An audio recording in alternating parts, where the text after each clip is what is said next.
O cara desejou bom jogo pra nós.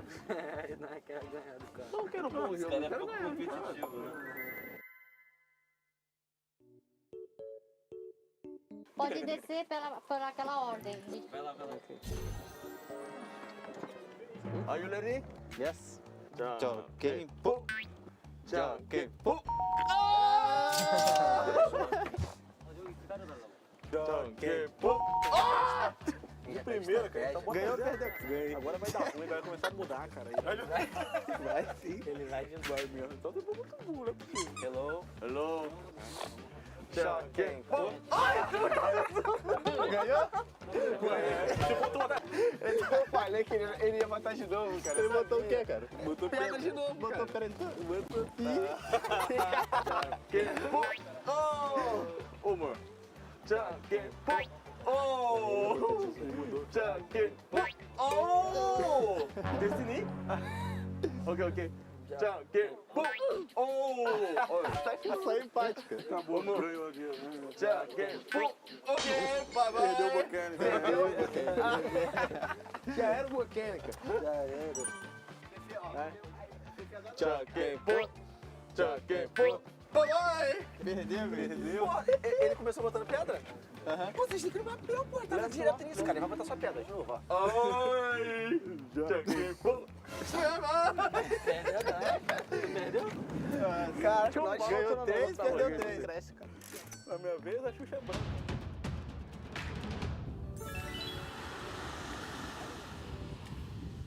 Pô, vou te falar. Eu vou tirar meu chinelo. Não é não? Aí, rapaz, coisa linda. Tirou o chinelo. Na água! Vamos para a água! Dá não. Muito frio! Moleque, muito gelado. Tá maneirinho. Porra, mas então não mergulha então, velho. Vai dar não, hein? Dá não, cara. Cara, tá igual a praia do Rio, cara. Bora correndo, bora. Só pra ver se o cara Vai correr atrás da gente. Gravei muito. Então, deixa o muito Começa a gravar aí, cara.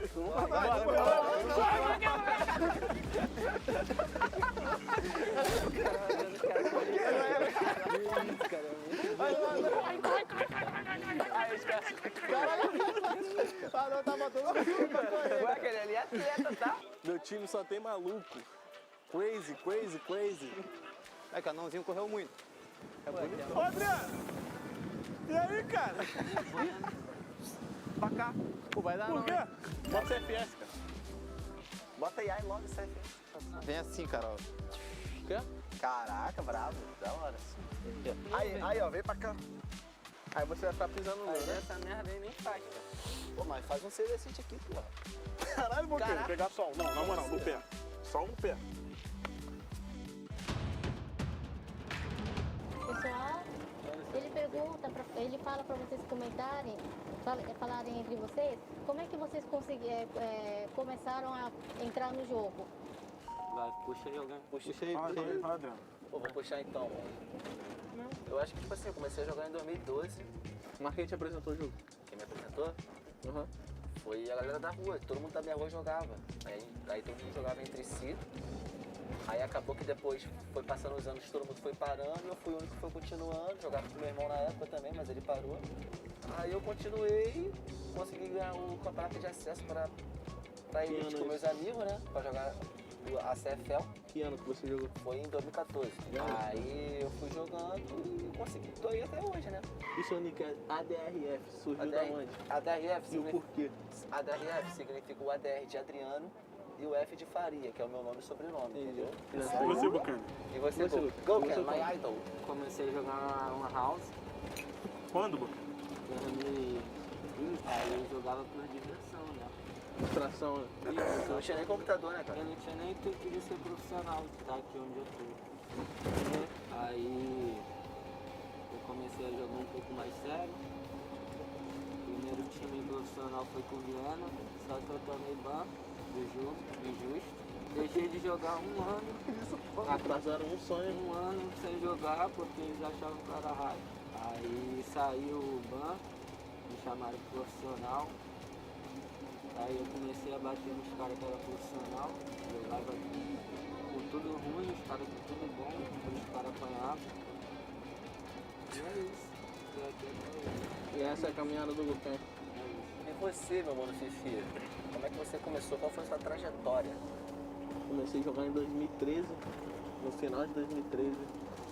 Tinha beta, só beta, era uma criancinha. Servidor de clã, É, eu tinha 12 anos.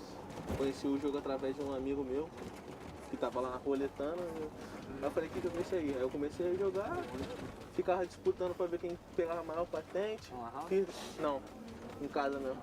Aí ficava jogando, até que eu descobri o competitivo, me interessei e comecei a tentar desde 2015.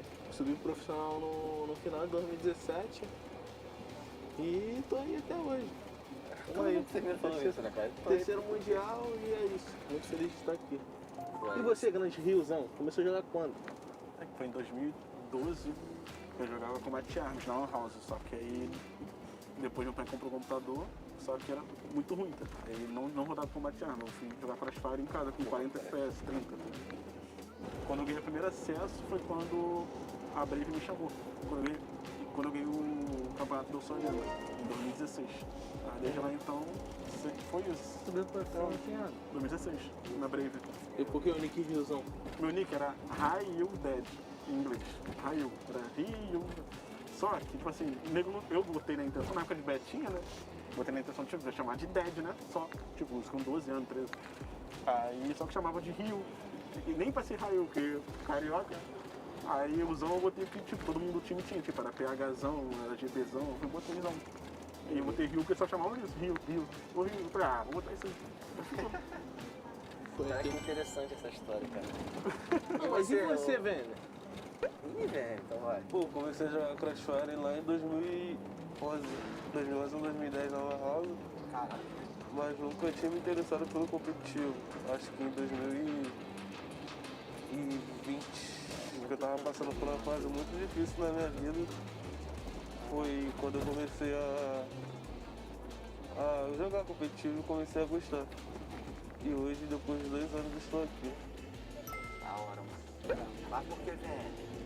Porque, velho, é a abreviação do meu nome Vinícius. Aí só o V e o N. Criativo. Nick Criativo. Parece muito, me lembra muito o ADRF. É. Sério. Muito criativo.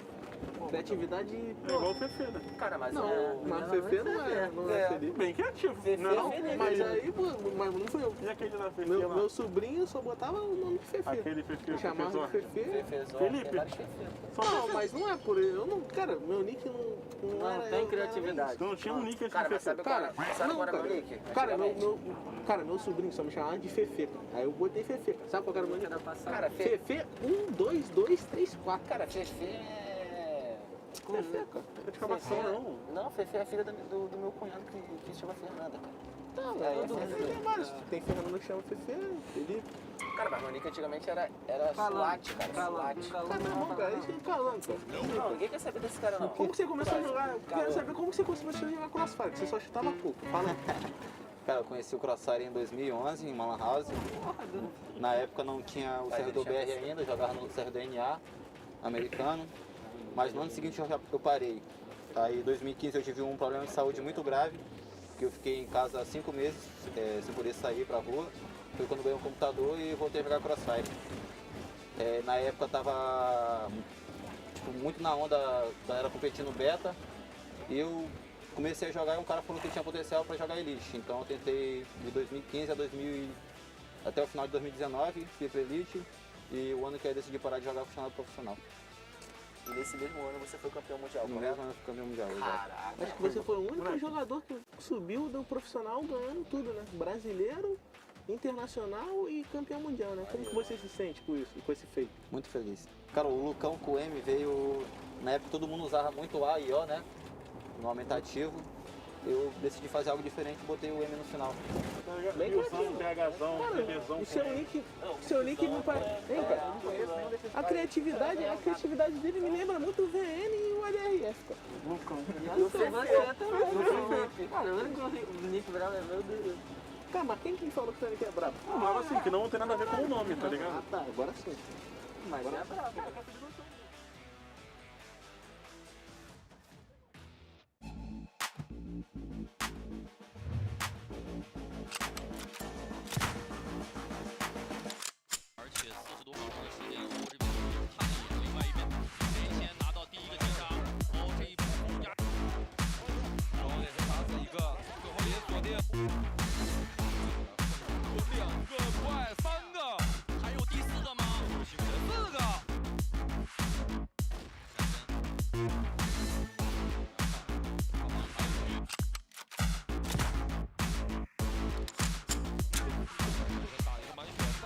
That's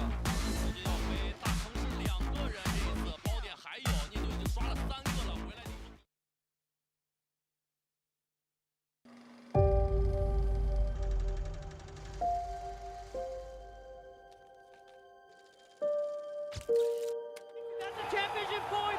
All gamers will be.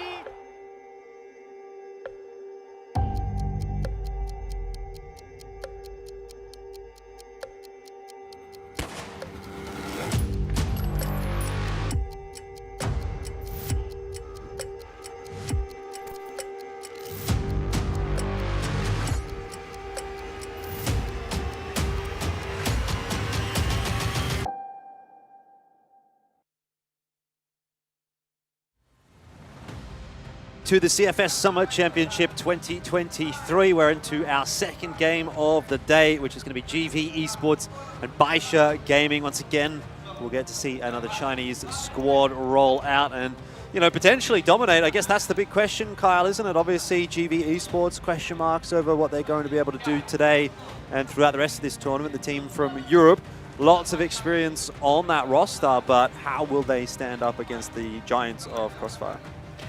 Yeah, it's a really tough first opponent to be up against, especially considering, you know, GV, they didn't even qualify for the last World Championship. So for them, this is kind of coming in fresh after almost a couple of years not being on the international stage, and a chance for them to re-solidify what they can do, but a really tough opponent to try and do that against. Yeah, I mean, speaking of that last championship, that was the one that BaiSha won, right? So, I mean, you're kind of comparing apples to oranges right here at this point in time. I mean, BaiSha, they've had a little bit of a downward turn, I suppose, in recent times. AG maybe on that upward trend, BaiSha on the downward trend, I guess, in that respect. But, like, again, is there really much to kind of speak to in that department, or are they just going to be that much further ahead of the rest of the competition here? Yeah, I think BaiSha definitely is really hungry to get another matchup against all gamers, but that seems to be kind of their only threat I would potentially see them losing against going into this group stage. I think when you look at the groups as well, they definitely got the better of the draw. The other group seems a little bit more harsh in terms of the teams they might have been up against. For them, when they look at their opponents being teams like Ranking and GV, I think they feel a lot more comfortable in their ability to go through this group. I saw that because we were talking about it. It was like, what, Group B has like 3 of the first seeds. The first seed from China, the first seed from Brazil, and the first seed from Vietnam. Is that right? Going through to Group B, and then obviously this is the second seeds pretty much, which, you know, I guess is fantastic news for BaiSha in theory, but we'll see how that plays out for the rest of the competition. I think realistically speaking, you know, you were mentioning it a little bit earlier, who that really works out most poorly for is poor old Pacific Macta, right? They come through as the team from the Philippines into Group B. And they're up against first seed from China, first seed from Brazil, first seed from Vietnam. So that's a tough ask. But anyway, we'll take a look at the group stage bracket here, and you guys can see what is on offer for you over the next 4 days. We've already played one game. That was Imperial getting the worse on All Gamers. All Gamers obviously getting the better of them there with the 2-0 result that we did just get to see. Now we'll get to see GV and BaiSha. And as we mentioned, Pacific Macta and Kara House playing later on today. Now, just looking at this, actually, all gamers have a day off tomorrow. So they start with a win, have a day off tomorrow. Should be feeling pretty good about how things are proceeding so far. Yeah, they definitely should. Meanwhile, though, the other teams, they still have a lot to prove here. GV especially. It's going to be a tough first opponent for them, but when we think about the group draw, I guess considering teams outside of BaiSha, I feel like GV might actually be pretty happy with the group they're in. You're looking at Ranking as the number 2 seed, a lot of other number 2 seeds. At least for them, the benefit of the doubt here is even though you have BaiSha first, it's a good first opponent to be up against because it can kind of ramp up your performance going into those other 2 matches as well, even if they can't pick up a win today. Yeah, I suppose the conversation for GV is probably the same as what we were talking about with regard to Imperial, where if you can take a map here, then that's going to be beneficial for you perhaps later on down the track in terms of a tiebreaker, but looking for a win, maybe a little bit of a stretch that they do have to make. So, you know, again, we'll see if we can avoid that 2-0 result in this first match of the day, or second match of the day, similar to the first match of the day, but just from what I saw from AG, it seemed like, yeah, they were just leagues ahead, really, of Imperial. And so I do have my reservations as to whether or not we're going to see GV be a super competitive force here against BaiSha today. Yeah, I mean, as we prepare for this one, I think it's going to be GV just taking it one round at a time has to be the name of the game for them, because this is going to be an extremely tough opponent. I feel like they are a strong team, but this is going to be a bit of an overwhelming one for them, I think, especially considering how long it's been since they took on another international team on a stage like this. It's going to be a tough one to overcome, I think. And at the end of the day, I think this is just going to be a good one to see kind of where they're at, since it has been a while since they've been away. Obviously, you know, looking at the rest of their group, I think is those targets for them to probably make it through. And here, just to make the best statement they can, I think is going to be a good win for them. Yeah, well, there's the update for Group B for you guys, all gamers, to get themselves the dub. And they obviously put Imperial down into 4th place. +7 round differential over the best of 2, not a bad shout at all. I think one good point to sort of speak to toward GV is the experience on that roster. I was looking at every single one of those players, I think, has had a fairly significant degree of experience on stages of this caliber, or maybe even better. And some of them, like, even go back 8 to 10 years at this point. I remember watching, I think it was Snox, for Penta Sports, maybe it was back in 2015. So it's not as if you know, players of this caliber are, you know, going to be struggling in an environment like this. This is like almost not an everyday occurrence for them, you know, but I'd say the stage nerves and the pressure and that kind of stuff are just not getting to them at this point. Yeah, I mean, for them, a lot of these guys have been around for so long. I mean, I think back to 2016, where 3 of these guys were actually in the grand finals of CFS on the roster of GV. So they definitely have shown in the past they've had the ability to play at this level. It's just kind of reigniting what they can do here and showing what this new lineup can bring to the table. And that's where these 2 guys that don't have quite as much experience, I'm really looking to them, you know, going into this match to see what those guys can do, because coming into this season, they've looked really good, because GV went from not qualifying for events like this to at least being at the top of their region, which is a big statement in itself. Yeah, I mean, on the other side of the coin, though, as well, for BaiSha, right, it seems like it's kind of the same conversation to be had, right? You have this nice mix of experience and then new blood coming in. I think we're sort of particularly interested in seeing what Xiao can do here, obviously being the sniper for the team. You know, what sort of performance he's going to be able to bring is going to be one question. You're looking towards like Lun and Nine and Wu Nine to really just be more of the expected quantity, right? They're the ones that you kind of know what you're going to get. It's not really going to rock the boat too much, but 577 and Xiao, maybe they're the ones to sort of get injected into this roster and sort of take them to that next level. Yeah, I think that's the scary part about this team, is like every individual has something very massive they bring to the table. You combine that with arguably probably the best player in the world right now in N9. I mean, I think this is going to be a really tough one round for GV to go up against, but I'm interested to see actually what they try and do in the map selection process, because a lot of teams in this situation might try and ban against the other team, but I almost feel like for GV in this situation, they're expected to maybe be a team they can overcome easily. For BaiSha, I think they should really play to their strengths here versus trying to ban around another team. Indeed. All right, well, it seems like it's time for us to meet our teams as well. GV Esports coming up on the stage in just a second.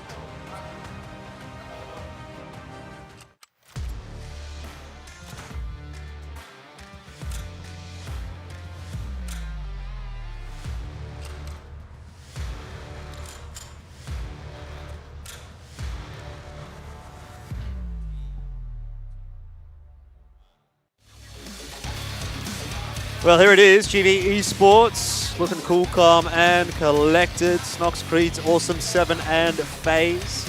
They've been around the block a little bit. We've seen them before. 7 in particular, leader for this team, seems like, you know, he's really confident. You were having some conversations with him, and he was saying like he felt that they were a chance at this event.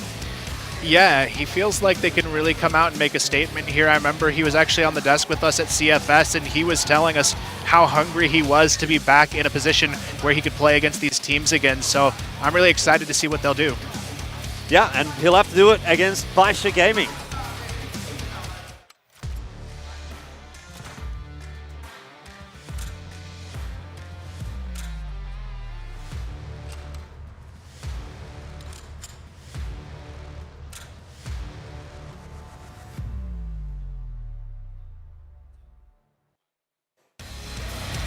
And here's BaiSha Gaming, the team from China, maybe considered the underdog team from China, I suppose, Seed 2, but we'll see what they can do if they do make it into that game against AG. It's 577, XQLun 9, Wu9, and Xiao. Fairly star-studded roster, let's be real, and again, the team that did win CFS Grand Finals 2022, so a scary prospect to be going up against regardless of what seed they come into this event as. Yeah, for me, it's just a matter of seeing if they can keep that consistency across the board. If they play their normal game here, this should be their match for the taking. I mean, when you look at the individual names on this lineup, it's no surprise they're the favorite here. I mean, they have multiple decorated world champions on their team, and GV, they're just going to have to prove a lot here in this one. Yeah, indeed, indeed. So both teams going to be looking for that trophy, but you do get the sense that for one it might be easier to grab than for the other. I am, though, hoping that we're going to see a good GV esports. Like, obviously, you know, I have some roots in Germany myself, so I have some faith in the countrymen that they might be able to perform. But, I mean, in all the years that I've been casting CROSSFIRE, it feels like Europe in particular has been sort of overshadowed by a couple of the other regions, and so I think it would be unfair to say that they come in as the favorites, and it's fair also to say that you can't necessarily expect a huge amount from them based on previous results. They're going to have to prove that over the course of this event if they want to change that conversation, maybe going into the Grand Finals this year. Yeah, I think the big question for me when we look at this matchup and how it might imply what's going to happen for the group as a whole isn't necessarily where BaiSha is going to be. I think they're clearly the front runner. It's just seeing where GV might establish themselves amongst the other teams being Ranking and Vasco, which is where I think they could be a very competitive team amongst those three. Yeah, well, we get to have a look here at what GV has looked like in recent times, and obviously, some pretty good numbers being put up there. If they were able to qualify for this event, you've got to respect them. But is it fair to say that their qualification path might have been the easiest qualification path, or you look towards maybe the Philippines or Vietnam as being a little easier?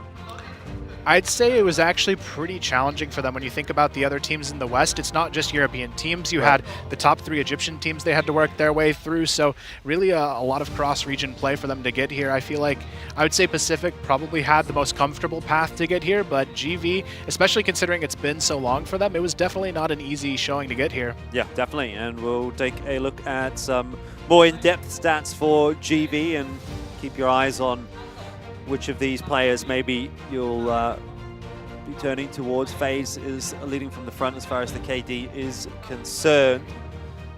I mean, I think that's fair enough, right? You definitely want to have your 4 fraggers, 7 in there, and sort of the leadership role doesn't necessarily need to be putting up those numbers quite so much. So that seems like a good spread to me.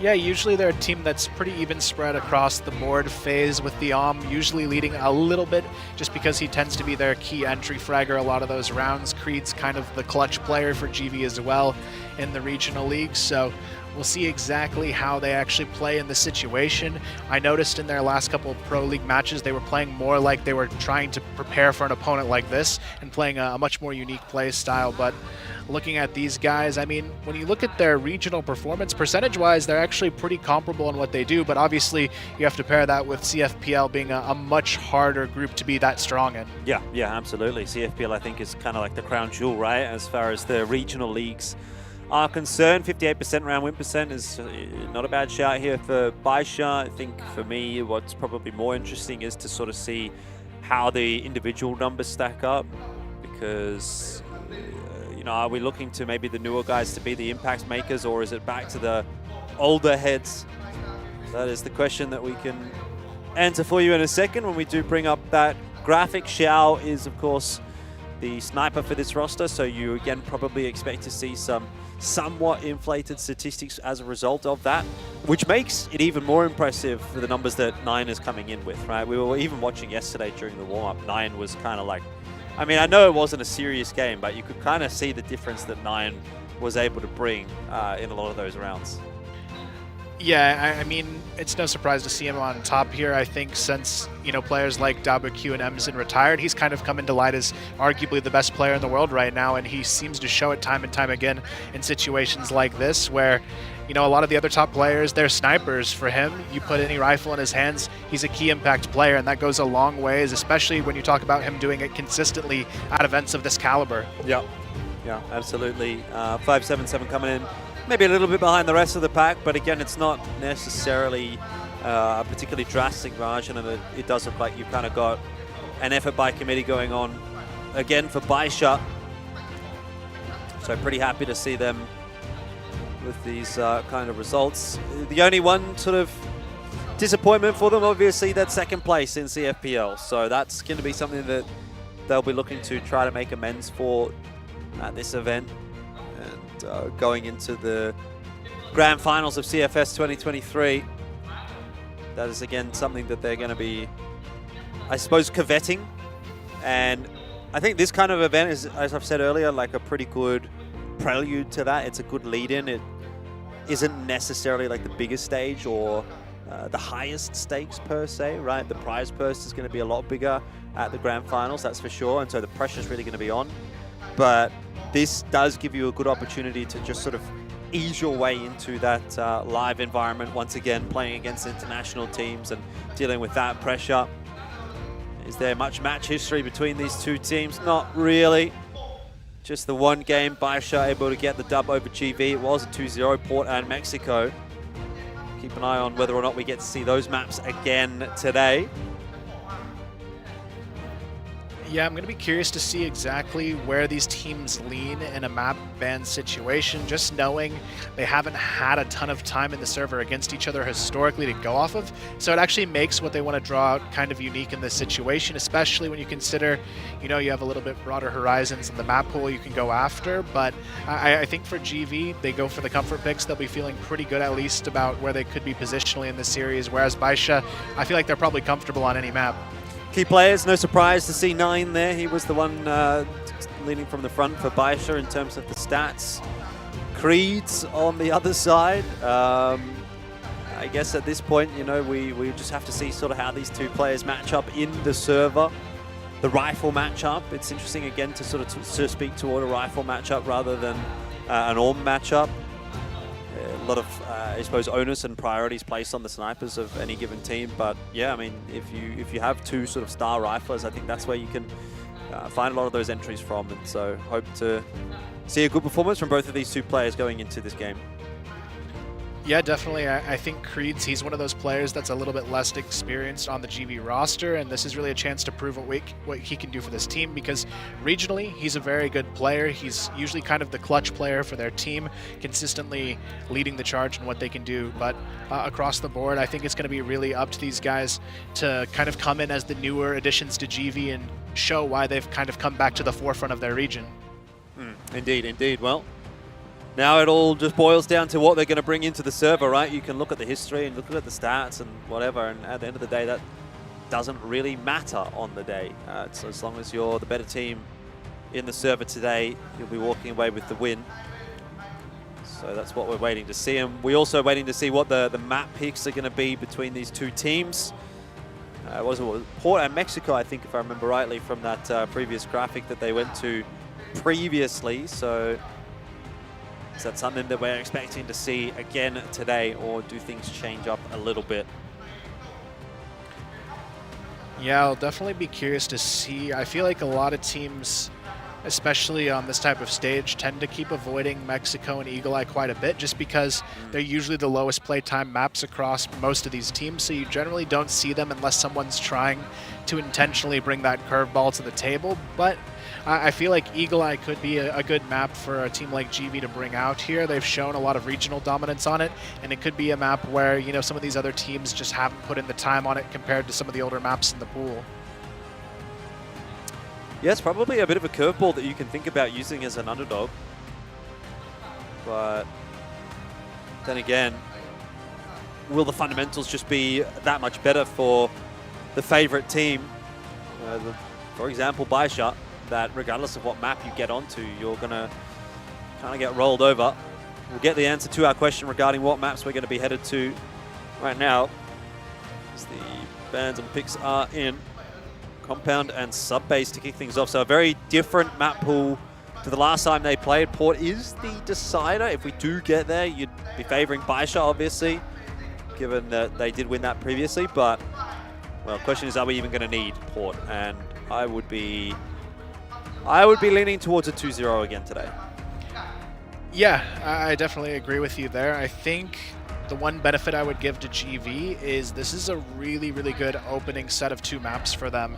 If they had a chance to win a map, I feel like this is probably one of them. Subbase is historically the map that Chinese teams have been upset on the most, and then Compound, I believe, is their strongest map regionally, so BaiSha picking that is actually a really good thing, I think, for GV as well, because regionally they look unstoppable on Compound for GV, so it's going to be an interesting one. But I think Compound will be great to set the pace, because this is a top map for both teams. 2-0 GV. Is that what I'm hearing? No, definitely not. As much as I'd love to see GV win, you know, it'd be great to see a Western team back on top. I don't think this is the opponent I would give them that shot against, even though they do look good coming into it. I would say anything beyond a 2-0 for BaiSha would be very surprising. All right, well, let's go and have a look and see what the predictions of the rest of the cast is going to be. There's always someone that has to be different. Philippines this time from R2G opting for GV, but everybody else has gone to BaiSha, which, you know, I mean, that shouldn't surprise you too much, Kyle, but even the Portuguese guys who were cheering for Imperial last game, wanted to be the point of difference last time, they've gone with the crowd this time around.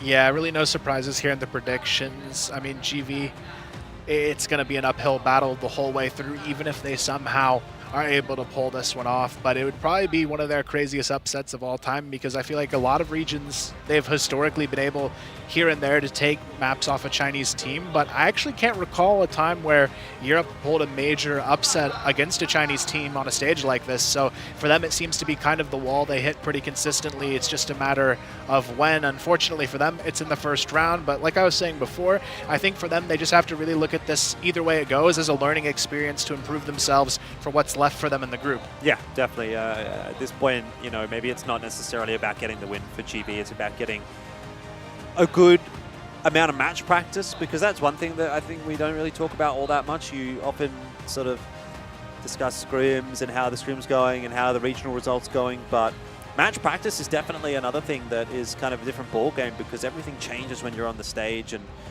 you know, you're dealing with having to get your setup right, or your chair's not the right height, or this or that, or the table's a bit awkward, or whatever. I mean, even right now, you can kind of see, I think that's something that's kind of affecting BaiSha, is that whatever's happening in their player booth right now, it doesn't look like they're 100% ready to go in the game.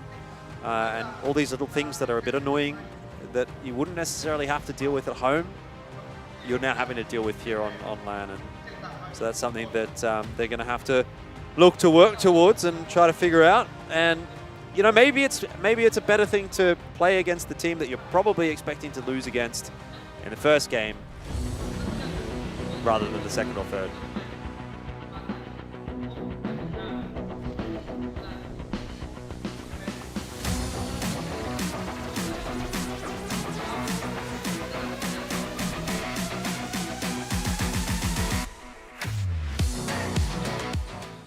All right, and here we are on to Compound for map number 1. BaiSha and GV Gaming going head to head.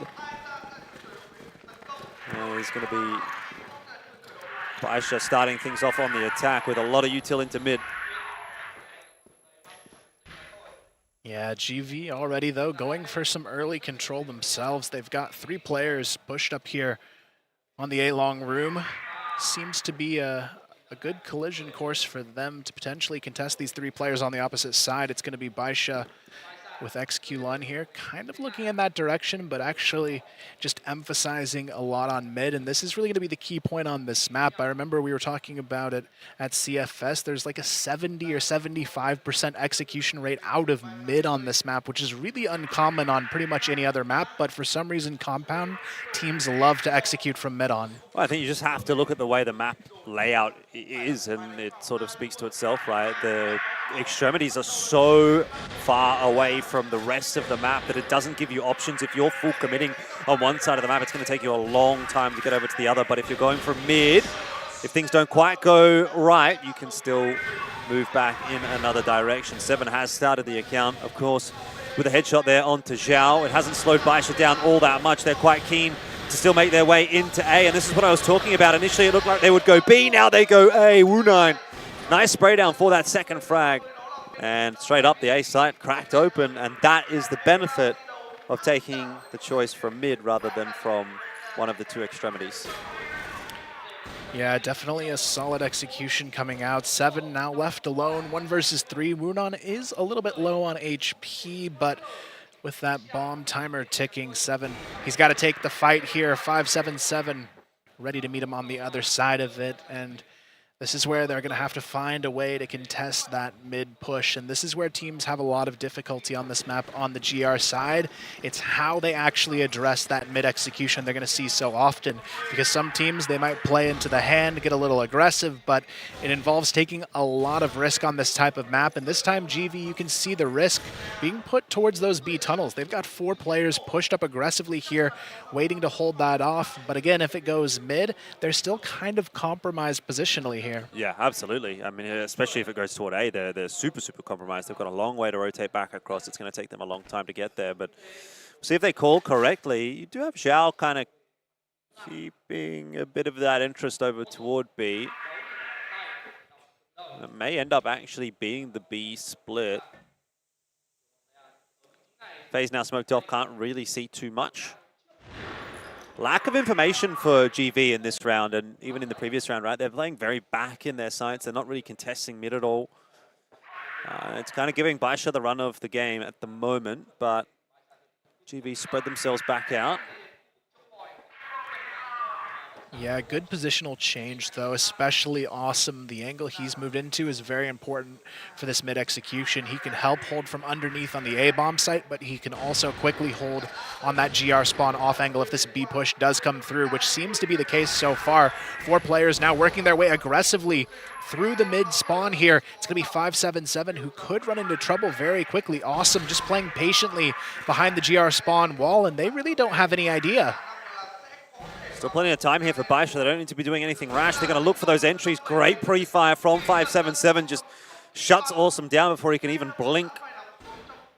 And now the onus once again is back over toward the A bomb side, and it's not surprising BaiSha would go there, considering they found it so easy in the previous round to get in.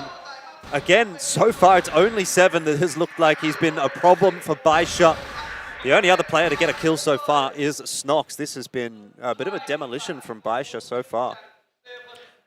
Yeah, it's so tough here because it feels like GV's getting good reads positionally and where they need to be, but shot for shot, I mean, you could see it even in that one-on-one duel with 5-7-7, how he peeked the corner against Awesome. These guys are just bringing their aim game to perfection, and that's what makes BaiSha such a tough team to deal with, because from what we've seen out of this team historically, it's not like a counter-strat style they play. They just know how to out-aim you, and they're not afraid to take those battles.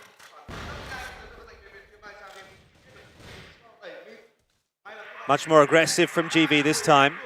I kind of like that, right? I think they just gave up a little bit too much map control to BaiSha early on in the piece and allowed them to execute onto the sites.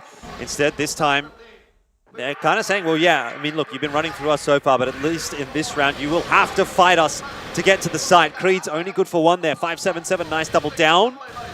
Trades are still effective enough for BaiSha. It was a close affair. But GV have the deficit now and have also got 2 isolated players that now kind of need to pop off individually to save this round. Yeah, right now, FaZe, he's got to make a tough call where he wants to reposition. Snox, though, holding the mid all by himself. This is going to be a tough one if it is a full mid execution again coming out from BaiSha, but he is hungry for that information, trying to figure out where they might be playing from. The 9 here, he's got such a good angle to play here on the back of the tower that Snox might not be ready for that peak. Yeah, well, doesn't seem like he will be. 9 makes an easy frag for himself, jumping out of the window. FaZe is in the right place to make a difference. Are they aware of his presence, though? Nice spacing. But 577 still goes down when he tries to swing for the trade. The nade round the corner doesn't quite catch 9, and he's desperately calling for Xiao to come help him out as they go back over toward that A bomb site. FaZe has got this into a winnable position, but has to walk through a smoke. Hasn't been spotted yet. Now the shots come through. Somehow they can't hit him. I'm not sure how he has clutched that.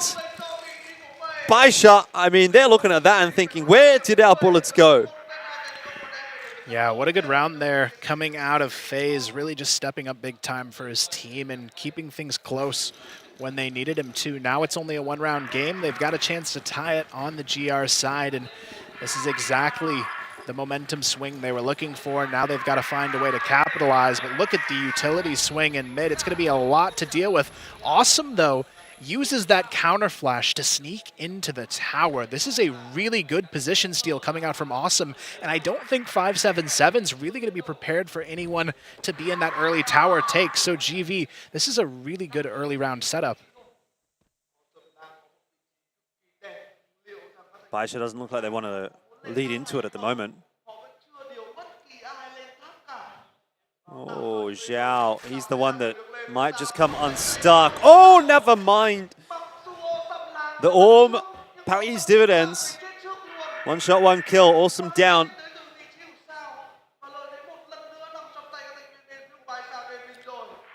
Yeah, now it's going to be up to GV to adjust after that. That is a tough one to swallow, unfortunately. It looked like he had the positional advantage, but Xiao just hitting a nasty shot there gets it done, and now it's going to be up to GV to hold off this A split that's starting to come to life from BaiSha. 577 getting ready to lead that charge from A long. You've got 7 here looking to try an aim duel onto the backside of mid. He's going to be flashed out of position. Wudon gets the spray down, takes him down, but Creed's on the late swing, able to find 2.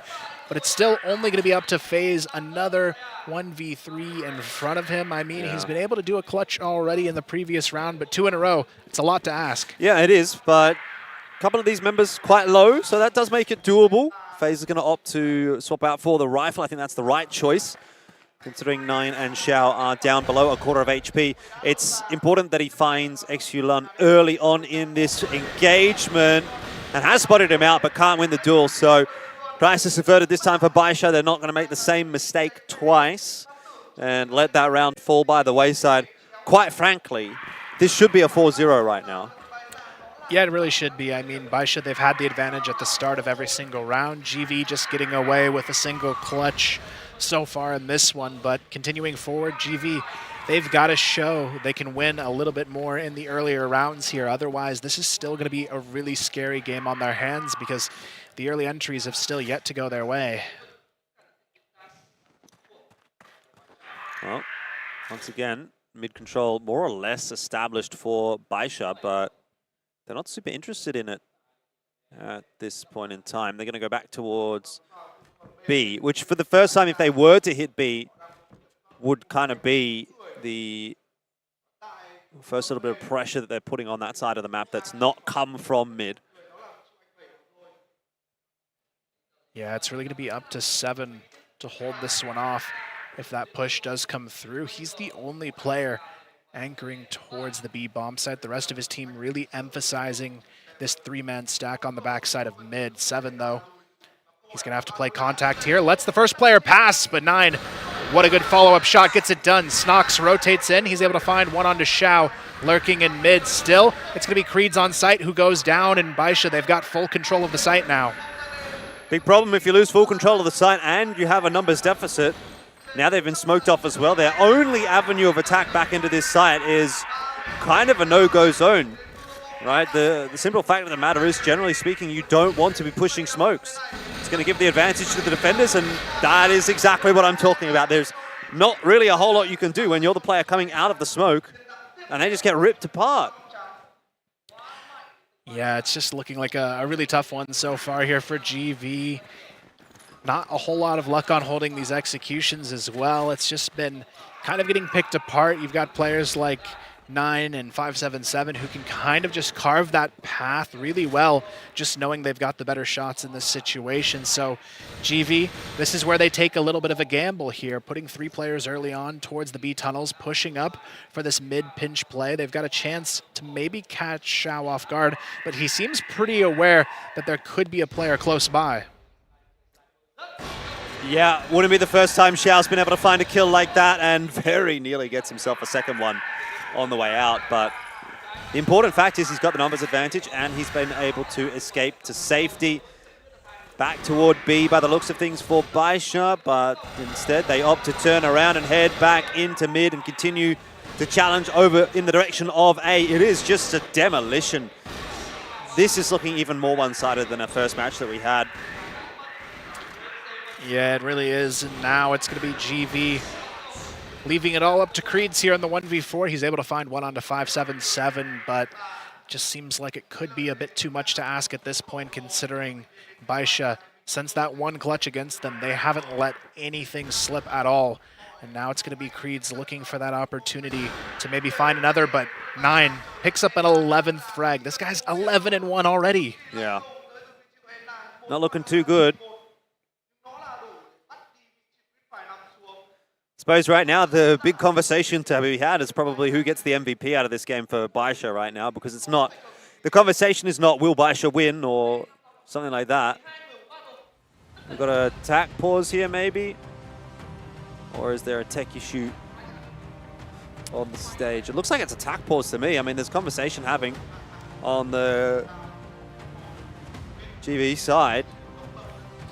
What do you even say at this point though? Like, yeah, I mean, at this point, they've really got to find a way to just regroup and honestly play a little bit more aggressive, take more risks at this point.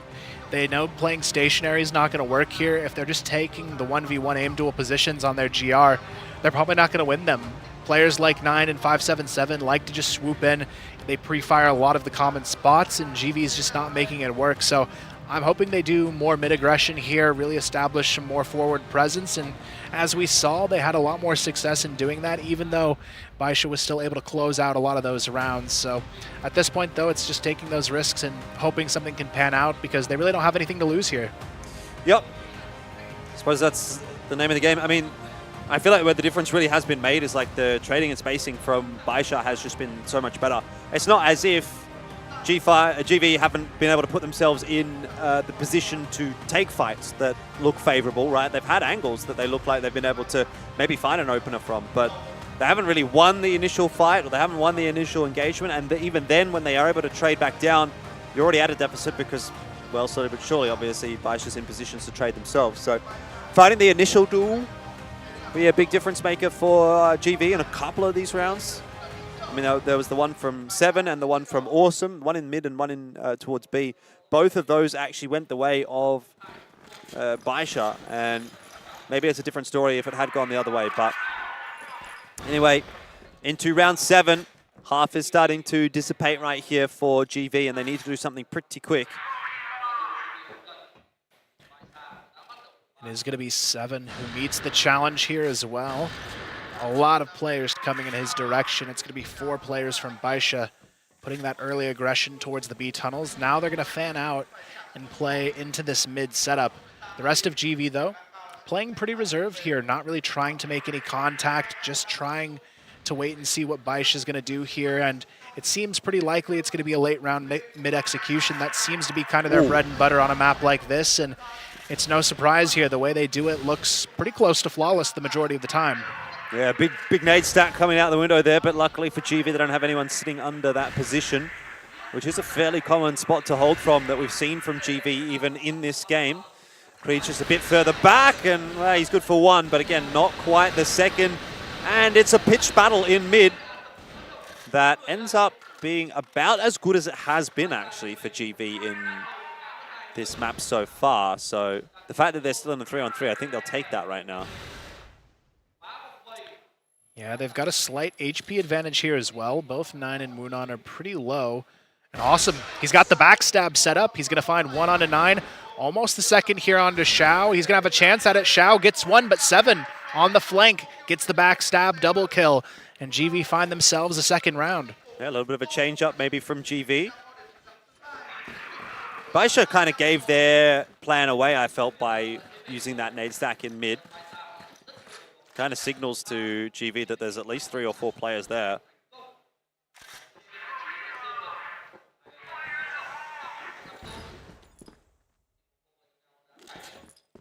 Interesting start here coming out from BaiSha, playing a little bit more reserved towards the midsection of the map, putting that early pressure onto Xiao to find the opening pick. There is a 3-stack here coming out from GV this time around. They've got that support next to 7. Xiao trying to figure out exactly what they're up to. He's creeping in, but I like the angles here from GV, not giving up too much information, even though they hold a strong stack here. Son said he wins the race for BaiSha at the moment. But good stack from GV on this B side of the map. Bit of util being used in mid to try to draw a bit of a response, a bit of presence back there. There's a nade coming through from Creeds into mid, smoke as well. So you can see the idea behind this working for BaiSha, that they're trying to draw the members away from B main, which is where 7 is trying to hold. And once again, he is run down. He's done a lot of damage there to Wu9, but can't actually find the killing blow. Xiao caught off guard. He'll fall. Creeds, awesome, chiming in with a couple. Is it enough, though? Yes, in the end, is the answer. FaZe, 3 big ones over towards the site and gets GV another round. So maybe the chapter is not fully written just yet. Yeah, it's been a really solid response from them. FaZe starting to come to life along with Creeds in these last couple of rounds, really piecing things together and making sure they've got a solid hold on that midsection of the map. And that's really what the defense on Compound boils down to. And considering GV is a much stronger team on their blacklist side, already having 3 puts them in a decent position. And if they can even get a 4th here, this becomes a very winnable match for them. And honestly, a bit of a surprise to see after how this one started. Absolutely. It did look like it was far and away going to be BaiSha, just kind of, maybe 10-1, 10-2 kind of angle. But at this point now, I'm starting to question that. GV have come back in a big way for this half. What can they do in the final round of the half? If they can convert this to a 5-4, then, yeah, I mean, they're not actually in a bad spot at all. 7, oh, he's going to be flashed out and bombarded. They just knew. This time around, the nade stack works out. That's unfortunate for GV. Just when they're getting some momentum, they have to basically win a round now, 5-on-4. Yeah, Creeds, he's going to be under a lot of pressure. He's going to go down. Awesome, able to find the trade, but it's probably not going to be a whole lot more than that. He's taken out of the picture. FaZe and Snox again left for the retake, but this time around, BaiSha's got a lot more numbers to work with in this situation. Now they've just got to anchor on this site and hope the push comes through and that they can maybe defend it. But BaiSha this time uses it as a nice fake, gets control of mid, and now they're already working their way towards A. Yeah, you need to find a pick here somewhere as GV, but it's not what is going to happen. FaZe pulled off a good clutch earlier. This one even more difficult, and timing won't quite go right for him. So it is BaiSha that secure their 6th. 6-3 in the first half here on Compound. And yeah, I mean, it's a weird one, isn't it, right? Because it did look like for a couple of rounds there, GV was quite competitive. But when you keep in mind that they won one really big clutch, and maybe the scoreline could blow out a little bit more to a 7-2. How competitive did they really feel in that first half? I'm going to say not super competitive outside of a couple of, isolated rounds. Yeah, I mean, at this point, it's really going to come down to what they can do on the blacklist side. They got 3 rounds, which isn't the worst case situation for them, but they still have a lot to do in the second half to win it. The blacklist side for them, from what I've seen, is really strong, but when you're up against the aim of BaiSha, it can just be a whole different beast. I mean, just talking about firepower, I mean, we've got 15-3 on 9, and he's single-handedly doubling over what the rest of his team is putting up, but this is just kind of the performance we expect from him.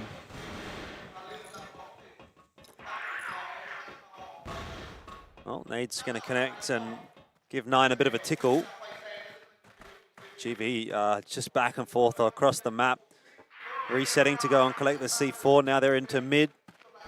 BaiSha more than happy to give them mid control and play a little bit more reserved back in their sights. Same kind of approach as what we saw GV doing earlier on in their defensive half.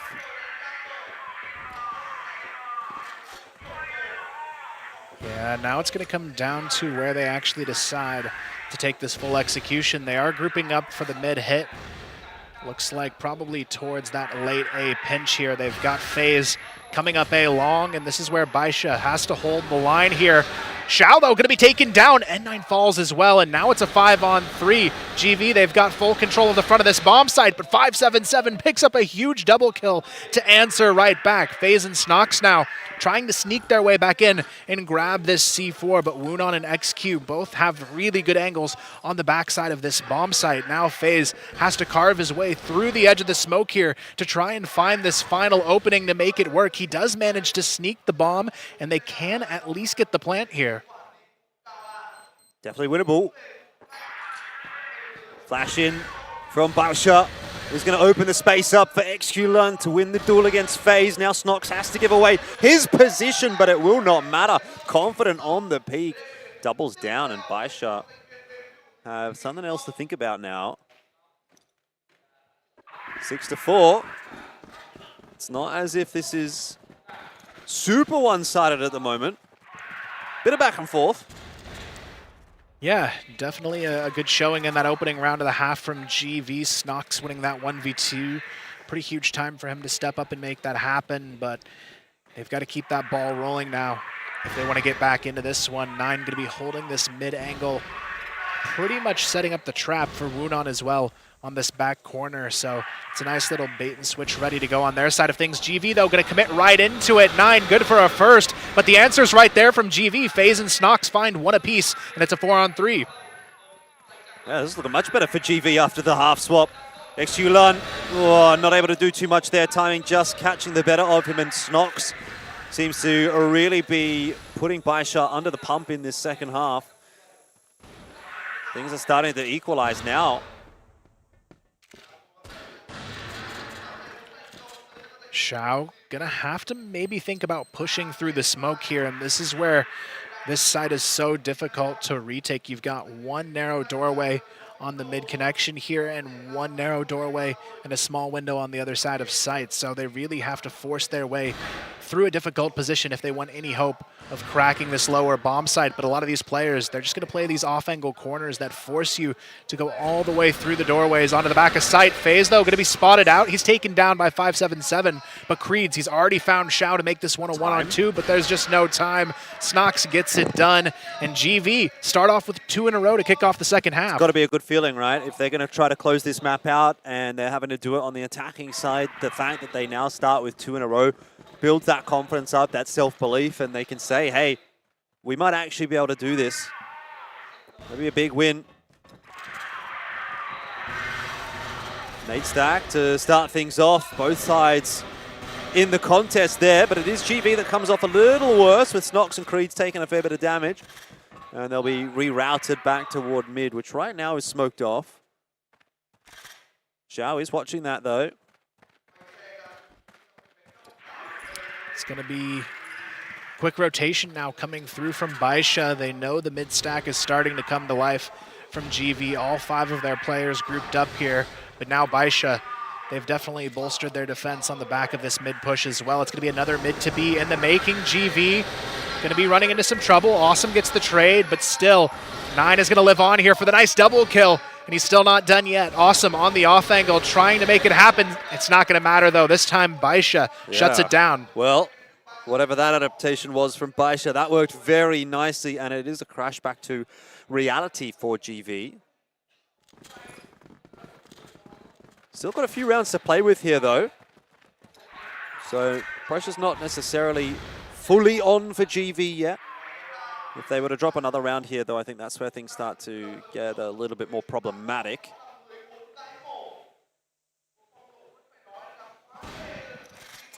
Yeah, I mean, for me, the crazy thing right now with this match is it's actually pretty close. If you take 9 out of the picture, the score is very even across the board. It's just 9 sitting on almost 20 kills already in this one, and just makes it so much more difficult for GV to answer. He's that one player that's just kind of been the thorn in their side throughout this map so far, constantly getting those entry frags and really just getting the early round advantage almost consistently in favor of BaiSha. I mean, that's what we expected, wasn't it, right? 9 was the highlighted player. Creed's on the other side of that. Hasn't had an awful showing, but it hasn't been up to the same standard that 9 has been able to bring to the table. To be fair, 19-5, not the easiest one to keep up with. GV, well, it's obvious where they are at the moment. Lots of util getting tossed. And so some counter util now out from BaiSha to try to slow things down. That nade keeps GV at bay, and now a smoke as well. Well, by the time this smoke fades, time's going to start to become a factor for GV. BaiSha, though, not rotating anyone across yet. And they've also got that bomb in mid, GV. So it's not as if they're committing to B. Yeah, the big question mark in this round is going to be what FaZe can do with that playing solo towards A long. He's trying to find that counter pick to get things rolling.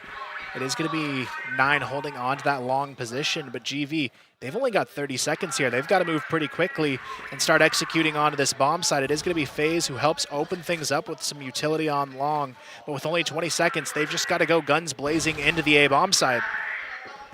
It's going to be where they're headed, but BaiSha have the numbers right here, and there's only 15 seconds. 9 and Wu9 combine, but again it's 9. 4 kills in the round, 23-5. And that is a star power performance that you can expect from an individual like 9. Just another incredible round from him. Yeah, I mean, at this point, I don't think we have to question who the MVP here is going to be if BaiSha take this one home. I mean, right now, he's doing all of the lifting here for these guys, and they could just be able to close it out. They have an 8-5 lead.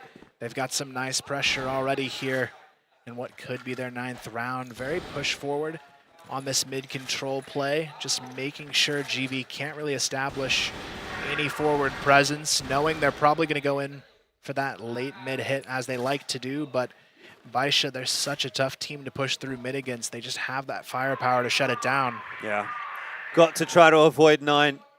Got to take some kind of map control, some kind of space, and do it without getting into 9's face and maybe put him into an awkward spot, maybe like a 2-on-3 or something like that, where you have a bit of a numbers advantage, because it seems like just in a straight up aim battle, pitched battle, 9 is going to win it for BaiSha. He's hanging around in mid. It seems like he's in a position to really make a difference regardless of where GV decides to go. If they go B, he just reroutes back to where he was. And that's exactly what is going to occur. Wu9, he's going to get the job done himself perhaps, but helped out by 9, who still is able to chime in with a double kill. 25 kills, and the map's not even over. That is a huge number.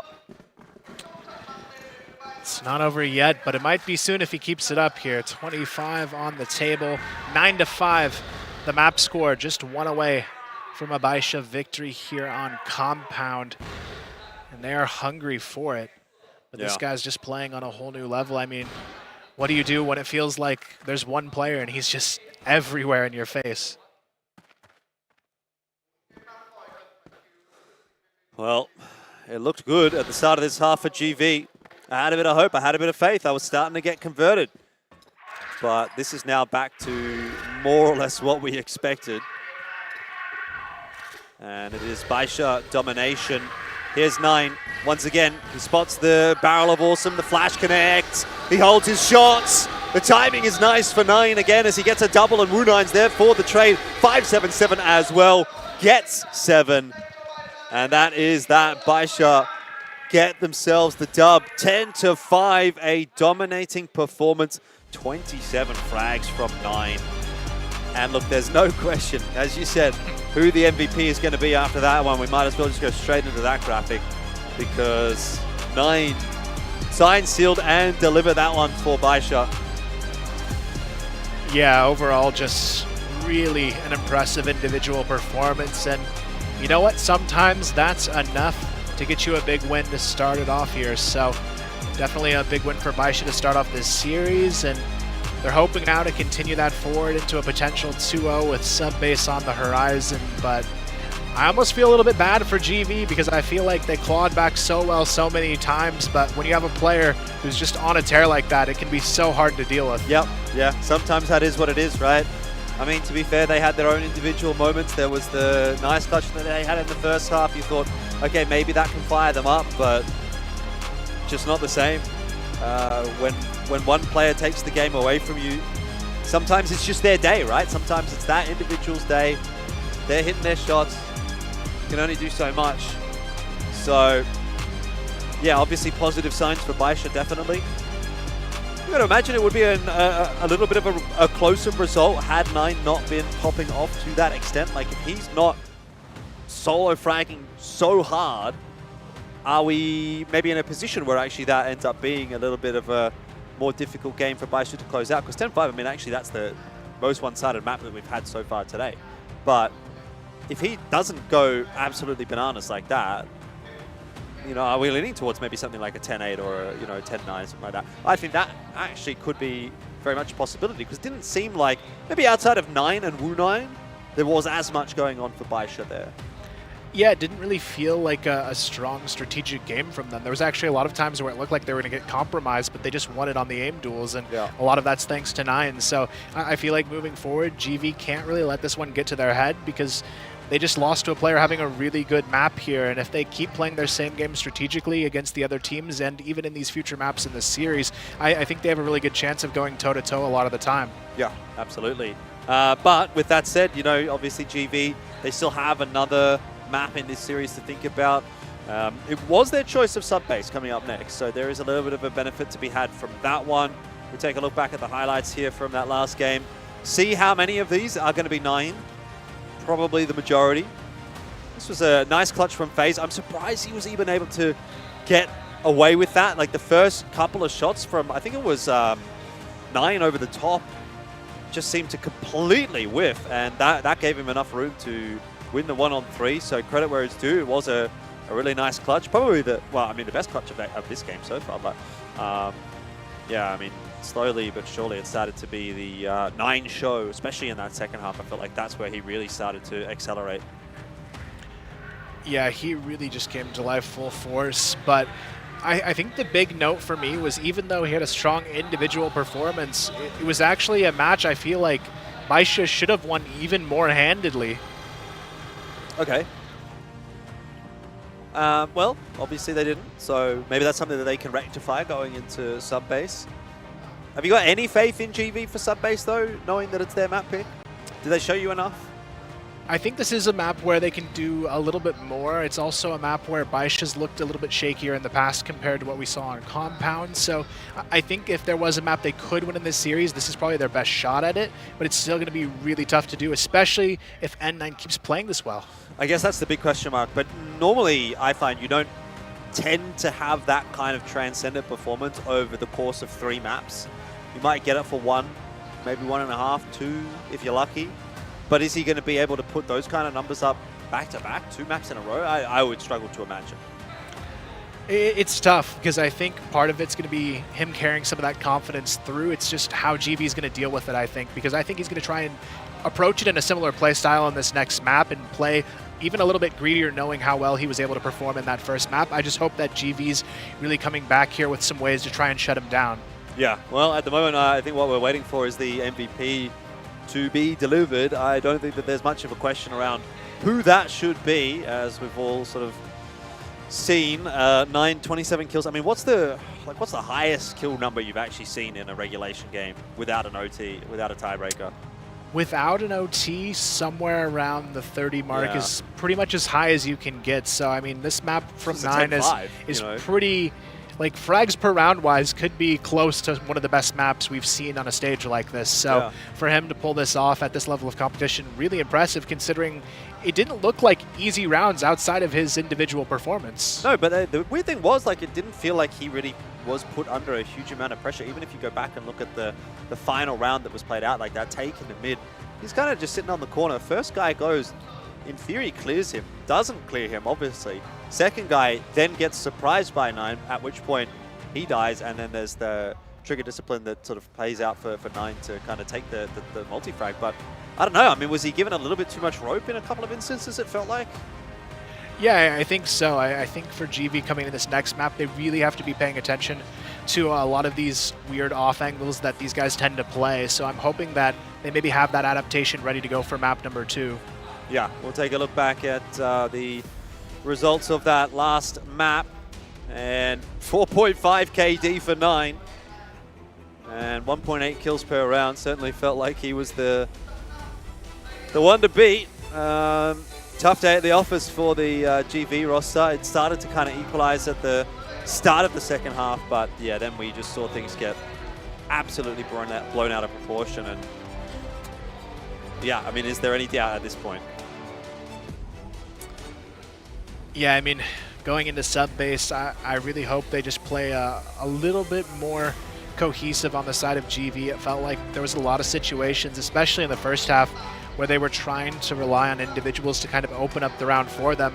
But BaiSha, that's not a team you can really go into this situation expecting that to work out for you a lot of the time against them. So I think going into map 2, I'd like to see them continue to play kind of aggressive, but doing it a little bit more as a unit here to try and counteract what BaiSha's been able to do and really find ways to put a player like 9 in a position where he's not quite as comfortable. Yeah, definitely. I'm not so sure how easy that's going to be. 9 is one of the more experienced players in that roster as well, right? He has been on the biggest stages for years now, so to unsettle him, I think is going to be a pretty difficult prospect.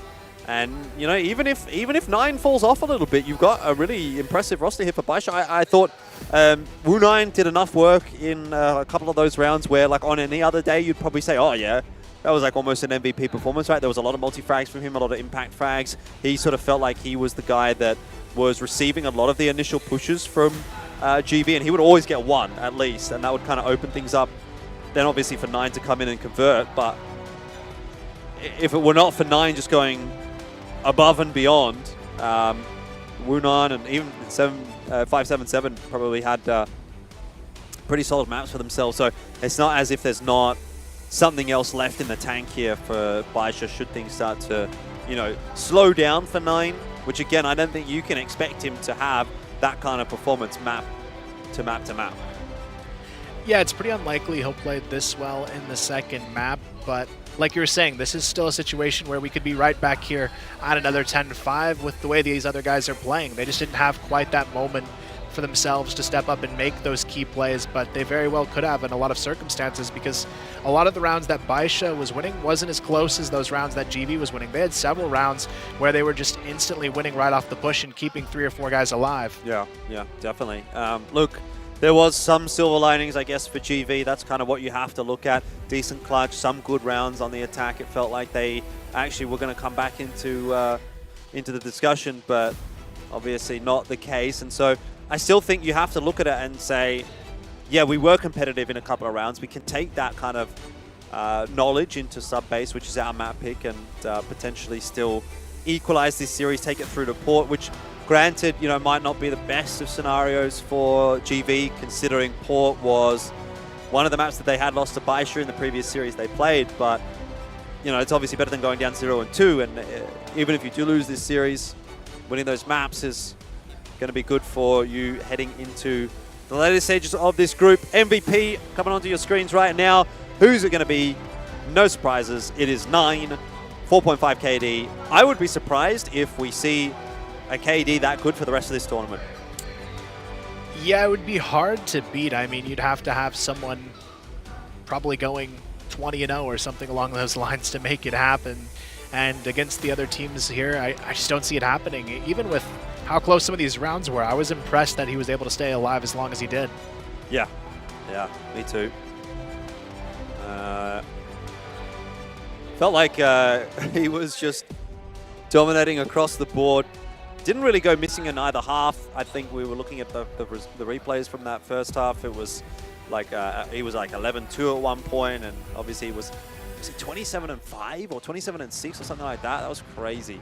Either way, yeah, dominating performance. Not something we're likely to see replicated again here at the CFS Summer Championship. But I tell you what, if he can, then this is going to be a quick series. It's going to be another quick 2-0, which would probably be good for scheduling purposes. Let's not complain about that. But yeah, I mean, look, I think it's a tough ask to continue to ask for that kind of a level of performance from any individual over the course of an entire series. Someone else has to step up, right, and take the torch.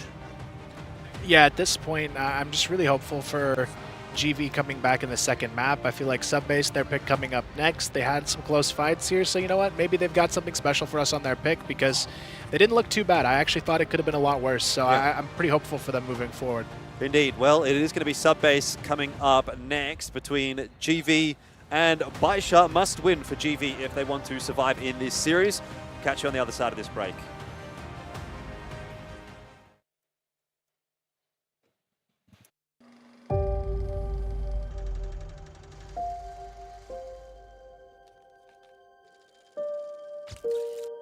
That's the championship point. All gamers will be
The CFS Summer Championship 2023. We are here in Vietnam and we are having a good time so far, Kyle. We're potentially halfway through this second series. It seems like maybe based on the result of map 1, that would be a correct phrase. But we'll see what GV has to say about it when they do get onto sub-base. It is their map pick, so maybe there's 3 maps awaiting us in this series, but certainly based on a 10-5 scoreline in map 1, with, by the way, 27 kills from 9, you'd be thinking it might be a 2-0. Yeah, I mean, especially if he can replicate that kind of performance, it's going to be a tough one to overcome for GV, but this is at least a better map for them to try and do it on. I think this one could be a little bit closer of a map, even if they're not able to pull it off. Yeah. So I'm hoping GV comes out with some strength here. They've maybe recalibrated since the pause time and can show us something a little bit more, because I feel like if they can at least end this match on a high note, even if they don't win it, they're going to be feeling a bit better going into their future matchups here. Yeah, absolutely. Look, at this point in time, I'm still leaning towards that 2-0, but we'll have to wait and see. We can show you again how the picks and bans worked for this series. I don't think it was a super surprising result to sort of see sub-base coming through for GV. We might have to hold on that one for a moment. But yeah, I mean, you were sort of saying sub-base. It seems like the map that maybe the Chinese teams did struggle on a little bit, particularly against the Brazilian teams. Here we go, there we go, we've got it. So Compound from BaiSha, they won that quite comfortably, but even still, I mean, that was like on paper not a bad pick for GV. Now they move into sub-base. Hopefully that's going to go well for them. If we do manage to go through to a third port, which again, you know, doesn't fill me with a huge amount of confidence for GV, quite frankly. I'd be looking at port as being a BaiSha-sided map, I suppose, but hey, jury's out. We'll have to wait and see, I guess. Yeah, I'd agree with you there. I think if it goes to port, BaiSha definitely is going to be the stronger team on it. But for GV, I think this is their best bet at least. I feel like they did a good job with their picks and bans here, because these are probably the 3 best maps in their current pool. So for them, they definitely have a good chance to put a good foot forward here going into the second map. I feel like sub-base is a map where you definitely want the GR side first. So I'm considering where it might go if they don't get that, since it is going to be a tough one for them to establish that early control on. But we also saw they can really come back and have some bounce back in the series as well, at least in that first map, because there was a point where it was down 5-1.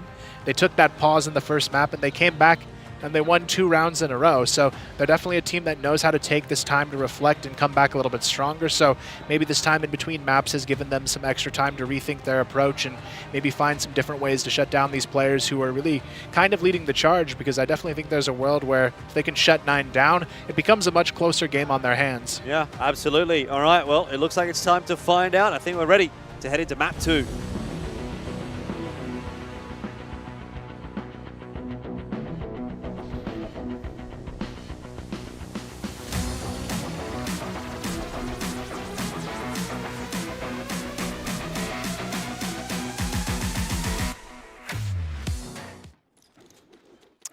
And here we are on to sub-base for map 2. It is GV's map pick, and they are starting on the defense, so hopefully they'll be able to get on a pretty good roll here. Early util getting tossed in.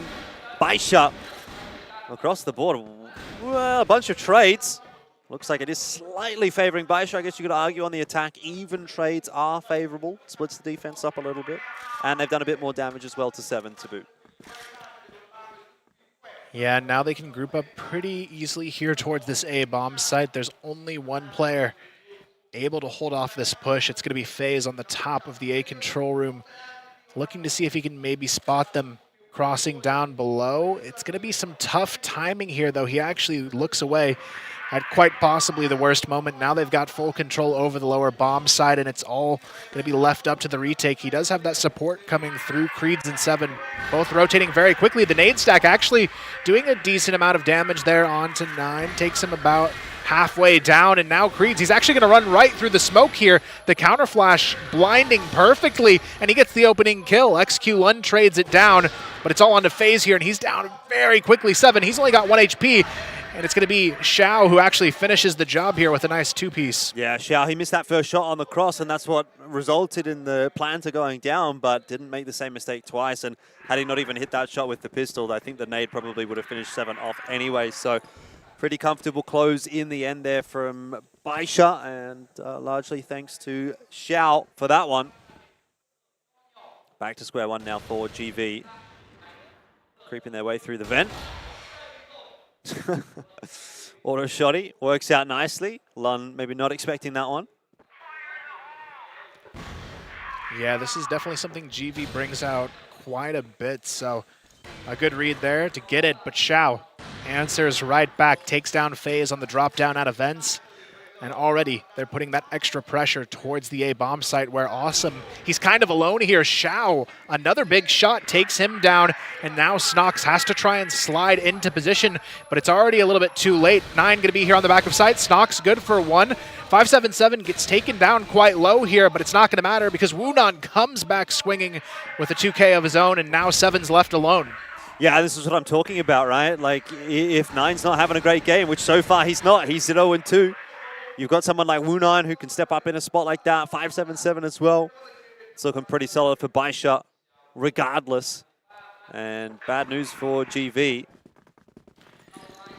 Yeah, definitely not the best of starts, but this time around, Awesome gets a big headshot onto Woonan to kick off the round, and they have full control over the BC here. Now it's going to be Snox looking for that secondary frag as well. Awesome alongside him, holding on to the B control room.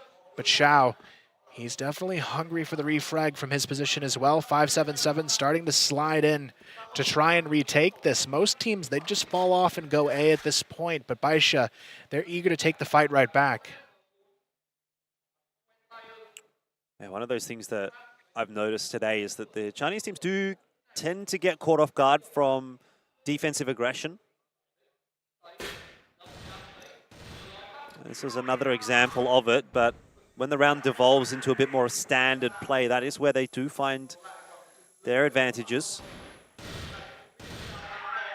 Xiao's been given a lot of room to work, but gets forced back by the util from Creeds. We've got plenty of time still here for BaiSha to work with.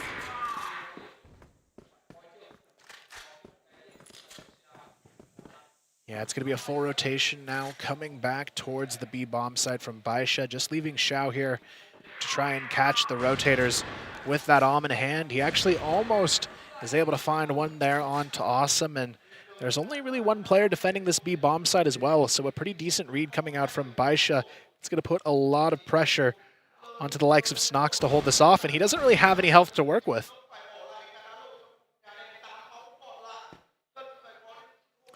Yeah, Snox and Awesome quite low.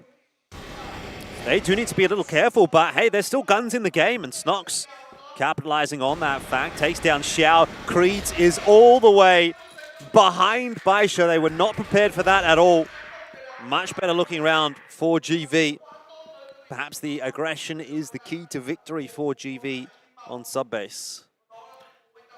Yeah, it seems to be the case, catching them off guard a lot of the time so far at least. They're going to try and do the same thing again here. This time, BaiSha a little bit more prepared. It's going to be 9 who finds the double kill. 577 finds another, and it's already a 5-on-2 situation. FaZe and Creed's trying to swing around and find something else out of this, but Xiao's going to find one of them already as well. Creed's now left alone, and it's an early 1v5. Yeah, that is BaiSha just saying, fool me once, shame on you. Fool me twice, shame on me. And of course, they do not get fooled twice. Completely adapt their take on the control room and shut GV down. You're not going to get away with that kind of a strategy twice. Certainly not twice in a row. Yeah, and this is where they've really got to try and get a hold of things quickly on the side of GV. A 4-1 against them is not an ideal starting point, considering the GR side is usually the more comfortable side for a lot of teams on this map, so they've definitely got their work cut out for them. It's going to be BaiSha, though, just taking their time here. I like their approach. They haven't been too over-eager to take these fights. They're just trying to wait and see if GV is going to make the mistake of taking them head-on all by themselves. It is Creeds who actually is going for this jump spot on the vents, spots the shoulder, I believe, of XQ Lund there. He's going to go ahead and fall off to a more passive position, but the jump spots here could pay off. Yeah, 577 is holding on to that C4, so you can very much assume that this is going to be an A take from BaiSha down the stairs. Got a two-pronged defense. Flash goes out, pops right in the face of Snox. He's going to be run down. Awesome, only good for one, and a two-man setup there. Only grabbing one kill is just not going to be enough. Xulun is in the perfect spot to strike here as well if he finds his timing. Obviously, you've got 7 watching it, but... Well, the flash is good. It's great. Xulun lines them up. He goes for more. Can't get the better of FaZe, but hey, what does it matter at this point? 4-on-1 for FaZe to negotiate, having found that first. Still has 3 more. I don't think you're going to back him against these kinds of odds. But to be fair, BaiSha's giving him some aim duels. Time's a problem. Yeah, there just isn't any at this point. I mean, it's going to be a quick hunt down from 9, who is also coming to life now as well at a scary time here for GV. 4-1 as we continue forward. They're just really riding that momentum high. GV, they've got to find a way to put to stop very quickly what's happening to them. It's going to be BaiSha again, though, who want to meet head-on with this B control room fight. Snox opens it up with a nice double kill, but BaiSha right back to answer. It's going to be on to Wunan to hang on to the positioning. Creed still wants the fight.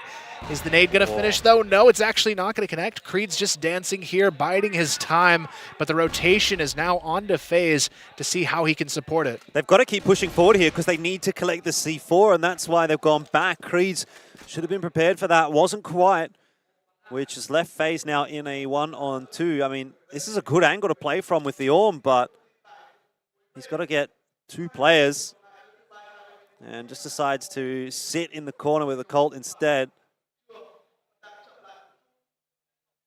Which, of course, is going to allow BaiSha to retrieve the C4 and get out to safety if they want to.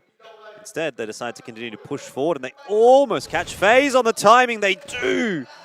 Not quite the killing blow, but putting him low and eventually finishing him off. So that is BaiSha up to 5-1. And wow, what a blistering pace is being set here on sub-base. This is way faster than what we saw on compound. Yeah, it's really coming down to a lot of these rounds fighting over that B control room.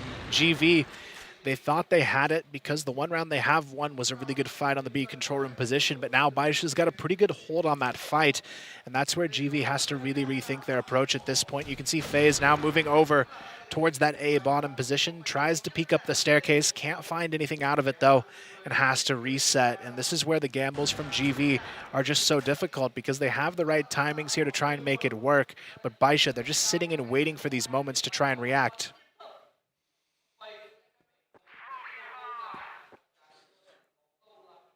Well, awesome. Sitting on the bomb side, has a huge job to do here, and he's going to have to land some crispy shots. So far, not quite. The first one was a good one onto 577, but he has not stopped the onslaught that BaiSha have brought to the table. And again, Xulun through the vent. He is being a real thorn in the side of GV Esports. It's 7, who so far only has the 1 frag in this map to try to clutch out 1-on-4. I'm not liking his chances.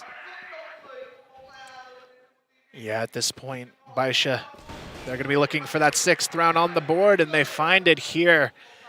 And this pace is very, very quickly looking like they're going to take this second map quite handedly at this point. I mean, it's going to be up to 7 to try and IGL them back into it because right now it's just not looking too good for the side of GV.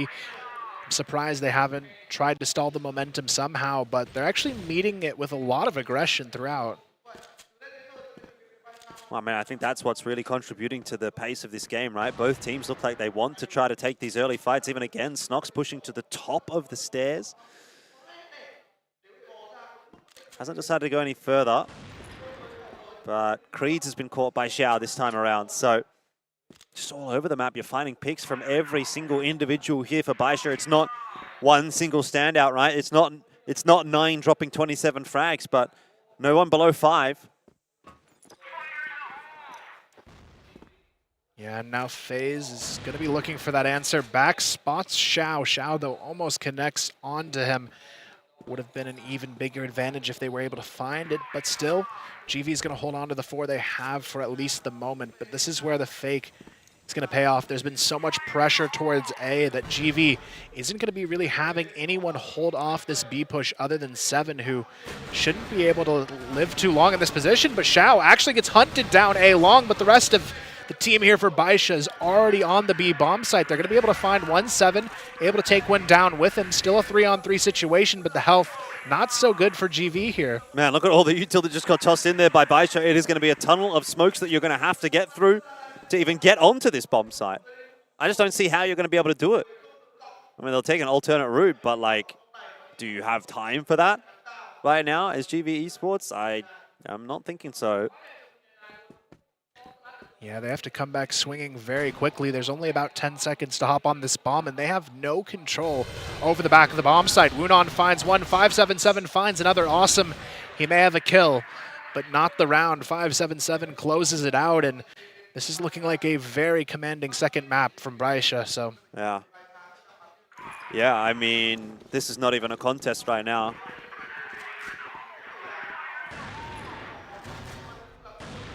Okay. Xiao looking for some duels through the doors, won't find a connection.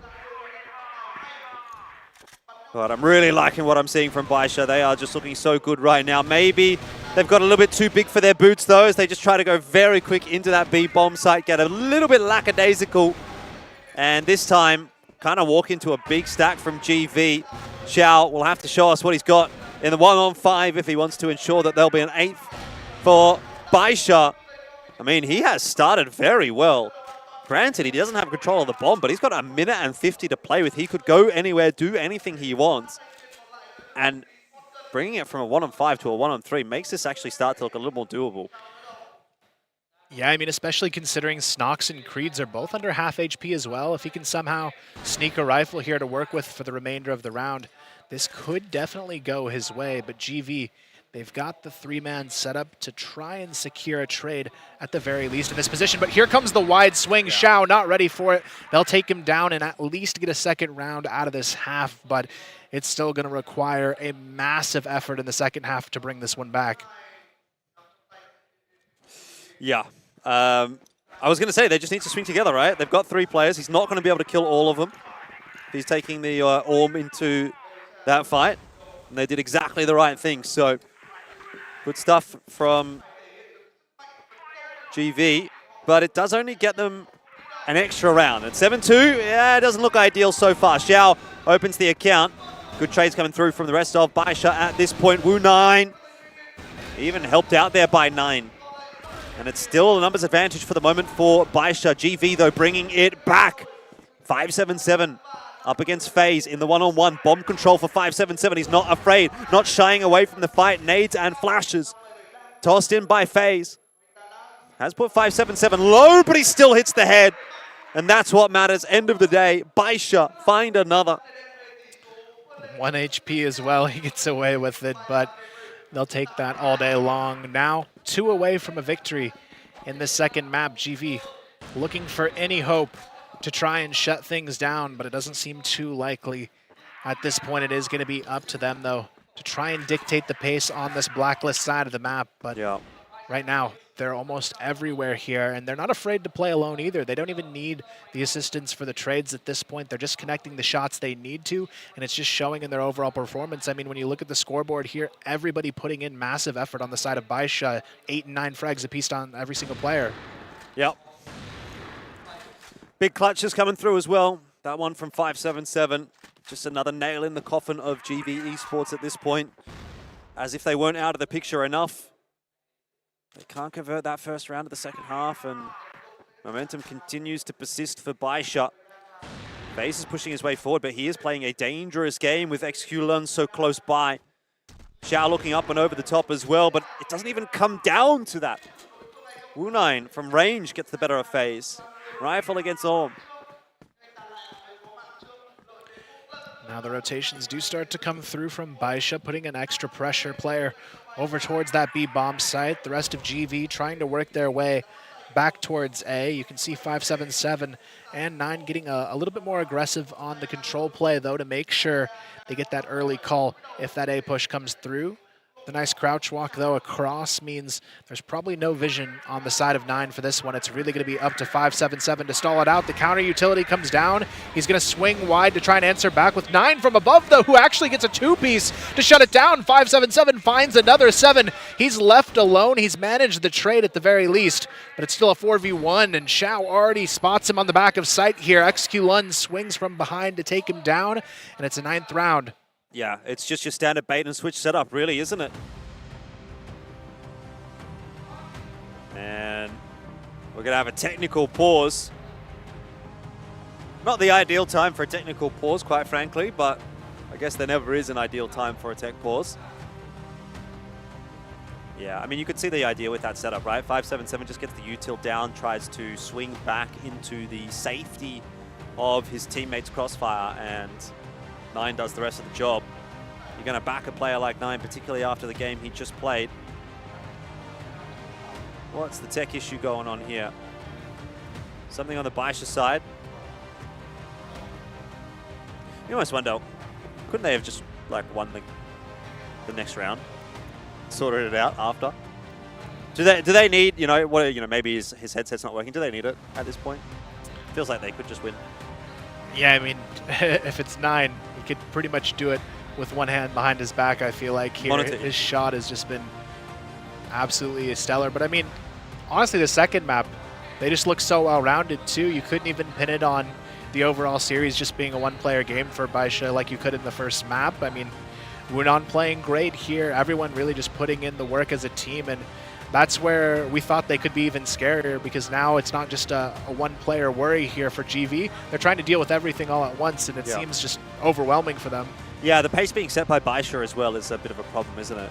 Throughout the entirety of this map, first and second half, it's felt like BaiSha have been the ones on the front foot. They haven't been shying away from any of the fights. In fact, they've been kind of forcing some of them. And that has... I mean, initially it felt like that was kind of playing into the hands of GV, but very quickly BaiSha kind of adapted and figured out what they needed to do to sort things out. So just waiting for this tech issue to get sorted. Something to do with the monitor.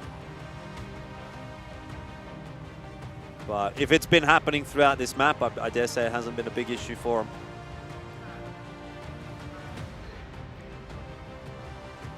Yeah, we'll see what happens at this point. Interested to see if they'll be able to close it out in just one more round. Seems pretty likely, though, the way this one's headed. But it is going to be an interesting one to see, I think, potentially when they could meet up with All Gamers later on, because both of them pretty stellar opening matches and really looking like they're both the team to beat in their group. Who's the MVP for this map? It's a bit of a harder question to answer, I think. Yeah, it is a bit of a toss-up. I'd say right now, I think Wunan's done a lot of heavy lifting in these key moments, but XQ1 as well having a pretty good map, I would say, from him too.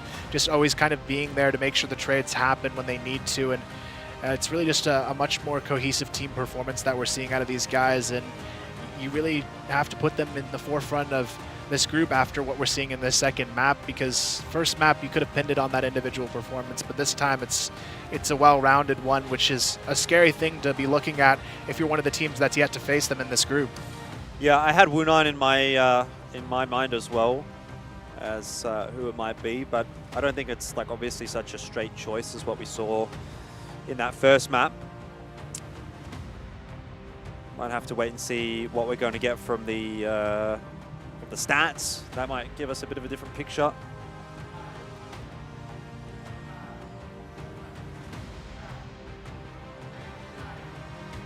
Lots of conversations happening.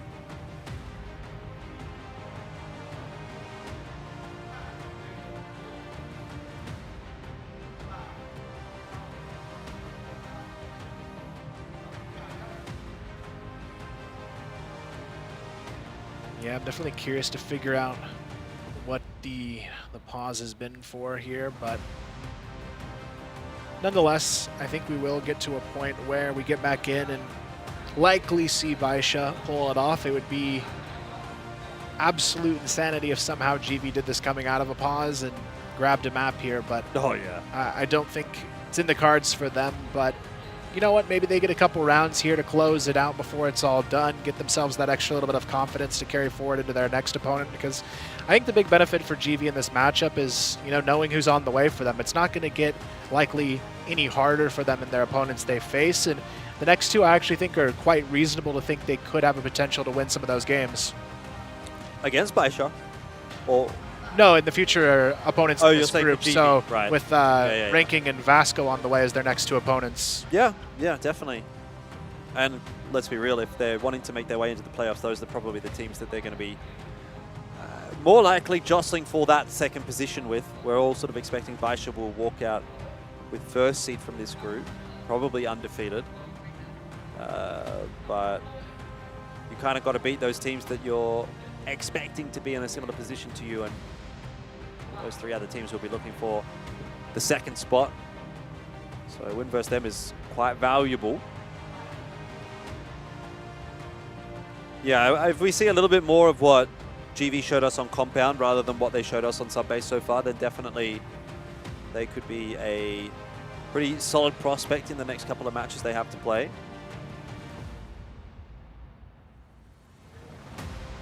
Yeah, I think for them, I'd love to see them go toe-to-toe with one of these other teams on Compound. I feel like they could probably win against one of these other teams in the group on that map. Subbase, they just haven't looked pieced together at all across the board on, so we'll see if they maybe keep this in the pool or not moving forward. I wouldn't be surprised if they actually remove this for other teams, considering it's normally a map they actually ban quite a bit in regional play. I think they just drew it here thinking it might be a weaker one for their opponent, but right. BaiSha just all around not looking weak at all today, and I don't think we're going to see a whole lot of shakiness from them until maybe deeper into the playoffs. Yeah, definitely a mentality thing, right?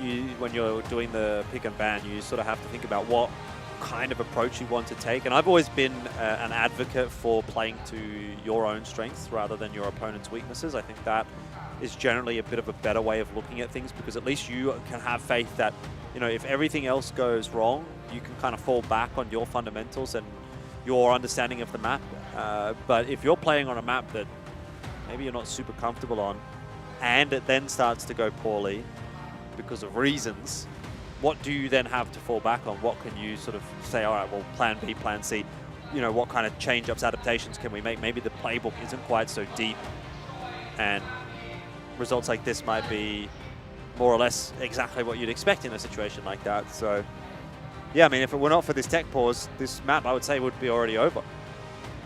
Yeah, very likely, but I'm interested to see actually our third match on the way as well. I'm expecting that one to be a lot more competitive than these first two, just because the Chinese teams are always so dominant. But then we talk about, you know, we have Kara House versus Pacific as our final game of the day. I'm actually pretty excited to see how those teams stack up, because there's actually been some back and forth in those two teams in recent history. So, and I feel like Pacific too is one of those teams that recently they haven't been much of a threat, because they actually weren't at the last CFS, but coming into this event, they actually look pretty strong, and in their regional leagues, they've looked very dominant as well. And it's a team, like we talked about earlier, historically is very, very strong as well. They've got, I think, at least 2, maybe 3 of their older lineup still with them as well. So I think for them, it's just, they're kind of in the same boat as GV. They've been away for a little bit, they're coming back in, and they've got a lot to prove. They've just got a bit of a harder group, I think, to get out of to make that happen.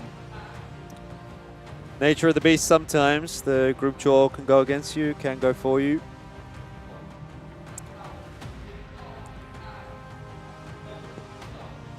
It's one of our local Vietnamese casters.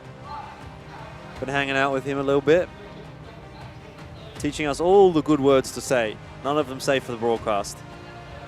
Nah, it wasn't actually him, it was one of the other guys, but there you go.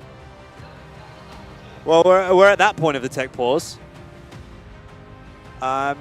Maybe seeing positive signs, though, from the BaiSha booth, I think. Looks like some headsets are going back on, so maybe we'll be underway shortly. For what really does feel like a formality of a round, I've got to be honest with you. But I think we might be okay soon. Yeah, hopefully hopping back into it shortly, and then we'll see how it concludes. I'd imagine a 1-0 here on the table to close it out, but maybe a few more rounds from GV. They do have a good bounce back after the pause here and there, but at this point, you almost wonder if it's going to be a really aggressive round from BaiSha, just being anxious to get it over after a long wait here. Yeah, I mean, I wouldn't be super surprised. They've been pretty aggressive throughout this map, so it may not be too surprising to throw another aggressive round in right here. And instantly, a lot of util getting used towards control room. You can see there from GV, but BaiSha actually just maybe holding off the pace a little in this round and taking it a little bit more of a standard approach. Some early pre-fire here towards the A bomb side. FaZe already down to half HP, kind of stuck here on the back of the A bottom staircase. It is going to be him falling back now for the support of Snox, who's trying to work his way up into the lobby, but Woonon has it smoke screened here. He's going to try and sneak through it. 9, though, actually goes for the ego challenge here from the bottom of the A staircase. Can't find anything just yet, but Woonon able to connect on one through the double doors here. 577 now holding the lower bomb site. He's going to be contested, falls back, playing that corner pocket to open up his teammate. It's going to be 9 on the back of site who finds one.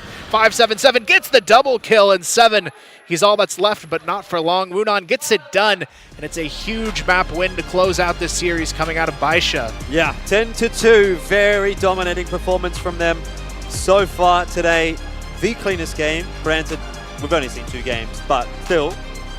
10-7, 10-6 in the first match, and now 10-5, 10-2 in the second match. BaiSha confirmed themselves 2-0 over GV. Bit of an anticlimax, really, after the tech pause. No big comeback, no reverse sweep attempt from GV. It's just over and done with in the blink of an eye, and yeah, that's that. I mean, standard day at the office for BaiSha, right? They would have come into this competition and expected to put up results like that, and they have very much. They've dominated from day dot. 27 kills from 9 in that first map as well. We continue to bring that up, and I dare say that's going to be one of the prevailing storylines actually throughout the rest of this tournament, because that is a, well, once in a tournament, once in a year even kind of a scoreline. So we'll keep that in mind as we head deeper into this event.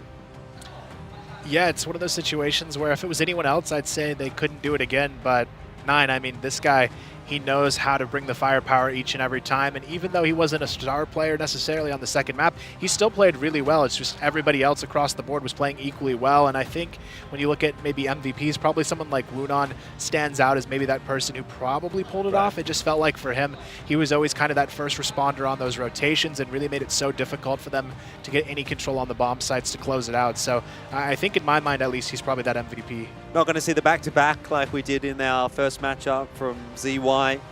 Take a quick look at the highlights right here for BaiSha in what was, yeah, I mean, again, a fairly dominant win. I don't know that there's really too much to sort of say to the positive for GV. The only thing I will sort of mention is I think when they did kind of get a little bit up in the face of BaiSha in a couple of instances, it felt like they were able to catch BaiSha off guard, but it ultimately then kind of became a little bit one-dimensional in that they were only really doing that around the control room. If they could have tried to find some other avenues of attack, try to find you know, the ability to pick off a couple of those BaiSha members earlier on in some of those rounds from a different angle, maybe there was something to be said there. But look, unfortunately, very, very one-sided map, and GV, they got a lot of thinking to do heading into tomorrow.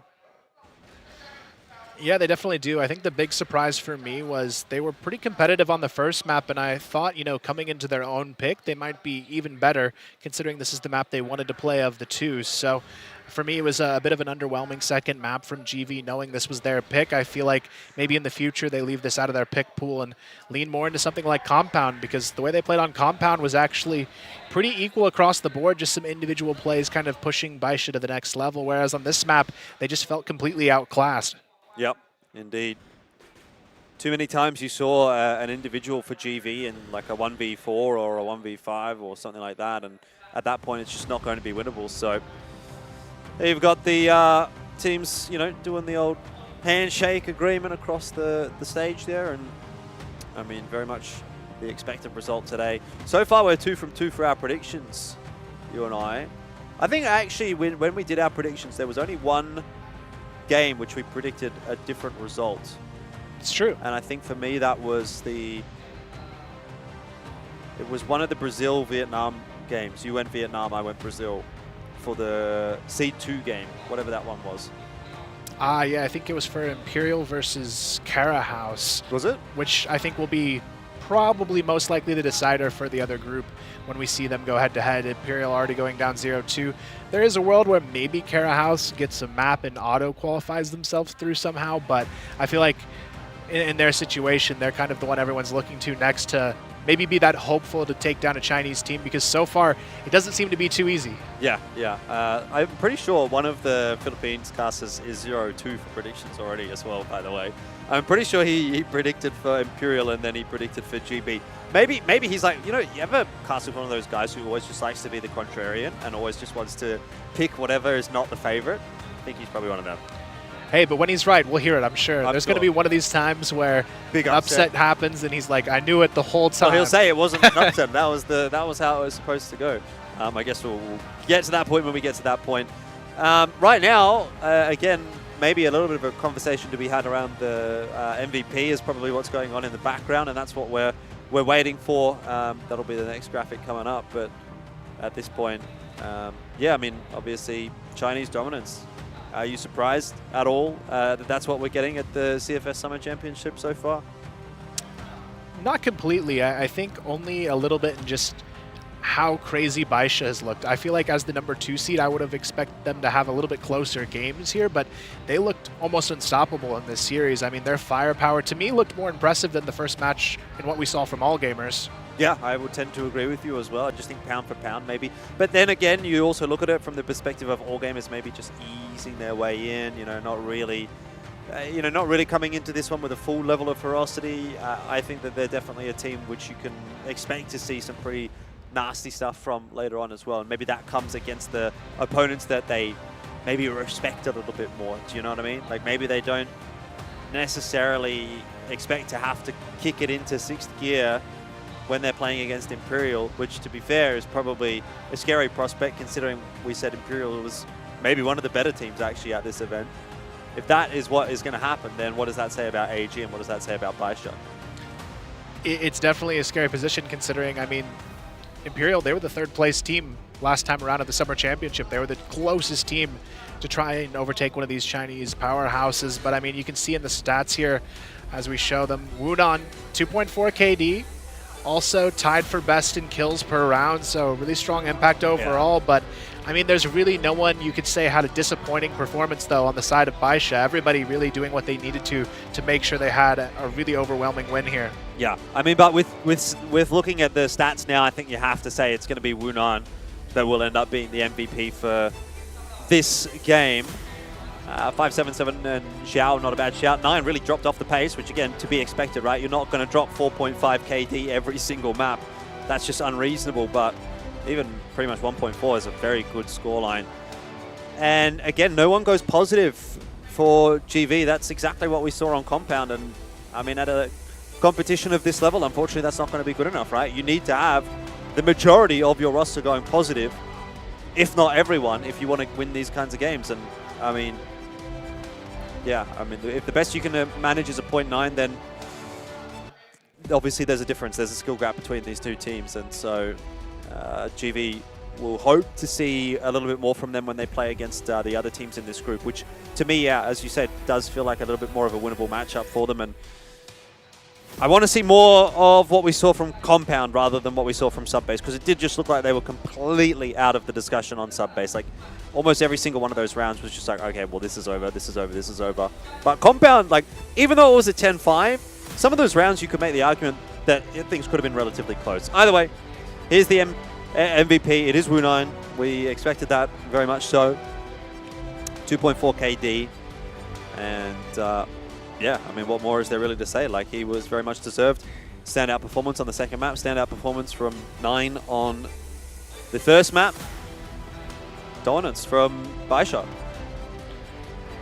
Yeah, now moving forward, I hope they can continue this level of play because in my mind, they're looking like the #1 team we've seen so far, and I'm anxious to see if anyone can really put some pressure on them because throughout this series, it didn't really feel like there was any pressure felt, especially from someone like Wunan and Nine, who just consistently, firepower-wise, can seemingly take out just about anyone in their path, and I'm hoping to see at some point a player that can kind of rise up and really put them in their place and make things a lot more difficult for this roster. But looking at the rest of this group, I think it's going to be tough for anyone, especially in the group stage, that's going to face this team. Yeah, definitely. I think the big takeaway from this game is that if you want to be good at CROSSFIRE, just put the letter N and the number 9 in your name. In whatever capacity, it seems like that's the big fix. So here's the result. Of course, 10-5, 10-2. And not really too much to say to the positive for GV. They will have to work very hard to make it out of this group now. Yeah, it's going to be tough. Round differential going to be against them even in a tie situation now as well. But with the way it's structured, a tie situation pretty unlikely. So now they basically have to beat their next 2 opponents, which for them would be Ranking and Vasco. Vasco, even though they're #2 seed, having to take down a top Brazilian team is still going to be a tough feat for a team like GV to go up against later on in the group. And Ranking as well, Vietnam, I would say, is probably the other top 3 region in the discussion right now. So it's really tough when you consider the position of both GV and I think Pacific as well in this. They're kind of the teams that are the own fight of their region, and there's a lot to work through to get through for both of them. Yeah, most definitely indeed. Well, that more or less ends the discussion around our second match for the day. And now we have to start thinking about match number 3. Obviously, there will be an interview for BaiSha and GV in just a second as well. I can see that getting set up on the stage. But Pacific Macta and Cara House will be the second match of Group B. Here's the results from Group A so far. You can see BaiSha very much dominant, and again, that round differential, +13, looks pretty damn good, which makes for a pretty big hole for GV to dig themselves out of. Yeah, now it's going to be the wild card, really, of how these other teams face off against each other. I believe tomorrow is actually going to kick off with the Ranking and Vasco game, so we'll get a first chance, actually, to see them tomorrow. But we actually will end the day after the break. We will have Cara House and Pacific as our final one here for the first day. And I think on paper, this seems like it should be the first, potentially really close match we'll have on the day. Right. Yeah, I mean, I suppose that sort of depends on what kind of form Pacific Macta show up with. They're obviously a fairly experienced squad as well, with quite a few of those members having been around the block. So I'm quite interested to see what they're going to do. I know the level which they can hit, but the question is going to be whether or not they do hit that level. And obviously, what kind of an impact is the 6th man going to have? And obviously in that discussion, whether or not the audience will be, obviously they'll be cheering for Cara House. Will that, spur them on? Will it cause issues for Pacific Macta? Are they even going to hear it in the booths? Maybe, maybe not. I'm sure if the crowd's cheering, you're going to hear it to an extent in the booth, but will it make a difference the way that you play the games out? Not sure, but here you go. Come back in about 25 minutes or so if you want to see the Pacific Macta and Cara House game. That is going to be at 7:50 local time, which is GMT +7. We're in Vietnam. But 2-2-0 is to start the day off. Are we going to get 2-0 to finish the day off? We'll see. It's going to be an interesting one here. At least, maybe some of our Western folks are getting up now, and this is going to be at least a decent one, I think, to close it out with. Yeah, indeed. Looking forward to it, and looking forward to seeing what we're going to hear from the interview down on the stage, which will be coming up in just a second. As you can see behind us, they are getting themselves sorted and ready to go. But, yeah, I mean, what is there really to say for BaiSha? Yeah, it was a good game. We won. We're the best. Feeling pretty confident. Not sure who the interview was with, but if it's with 9, you'll be saying something along those lines, I dare say. Yeah, I mean, there's nothing for him really to say after that series. I mean, he played probably one of the best we'll see out of him this whole event, and if he does something even better, I mean, it'd be quite the tournament for him, probably one of his best overall. So I'm hoping he can top it though, because I mean that would be You gotta probably hope the best that's map not of all time. You gotta hope that's not your best map though of the tournament, right? You want to be picking later on in the tournament rather than this early on in the tournament, particularly when, you know, let's be real, like they have tougher opponents to face. Yeah, I mean, they certainly do. I think that's where the true test lies for BaiSha, because I feel like they're one of those teams where if they know they're the stronger team, they kind of steamroll and get these really hefty score lines, but they're also a team that I think teeters a little bit earlier than someone like All Gamers when things get tough. Right. Lấy chiến thắng trong ngày thi đấu hôm nay. Và thưa tất cả quý vị, vừa rồi chúng ta cũng đã được theo dõi phần thi đấu giữa BaiSha Gaming và GV Esports. Và ngay lúc này xin được mời tất cả quý vị, chúng ta hãy cùng nhau hướng mắt về sân khấu để theo dõi phần phỏng vấn với một đại diện đến từ BaiSha Gaming. Và ngay lúc này thì xin được mời một đại diện đến từ BaiSha Gaming hãy gửi lời chào đến với tất cả quý vị khán giả đang theo dõi chương trình ngày hôm nay. 跟观众朋友们打个招呼。Hello， 大家好，我是来自白沙的吴楠。 Xin chào mọi người, tôi là WN99 đến từ BaiSha Gaming. Và ngày hôm nay thì mình thấy là WN99 cũng đã thực hiện rất là tốt và MVP cho đội của mình đúng không ạ? Thế thì Hà muốn hỏi bạn một câu rằng là bạn đánh giá ra sao đối với những đối thủ của mình trong ngày hôm nay tại giải đấu lần này so với giải CFS Grand Final năm 2023, cụ thể là đối thủ là GV của chúng ta ạ? 你觉得今年的 GV ESPORTS 跟去年的有什么区别吗？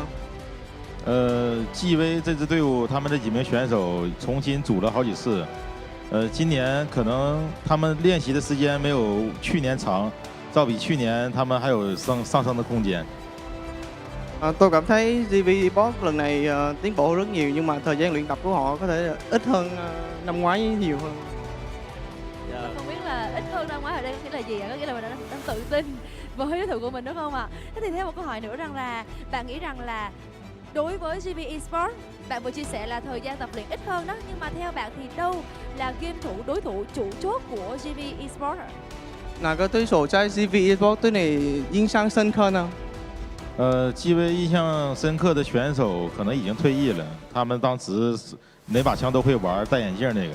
但是现在印象深刻的就是 Snoke 的了。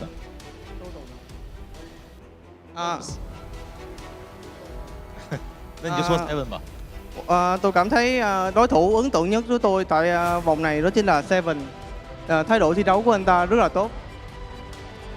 Vậy thì sau hàng loạt trận đầu tiên của vòng bảng ngày hôm nay thì bạn đánh giá như thế nào về vòng bảng B? Xin mời. 你对这个小组赛的第一场情况感觉怎么样？ 小组赛的第一场也是渐入佳境。tôi cảm thấy các đối thủ đều là thực lực rất là tiến bộ hơn năm ngoái. Và nãy giờ thì là những lời đánh giá dành cho đối thủ của mình cũng như nhìn nhận chung về bảng A rồi. Thế thì Hà muốn được hỏi rằng là bạn và đội của mình có tự tin là năm nay mình giành ngôi vị cao nhất là ngôi vị quán quân hay không ạ?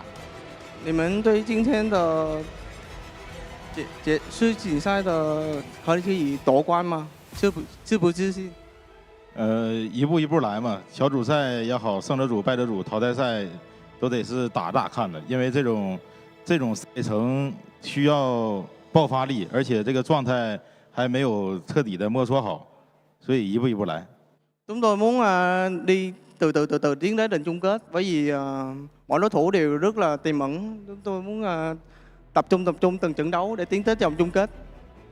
Và Đại Cương hy vọng rằng với sự tập trung này sẽ giúp cho BaiSha Gaming sẽ đạt được những mục tiêu của mình tại trận đấu này. Và ngay lúc này thì xin được mời tất cả quý vị chúng ta đừng rời khỏi màn hình nhé, vì chúng tôi sẽ quay trở lại sau ít phút. Và hãy nhớ là ở cuối chương trình ngày hôm nay chúng tôi sẽ tìm ra những vị khán giả may mắn để có thể nhận được những món quà vô cùng hấp dẫn đến từ phía ban tổ chức. Một lần nữa xin được cảm ơn BaiSha Gaming rất nhiều. Chúc mừng các bạn ạ.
Hello everyone, this is Seven, the host of Fight Club Season 2. In the last episode, Awesome from Lazarus and Golden from Imperial have the high ground by getting early 2 wins. These 2 players will have the privilege to pick their opponents ahead of the others. What choices will they make? Let's find out now.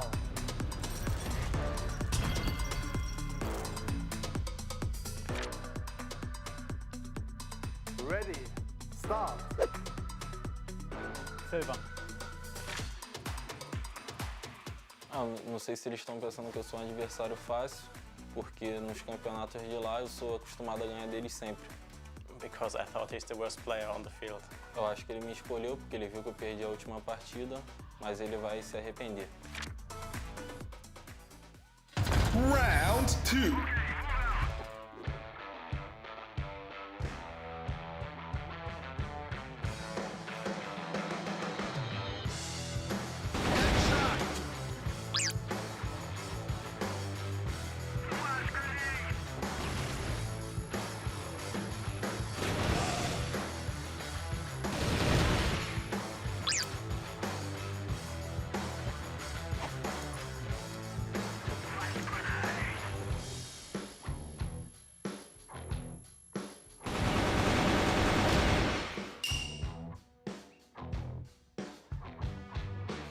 guys, Awesome is the first player who proceeds to the final round.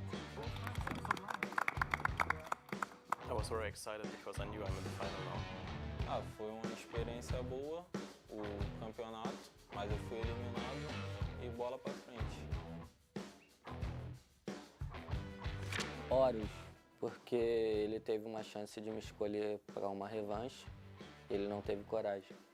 Aí eu dei essa chance para ele. أنا كنت أعرف في الحقيقة أنه سوف يختارني للانتقام لصديقه، لكني هذه المرة كنت مستعدا وكنت أعرف أني سوف أنتصر على هذه المرة. Round 2.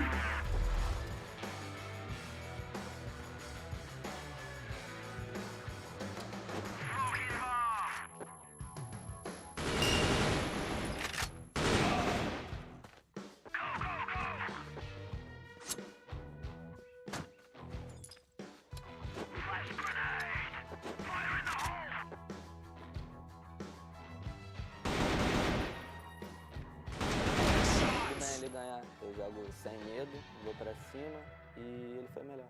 É isso. حاولت تنتقم مني وتكسب لكن للأسف خسرت. مين هيشيل خشبتك؟ ادي كده سيلف خلاص، وادي كده جوكن خلاص، ادي كده البرازيل.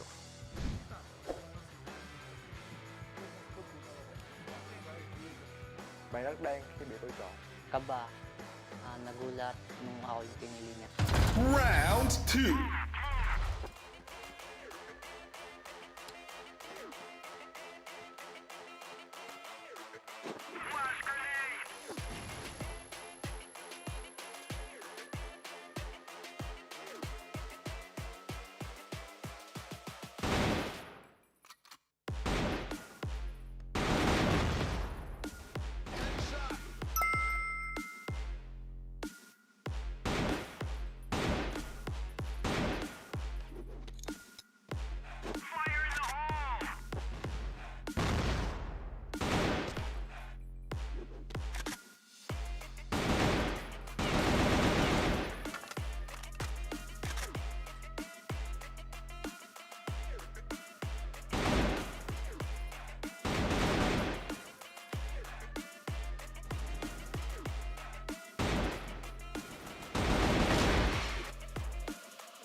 Nalungkot, syempre.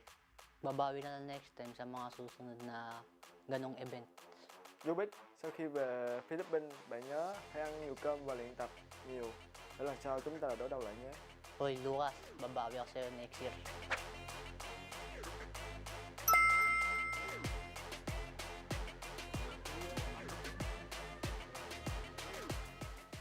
So it was fun for me to pick the cats because I knew it didn't affect me which players I just chose.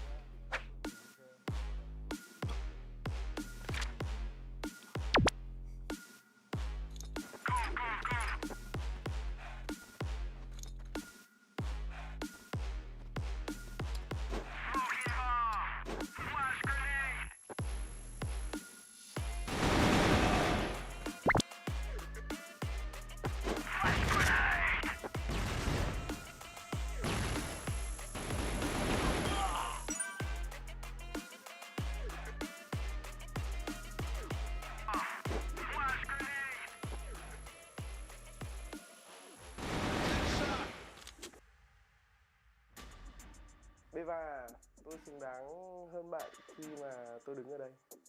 Goodbye.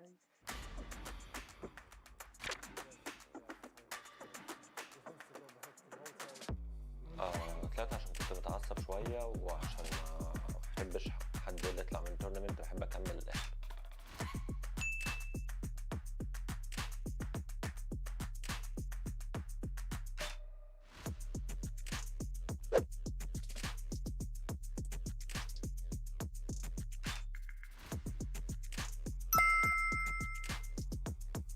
Ai cũng được, nhưng mà không phải là tôi. أعتقد أنه إذا وقع علي الاختيار سوف أختار دولة من فوريكسل. Não tava nem aí se eu fosse escolhido. Se eu fosse sorteado, eu conseguiria ganhar. I felt bad for the other players because I picked Dola and I knew he's a good player, so they have to play against him now.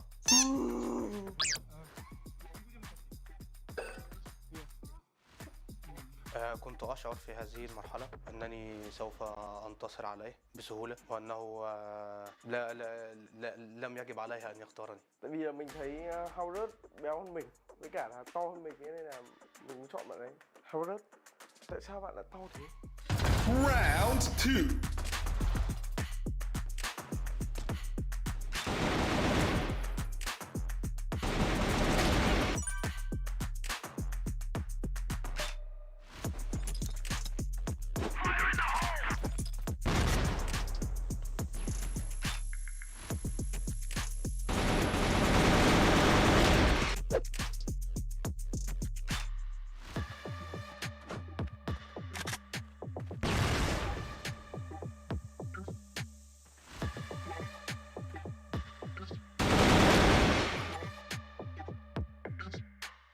Cái cảm giác mà em thua nó, tại vì trận đầu tiên thì em gặp là em thắng nó, nhưng mà trận thứ hai thì em bắn từ 85, thế là trận thứ ba em thua luôn. لقد توقعت ذلك وتوقعت أني سوف أفوز. Mất 3.000 đô rồi.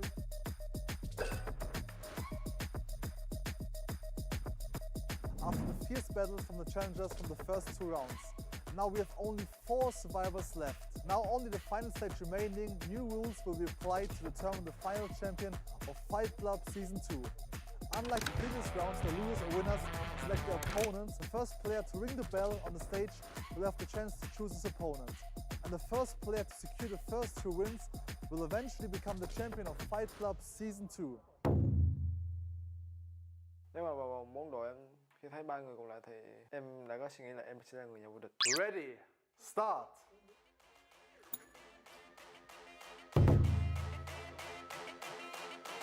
Vì em muốn là người chiến thắng. Vì lúc đó trong người tôi ngọn lửa đang nhân trào lên và tôi muốn lật đổ tất cả, nên tôi sẽ lật đổ từ người mạnh trước. I was not so happy about the pick from Lucas because I knew he won the first season of Fight Club 1.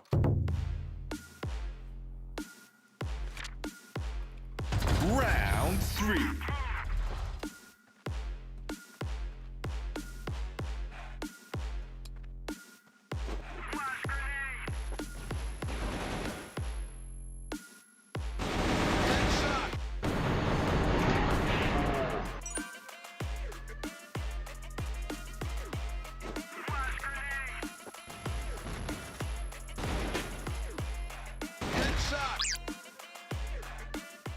I didn't feel good because it was my first lose of the tournament and yeah, I didn't expect it. Lúc đấy tôi không có suy nghĩ nào và tôi chỉ muốn đánh thắng người mạnh nhất để tôi đi tiếp.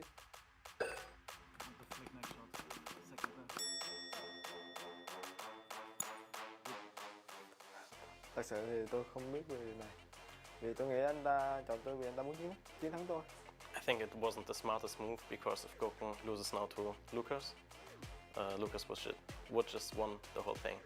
Porque eu sabia que ele não iria ser escolhido por ninguém e se eu ganhasse dele, eu ganharia de todo mundo. Em nghĩ là em sẽ đánh thắng anh ta vì năm trước em đã đánh thắng anh ta 2 lần.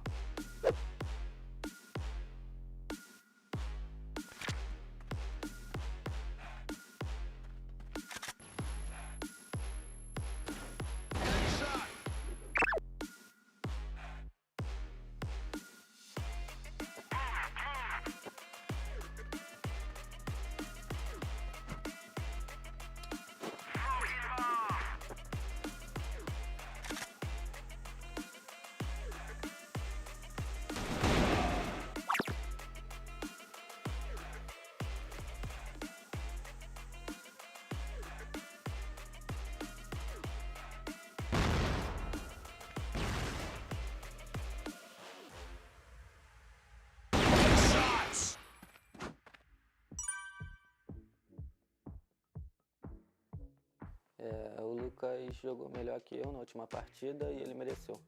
Nếu mà như năm 1 mùa 1 á, mà em giành được chức vô địch thì em cảm thấy rất là may mắn cho em. Nhưng còn như mùa 2 này em giành được thêm một chức vô địch thì em nghĩ là đó là bản lĩnh và bản năng của em.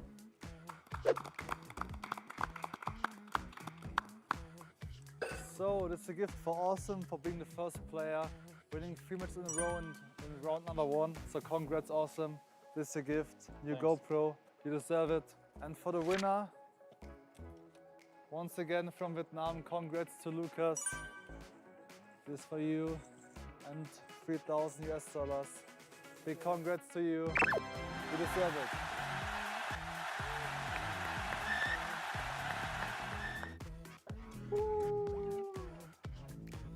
Tôi là Lucas.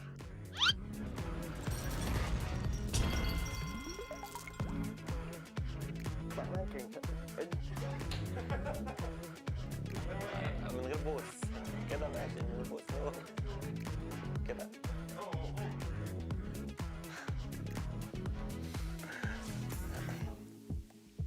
Tại sao bạn không nhớ được tên của tôi? Is it his name Pecans? Pecans? No? Chào. Tôi là Lucas. Không, cái tay này bị... Yeah, okay. One more.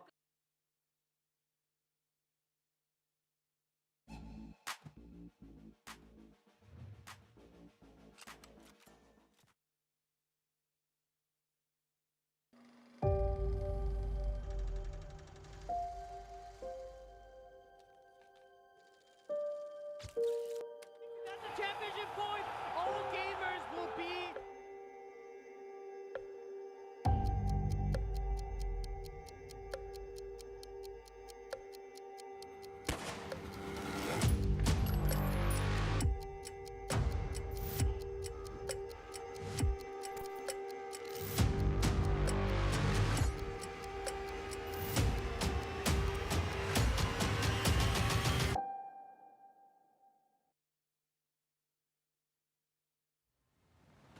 CFS Summer Championship 2023. It is time for our final game of the day. So far, it's been 2-0s across the board, but the question is, we'll be getting another 2-0 today. Kyle, or are we heading to a 2-1? This one certainly looks like on paper, it might be the most closely matched. Yeah, this is definitely going to be, I think, a much more intense matchup than we've seen so far. Obviously, the Chinese powerhouse teams, they came in, they did their thing. They looked really good, really solid moving forward. But now, this is where a lot of other questions start to get answered. How are these other teams going to perform against each other? And we're going to start to see, I think, for the first time, these groups really start to shape up of what we're going to see in the long term moving forward as the days go on. And as we take a look at the group stage standings so far, obviously, we had a couple wins here, but we've got one more to go to decide how this group's going to shake out. And all gamers already getting that win, I think, just makes it that much more crucial for whoever wins here to try and get the 2-0 themselves here, because they know they've got a big opponent on the way, and you've got to build up that confidence if you want to take down a team like AG later on. Yeah, I mean, I guess the big thing here, actually, for Cara House in particular, is you play Pacific Macta today, you play Imperial tomorrow. If you win today and tomorrow, you go through to the playoffs. There's no question about that. If you win those two games, you're pretty much done.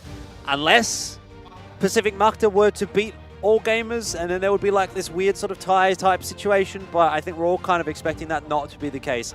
So, looking pretty good for Cara House if they can win their first two games here on day one and day two. Here are the group standings again, just to update you after the previous game. BaiSha utterly dominated GV. They went plus 13 over the rounds, 2-0.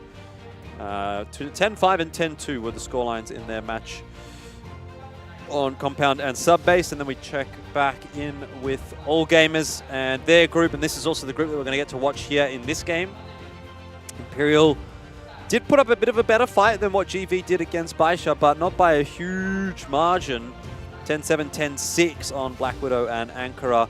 ZY so far the player to beat in this group, and so I have to say, yeah, again, Chinese domination so far at this point in the competition, and we're waiting to see what we get from the Philippines and Vietnam now.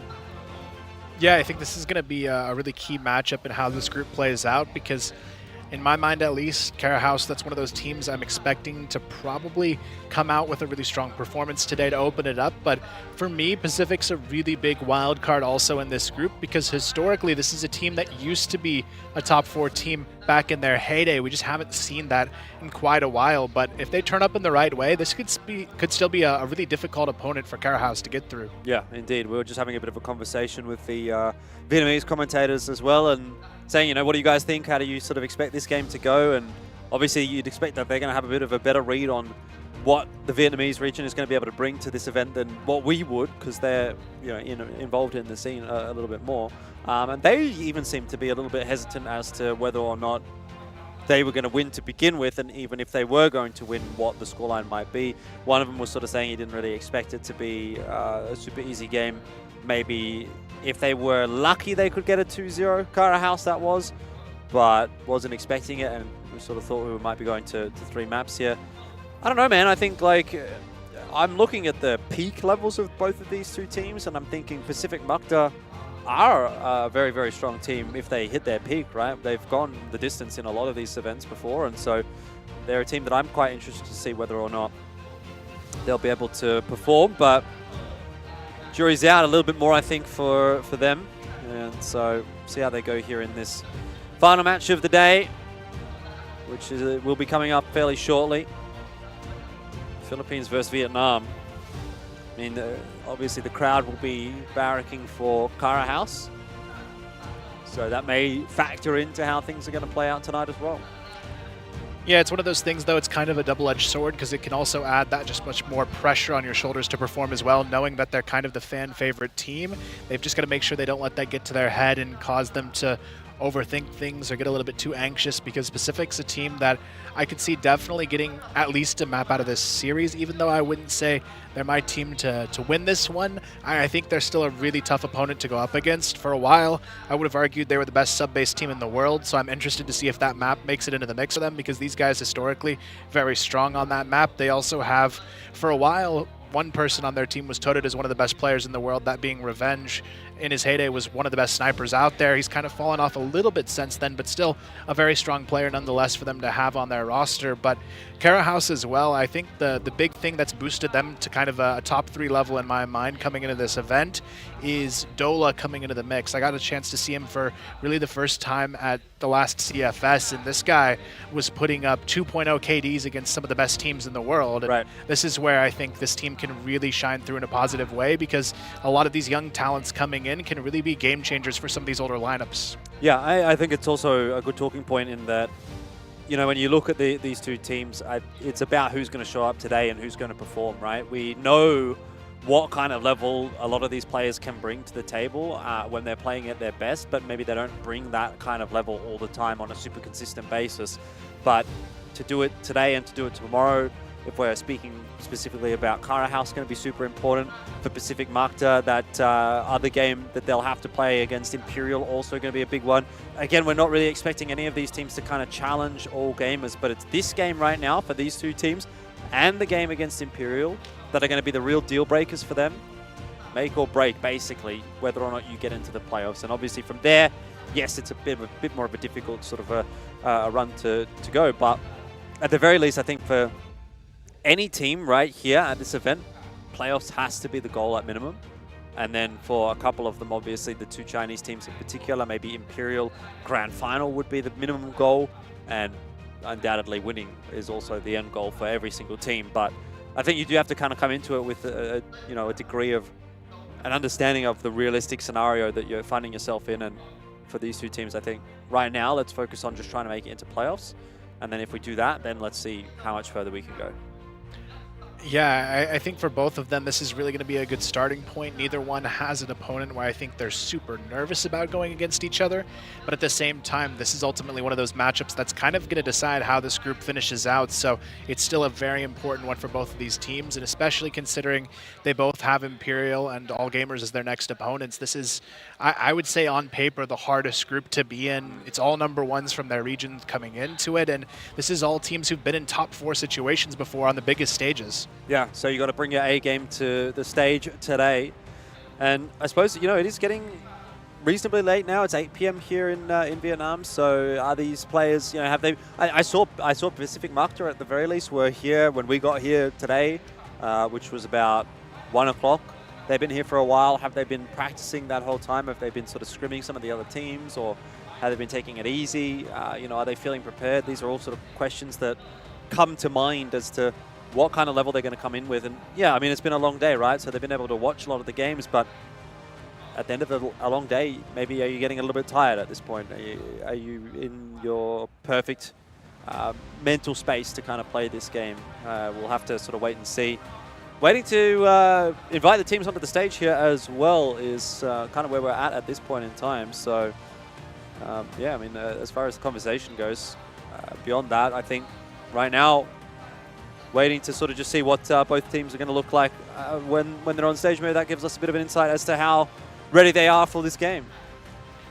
Yeah, I mean, looking at this one, I think this is going to be a long series on our hands, probably just knowing that these two teams, I would say, are relatively evenly matched across the board. I think just in more recent history, Kara House is the team that's proven themselves just a little bit more so in terms of how they've played in their recent matchups. So for them, I think they've got a little bit more proof here as well. They know they're kind of the hometown favorites here. I would say between the two Vietnamese teams, a lot of people are expecting Kara House to be that team that could maybe squeeze through and get themselves into the finals of this event. Ranking going to have, I think, a little bit harder time doing that, just knowing how they performed both teams at the last CFS. I mean, this was a team that made the top 4 of CFS and Kara House. They know what it's like to be close to that finish line, and really the Chinese teams have been the only ones standing in their way in recent history. Yeah, indeed, indeed. So, yeah, long way to go for both of these two teams, and at this point, obviously, we're looking forward to sort of seeing what they're going to be able to do today and how we're going to see them play into the future as well. I'm told there's a couple of issues maybe going on the stage or somewhere, so that's unfortunate to hear, because all the teams are ready to go, or at least they look ready to go from what I can see. But unfortunately, we're going to have to wait a little bit longer for this final game of the day. Yeah, I think we are going to have a quick break here before we get into it. Just let these teams get kind of prepared, ready to go, make sure there's no issues when we hop into it. It is going to be our final map, though, coming up, or our final set of the day coming up. So definitely still one you want to stick around for, though. I mean, it's going to be the first time we see our Vietnamese teams on stage, so stay tuned. We'll be right back.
Hello everyone, this is Seven, the host of Fight Club Season 2. In the last episode, Awesome from Lazarus and Golden from Imperial have the high ground by getting early 2 wins. These 2 players will have the privilege to pick their opponents ahead of the others. What choices will they make? Let's find out now.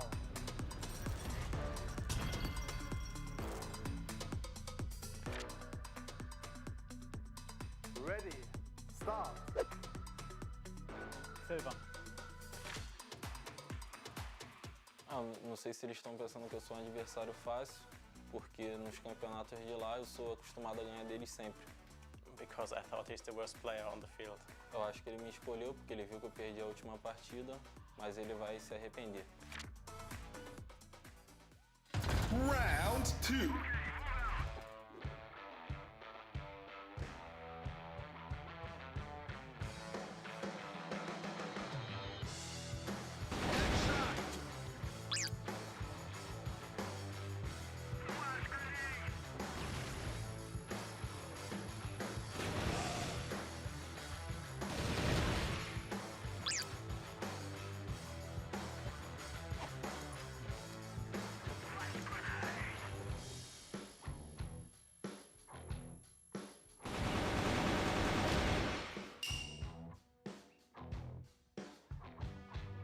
So guys, Awesome is the first player who proceeds to the final round.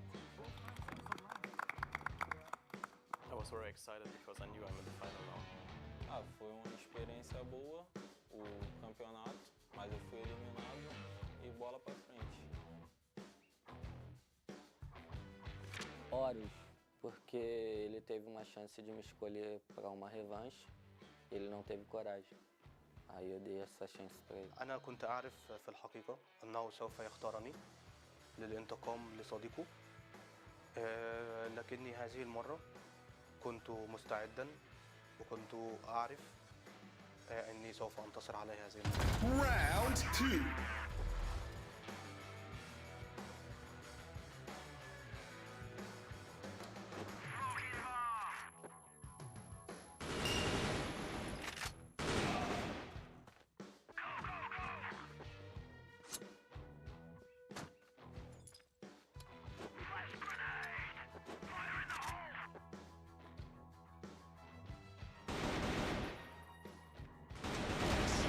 Ele ganhar, eu jogo sem medo, vou pra cima e ele foi melhor, é isso.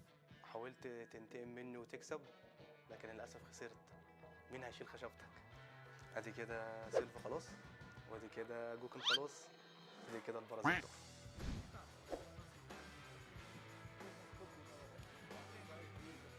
Bạn rất đen khi bị tôi chọn. Kaba, nagulat nung ako yung pinili niya. Round 2.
Nalungkot, siyempre. Babawi na lang next time sa mga susunod na ganong event. Vô Bích, sau khi về Philippines, bạn nhớ phải ăn nhiều cơm và luyện tập nhiều để lần sau chúng ta đối đầu lại nhé. Hoy, Lucas, babawi ako sa'yo next year.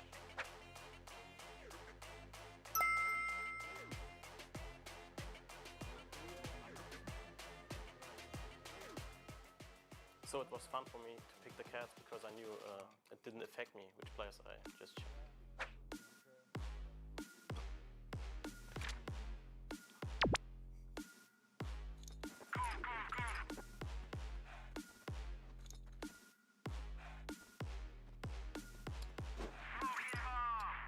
Flash grenade!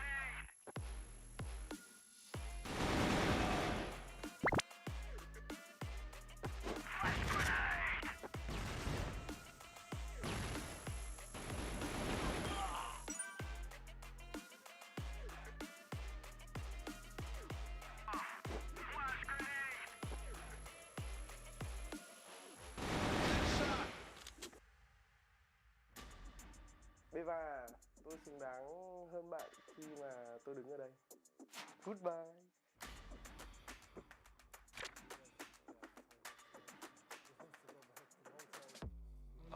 طلعت عشان كنت متعصب شوية وعشان ما بحبش حد يطلع من التورنمنت وبحب أكمل للآخر.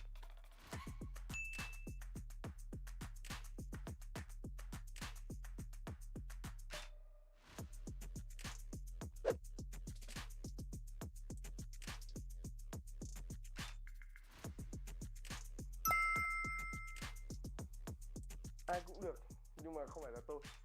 أعتقد أنه إذا وقع علي الاختيار سوف أختار دولة من فوركس ليج. Não tava nem aí se eu fosse escolhido.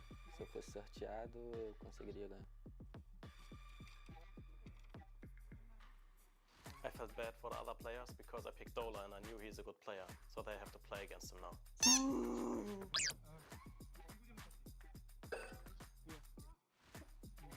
كنت أشعر في هذه المرحلة أنني سوف أنتصر عليه بسهولة وأنه لم يجب عليه أن يختارني. Tại vì mình thấy Howard béo hơn mình, với cả là to hơn mình, thế nên là mình muốn chọn bạn ấy. Howard, tại sao bạn lại to thế? Round 2.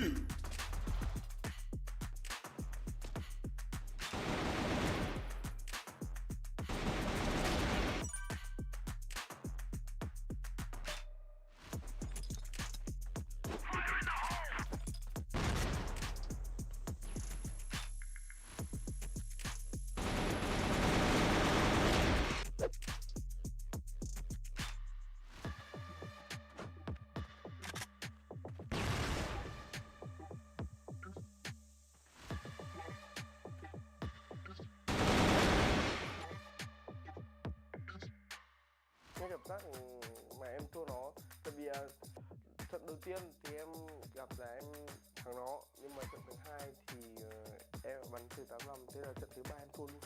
لقد توقعت ذلك وتوقعت أني سوف أفوز. Mất 3.000 đô rồi.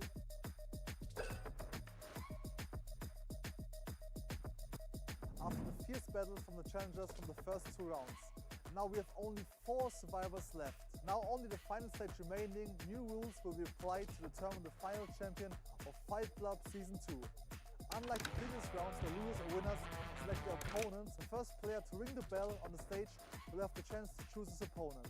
And the first player to secure the first 2 wins will eventually become the champion of Fight Club Season 2.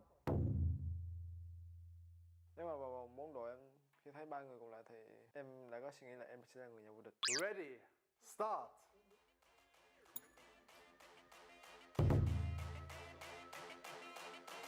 Vì em muốn là người chiến thắng. Vì lúc đó trong người tôi ngọn lửa đang nhân trào lên và tôi muốn lật đổ tất cả, nên tôi sẽ lật đổ từ người mạnh trước. I was not so happy about the pick from Lucas because I knew he won the first season of Fight Club 1.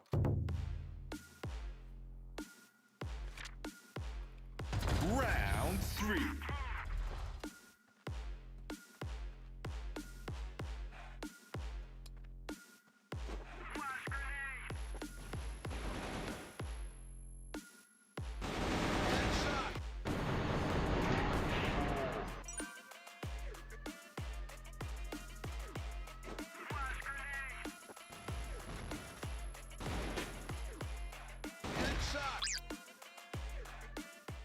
I didn't feel good because it was my first lose of the tournament and yeah, I didn't expect it. Lúc đấy tôi không có suy nghĩ nào và tôi chỉ muốn đánh thắng người mạnh nhất để tôi đi tiếp.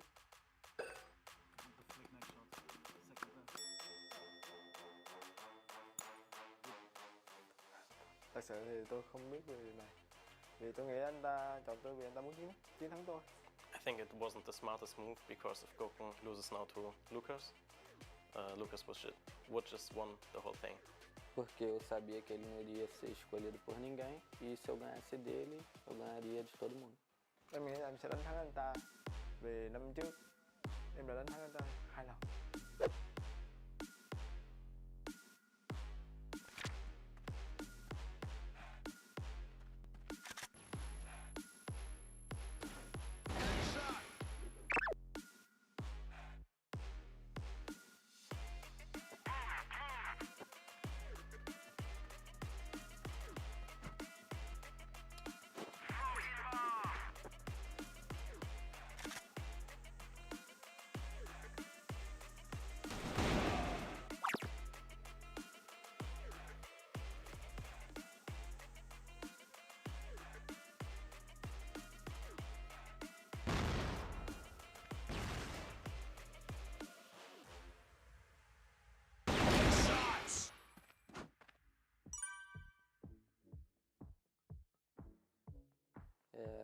Lucas jogou melhor que eu na última partida e ele mereceu. Nếu mà như năm 1 á, mà em giành được chức vô địch thì em cảm thấy là rất là may mắn cho em. Nhưng còn như mùa 2 này em giành được thêm một chức vô địch thì em nghĩ là đó là bản lĩnh và bản năng của em.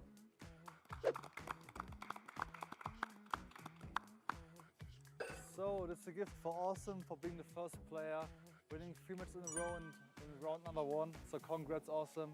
This is a gift, new GoPro, you deserve it. And for the winner, once again from Vietnam, congrats to Lucas.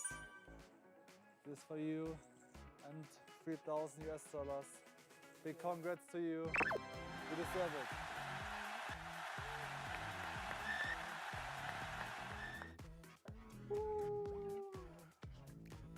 Tôi là Lucas.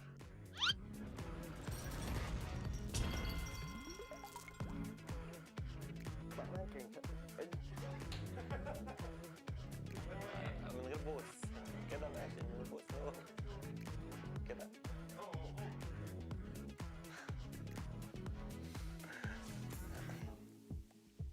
Tại sao bạn không nhớ được tên của tôi? Is his name Pecans? Pecans? No. Chào. Tôi là Lucas. Không, cái tay này bị... Camera. Yeah, okay. One more.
Đô la sẽ bị check vào đô la và đây giờ thì không ai của TK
Hello everyone, this is Seven, the host of Fight Club Season 2. In the last episode, Awesome from Lazarus and Golden from Imperial have the high ground by getting early 2 wins.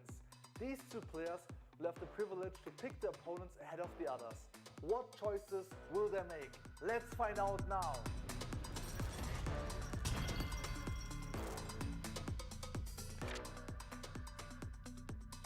Ready, start. Silva.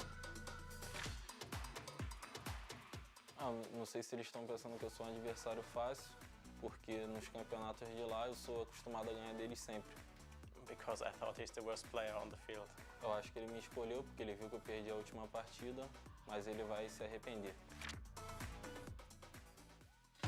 Round 2.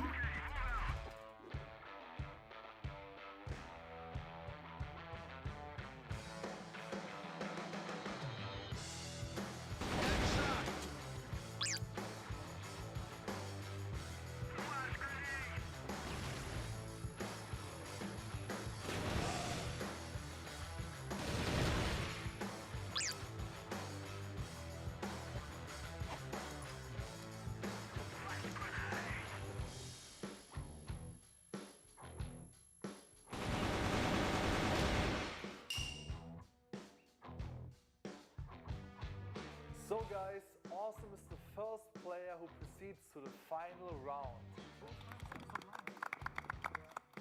I was very excited because I knew I'm in the final now. Foi uma experiência boa o campeonato, mas eu fui eliminado e bola pra frente. Horus, porque ele teve uma chance de me escolher para uma revanche, ele não teve coragem. Aí eu dei essa chance para ele. أنا كنت أعرف في الحقيقة أنه سوف يختارني للانتقام لصديقه، لكني هذه المرة كنت مستعدا وكنت أعرف أني سوف أنتصر عليه هذه المرة. Round 2.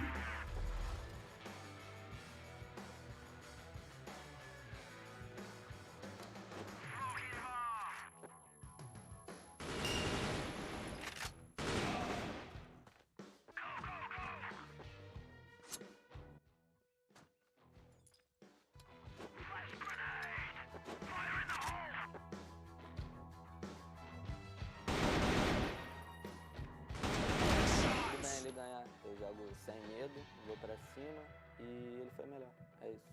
حاولت تنتقم مني وتكسب، لكن للأسف خسرت. مين هيشيل خشبتك؟ ادي كده سيلفا خلاص، وادي كده جوكن خلاص، ادي كده البرازيل تخرج.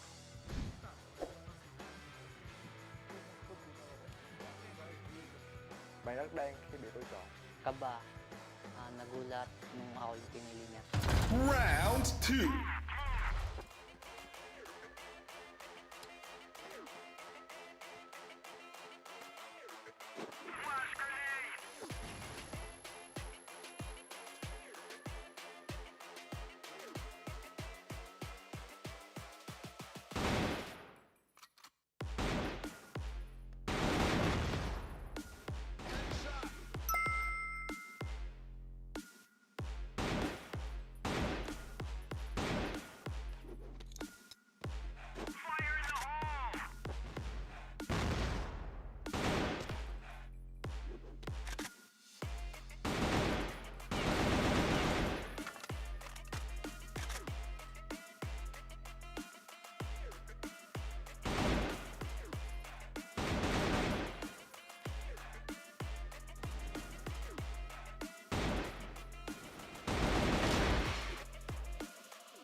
Nalungkot, syempre. Babawi na lang next time sa mga susunod na ganong event. Vô Bích, sau khi về Philippines, bạn nhớ phải ăn nhiều cơm và luyện tập nhiều để lần sau chúng ta đối đầu lại nhé. Hoy, Lucas, babawi ako sa'yo next year.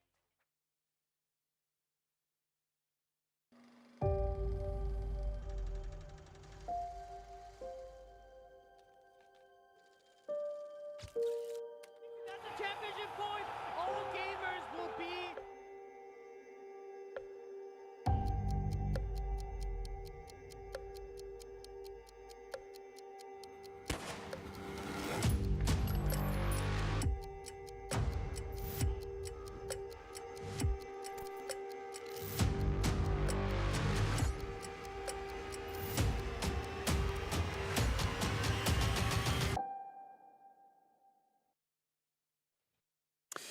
Hello, welcome back to the CFS Summer Showdown. It is getting a bit late in the evening here in Vietnam, but hey, we are back. Thank you for your patience. Appreciate that. We will have Pacific Macta and Cara House coming up in just a minute. Obviously, Carl, there was some tech issues. Not sure exactly what they were, but they've been solved, it seems like. So, ready to get underway with Pacific Macta and Cara House. How are we feeling about this matchup? Honestly, I think this is going to be the best match of the day we've had so far. The first two being kind of blowouts in both directions for the Chinese teams. Now, this is where things get a little bit more intense. You've got a matchup where I think it could go either way, but definitely you've got the crowd favorite of Cara House coming up here, and I think these guys are still going to be a tough opponent for anyone to go up against. Yeah, indeed, indeed. Looking forward to it. Hopefully it'll be an interesting matchup, and we're going to be looking forward to introducing both of our teams onto the stage as well. Haven't seen them yet today, apart from in the opening ceremony. The first one is going to be Pacific Macta, and then Cara House coming out as well. As you mentioned, Pacific Macta, they have a bit of a task ahead of themselves today. So going up against the Vietnamese team, going to be a tough ask for them. But before that, let's go ahead and meet Pacific Macta and put them on the stage.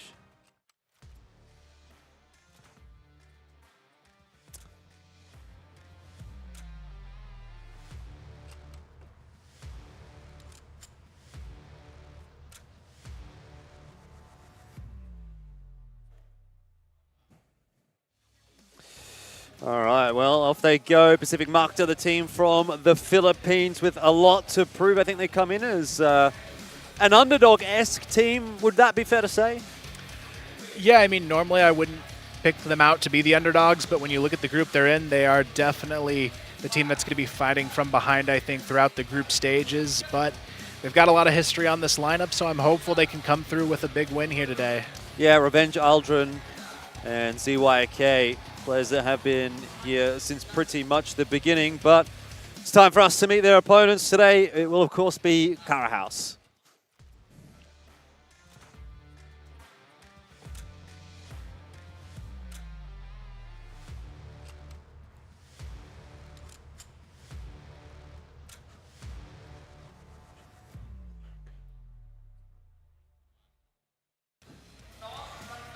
And here's the hometown heroes, of course. Cara House coming through from Vietnam as we start to get the crowd involved a little bit. A few clappers getting banged together for the team from Vietnam. And I would say, you know, looking at the roster here, maybe not quite as much experience dating back the distance that some of these Pacific Macta members do have, but you do still have levels of experience across the board for this Cara House roster, and a few of them do have some of that international exposure already as well. Yeah, definitely a really strong and solid lineup across the board, kind of being led by the veteran players of Shady and Rambo, but Dola, even though he's young, definitely not someone I'd underestimate up in this matchup because he's got so much talent, and already in such a short time he's made some really big moves in the scene. Yeah, you were quite excited to sort of see what he was going to be able to bring to the table. Was it the last Vietnamese Invitational that you watched him at? Was that what you were saying? Or was it Worlds? It was, yeah, CFS was the last time I saw him, and he was a spectacular player to see in the server. The confidence, too, for a young player, just very impressive. Yeah, indeed. Taking a look at Pacific Macta here. That round win percent is about as high as we've actually seen today, but, you know, again, I'm not so sure what that necessarily says moving on to the international stage when we're talking about them having such a good time in the Philippines domestic region. They have traditionally, Pacific Macta has always kind of been the team that's represented from the Philippines. So you'd expect those numbers to be pretty high, but how are they going to look when they go up against better opponents from around the world? Well, we'll look to maybe some of those new players to really be the difference maker, although it's a pretty good standard being put up across the board there by the Pacific Macta individuals. Yeah, I think for them, it's just showing them what they can do at this stage, because I feel like regionally, this team has the most comfort in their own region out of any team we're going to see here in the event. I mean, I think in the last 10 years, they've been at almost every single event possible to qualify for the Philippines, only missing out on just a select few here and there. So this team's definitely been in the light for their region a long time. But on the other side of things, it hasn't been always the same case here for Cara House. They're more of a team that's developed over time. Around 2017, 2018 is really when we saw a lot of these players come to life, but still in their region, very dominant currently. Yeah. I mean, I'm looking forward to seeing what they're going to be able to do. And the stats, of course, what kind of a picture are they going to paint for us?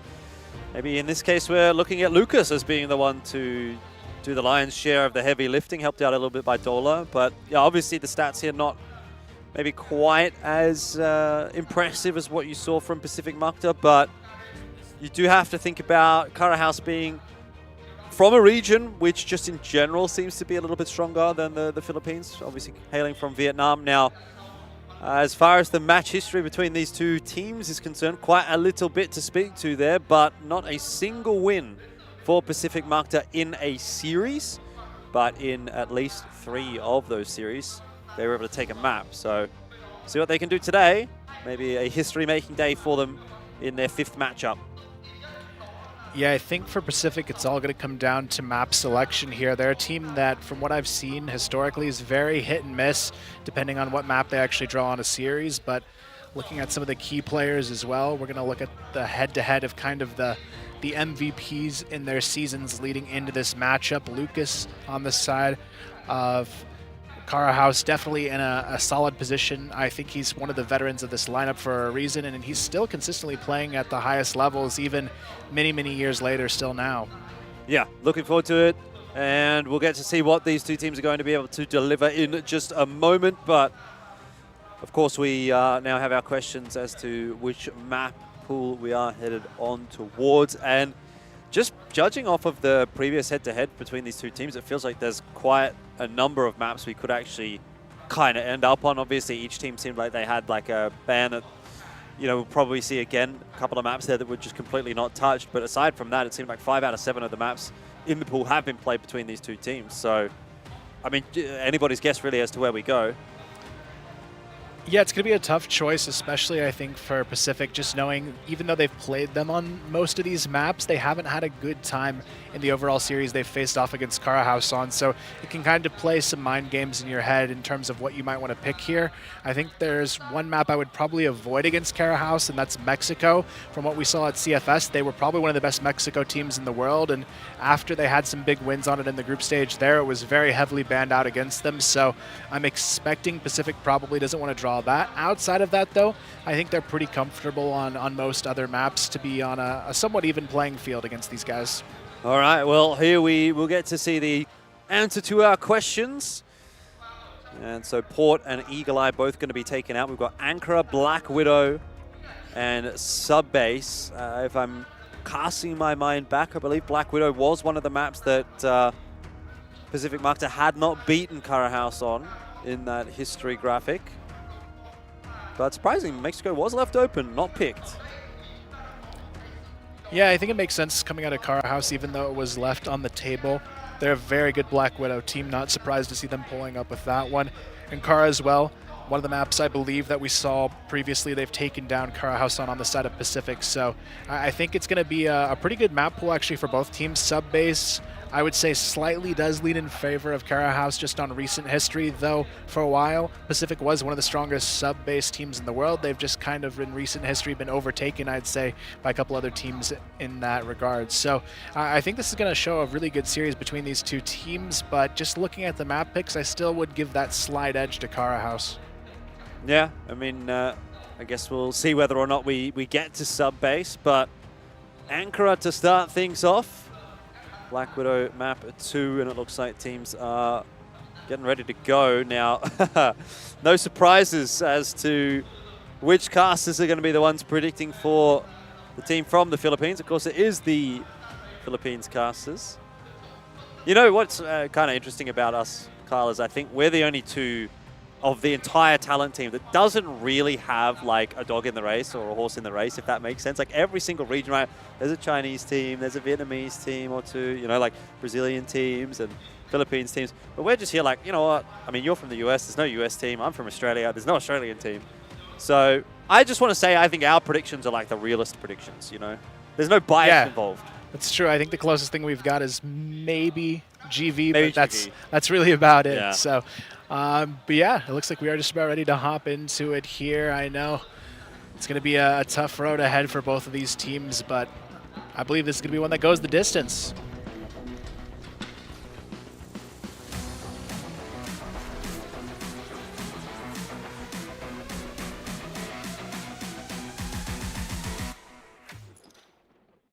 All right, straight away on to Ankara, and it is time to see what we're going to get. Will it indeed be a close matchup as you expect, or do one of these two teams run away with things pretty substantially? Let's find out. Karahaus will be starting off on the attack, and already you're seeing a bit of a shift up from some of the play we've seen on the defense of this map so far today. Revenge being very aggressive into mid, gets himself into pit, and just sets up shop. I'm trying to figure out if they're actually running a triple OM setup. Yeah, they are on the side of Karahaus. A very interesting opening strategy. Meanwhile, Revenge doesn't have an OM at all. Actually, there's going to be no OMs on the side of Pacific Macta. So a very interesting opening setup from both teams. And Karahaus really relying on these opening picks to try and get something rolling, because 3 OMs on an execution really isn't going to work out for you. No, certainly not. Aldrin may want to take a little bit of a look into mid here, and that could be his undoing, but just still opting to shoulder around that corner and not really commit to too much. Shady posted on what you would consider to be the standard ORM line, but beyond that, I mean, where do you expect to find an advantage here for Karahaus? I don't know, man. Like, I suppose this is something that you may have looked at and sort of said, yeah, Pacific Macta, they want to play aggressive in the first round of Ankara or something like that, but not really getting it, right? They're not giving any picks over to Karahaus, and that makes life difficult for the attacking side. MVA does just go for a little bit of an info peek there. Doesn't see too much outside of A, which actually is false info, and leaves him alone on A. So this could be a problem. If he goes down right here and Karahaus hit that bomb site quickly, which is exactly what they're going to do, well, now all of a sudden it goes from having to be 3 ORMs on the entry to 3 ORMs on the post plan, and that is not going to be fun for Pacific Macta to deal with. Yeah, the interesting thing here is I believe they changed out most of the OMs, so it's only Shady now that has one left on the post plant. He's going to be playing on the lurk here, watching for that flank as well. Justin already wrapping around. ZYK on the long rotation as well. Shady actually is going to get trapped here on the backside of A long. The shots, though, not going to be connected by ZYK. A crucial mistake here. Now Shady gets the follow-up. Shady, he's looking for more here. Might find it. Justin able to hold on for one. Justin, though, he gets the double, and now Aldrin from above gets the double kill as well. Clears out the site, and Pacific steal away the first round. Yeah, I'm not sure what happened there. I think just a little bit of wayward aim maybe for a couple of the players, and some of the duels don't really play out the way you would have expected them to. But it is Pacific Macta that do walk away with the first round. So Karahaus back to the drawing board. See what they bring to the table this time around. Dola's got himself an ORM. Rambo's got an ORM. Shady's got an ORM. So it was initially a similar setup, although Dola has traded back out for a rifle instead. Yeah, it's going to be a tough response here now from the side of Karahaus. I'm not really a fan of these heavy OM setups early on. It's really relying on a lot of information being gathered to make them impactful, but it's just kind of the same setup from Pacific, playing a little aggressive in mid. They've got Revenge again in this mid-garage position. This time they've got that support underneath from Aldrin, waiting to see if that peak comes through, but Karahaus playing really patient, but it might actually not work out for them because they're not actually getting these peaks too easily from the side of Pacific, who's just kind of playing a little bit forward, but not full swinging here.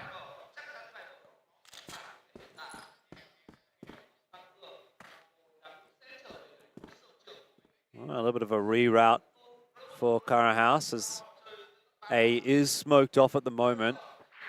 So they'll opt to go in the direction of mid. ZYK set up there alongside Revenge. Revenge doesn't really have much of an angle right now, but if Lucas is going to go charging out into mid like that on his own, well, that's going to be pretty easy pickings for the Crossfire that Pacific Macta have established. Shady able to trade back on in, but of course Aldrin is there to secure one more himself. Now Rambo missing the shot, and well, Cara House, I'm not really sure what that round was essentially.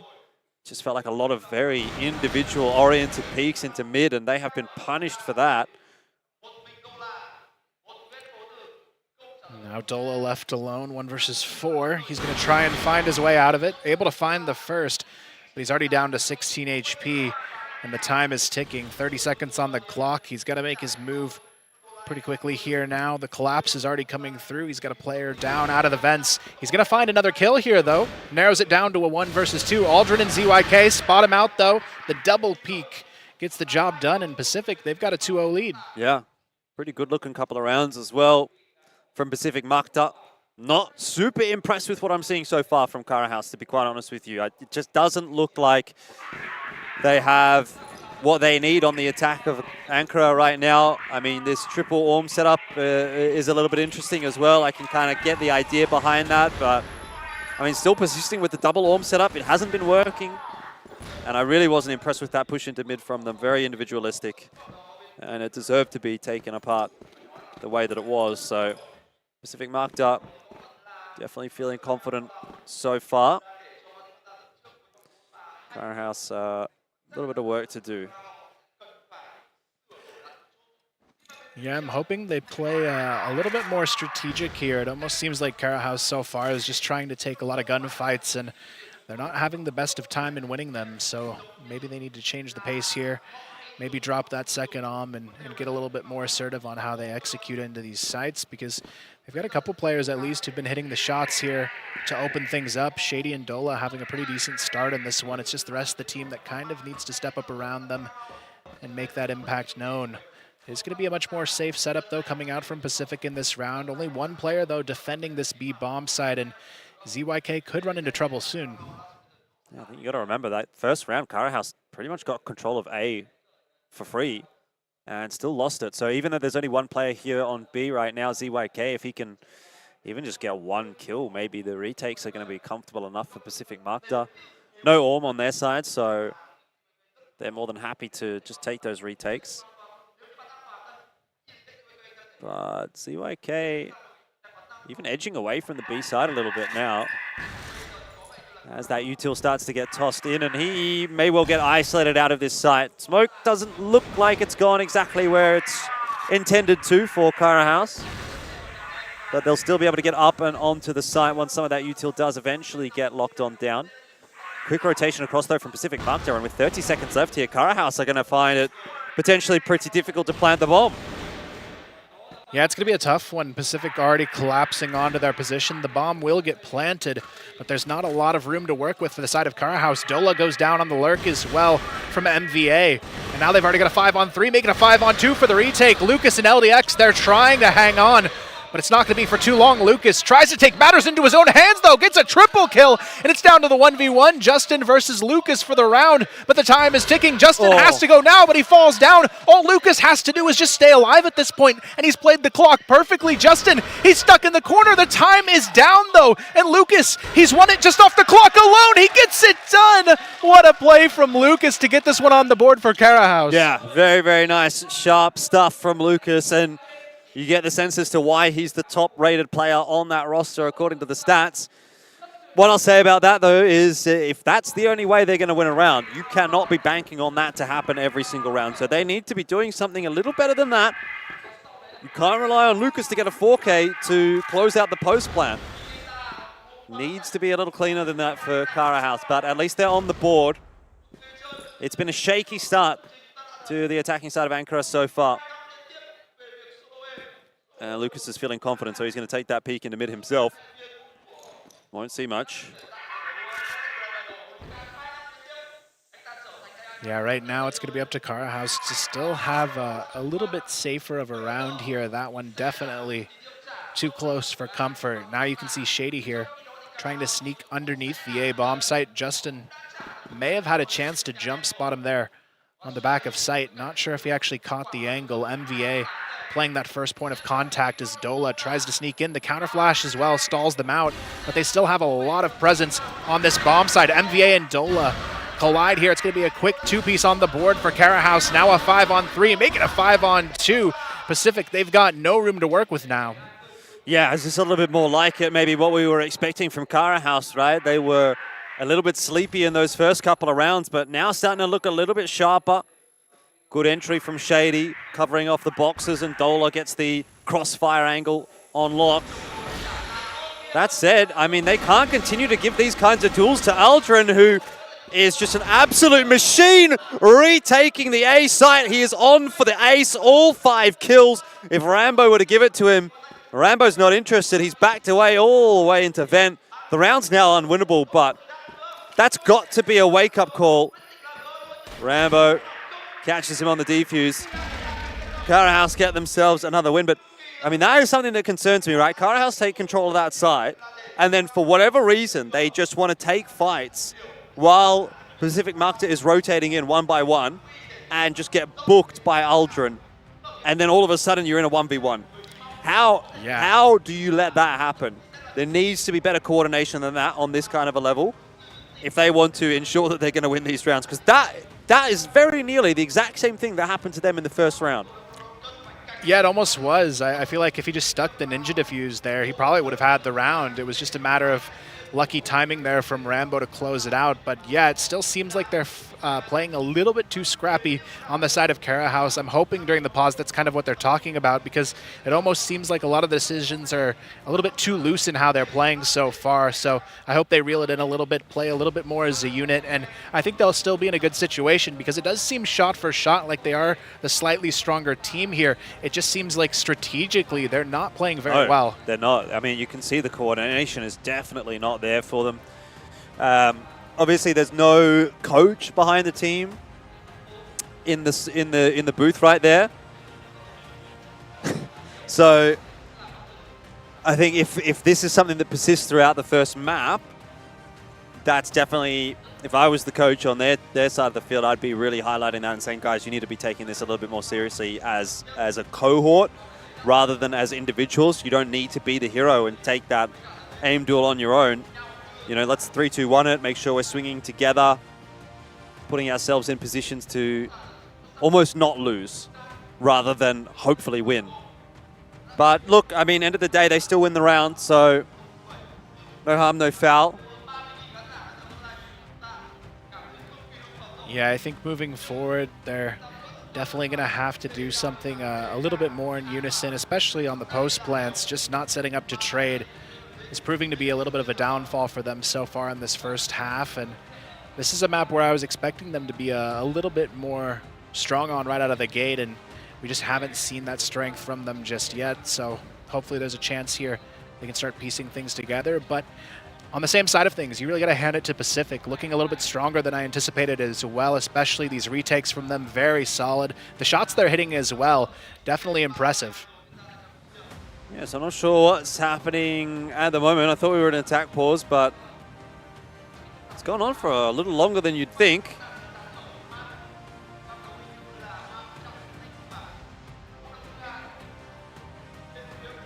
I don't see any issues. Everyone seems to be pretty happy, ready to go.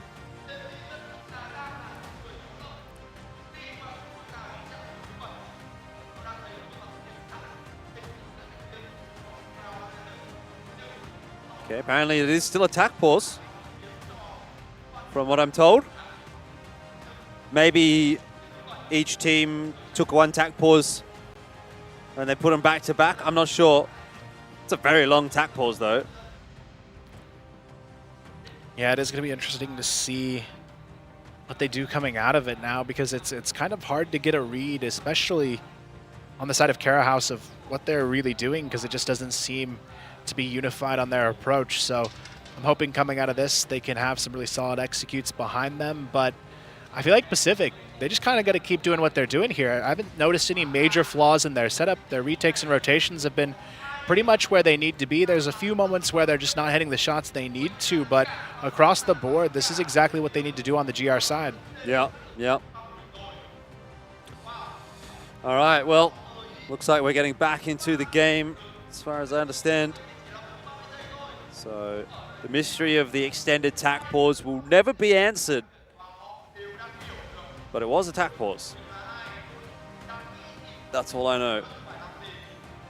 Who does that benefit more? I mean, obviously at this point, Kara back-to-back rounds and feeling a bit of that momentum all of a sudden.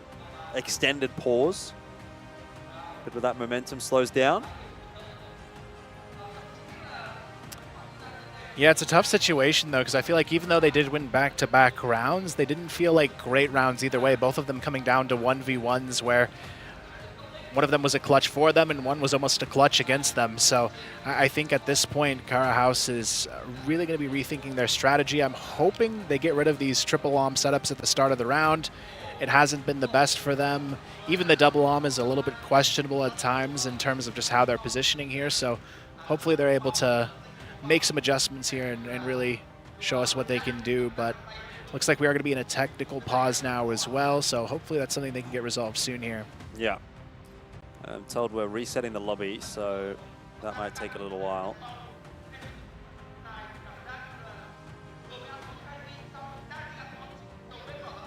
Had to be a technical pause from the start, right? I know it was a tack pause, but like after that tack pause graphic went down, some sort of tech pause had to happen right there, right?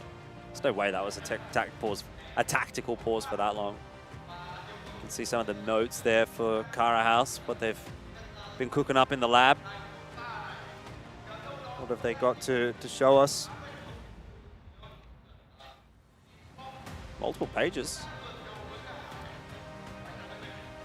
Yeah, they've got a whole strap book there, it seems, but I don't know. So far, I feel like I'm a little bit nervous for them. If this is, you know, the team we're looking at as one of the weaker teams in the group, it definitely makes me a bit skeptical of how they might perform against the likes of even Imperial coming up as one of their next matchups here. So I'm hoping they show us a little bit more here, because otherwise I think this is going to prove to be quite the challenging group for Kara House to try and make it out of. But we are back into it here, 2-2, all tied up as we continue this one on Ankara. Yeah, I have to agree with you. This is, I would, you know, like I hate to use the terminology, but I think this is the lowest level of gameplay that we've actually seen so far today. Just in terms of the general messiness of it. But I hope it's just early game nerves, early game jitters, and I think Kara House have started to look better as we've gone through it, but certainly was quite messy. And, well, MVA, see, that should be getting traded every day of the week, but it's not, and that's not looking good for Kara House straight up. Pacific Macta just utterly dominate them outside of A. You got that wrap coming in from Revenge. Lucas is going to be done, so not clean at all. Yeah, a little bit of aggression from Pacific Macta that catches Kara House off guard. Yeah, I really love the way these guys play on the GR side. It just seems like there's always a perfect flank ready to go. They've always got that presence just ready to collapse across the map. And Kara House, they haven't had really any good time dealing with that. The only rounds they've won have been these really scrappy on-site fights. This time, though, they are able to at least catch Revenge off guard in mid. Aldrin, though, already there for the trade, keeps things even in the 4-on-4. Yeah, a little bit better from Kara House. The flash was so good under Revenge, he could not see a thing. So they've got mid control, but what do they do with it? Where do they go from here?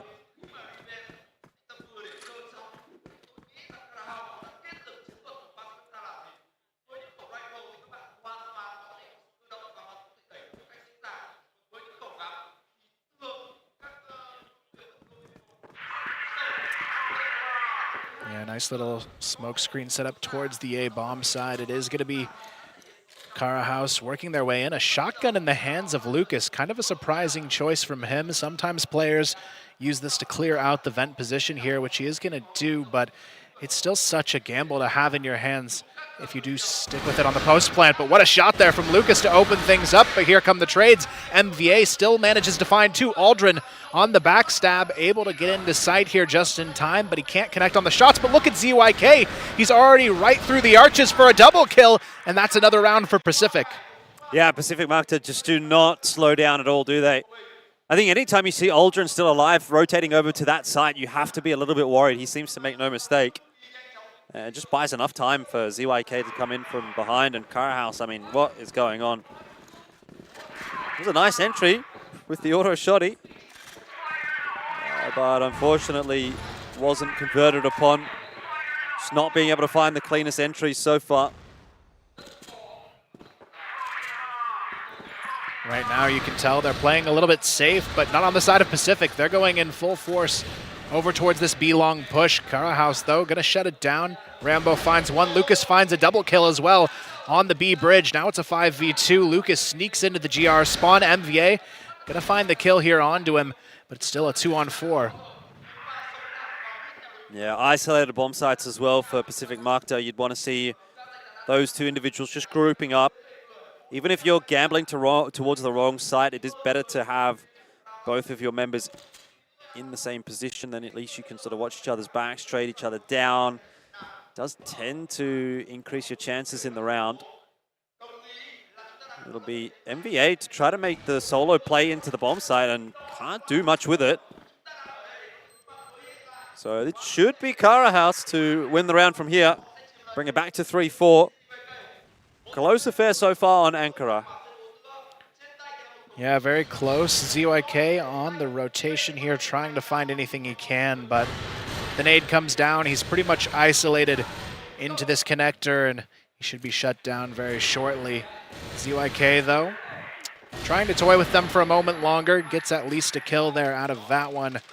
And now it's going to be the pressure back on the Pacific to try and answer back. Otherwise, Karahouse, this is their chance to tie.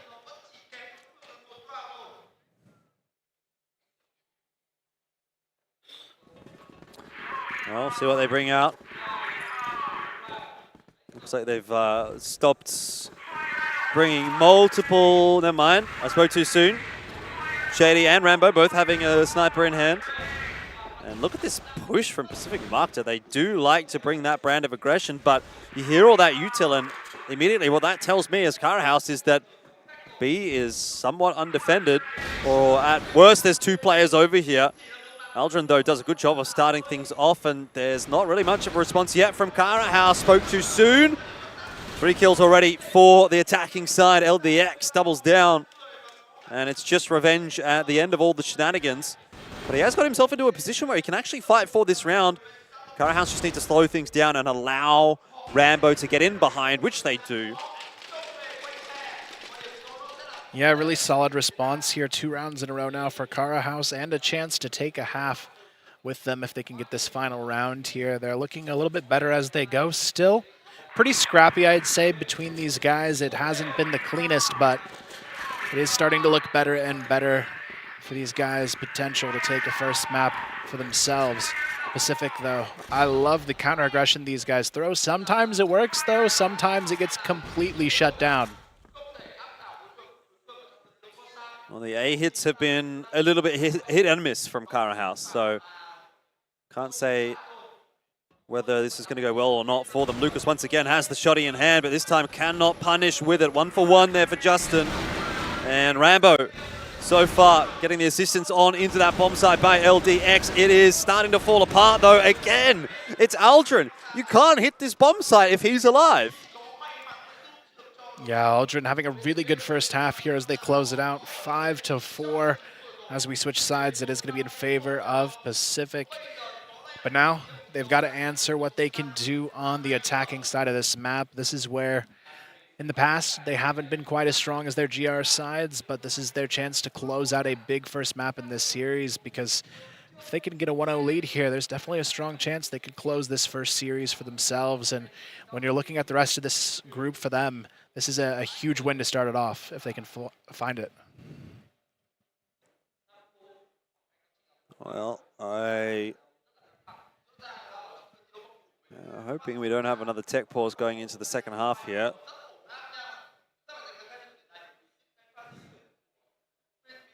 But it seems we do.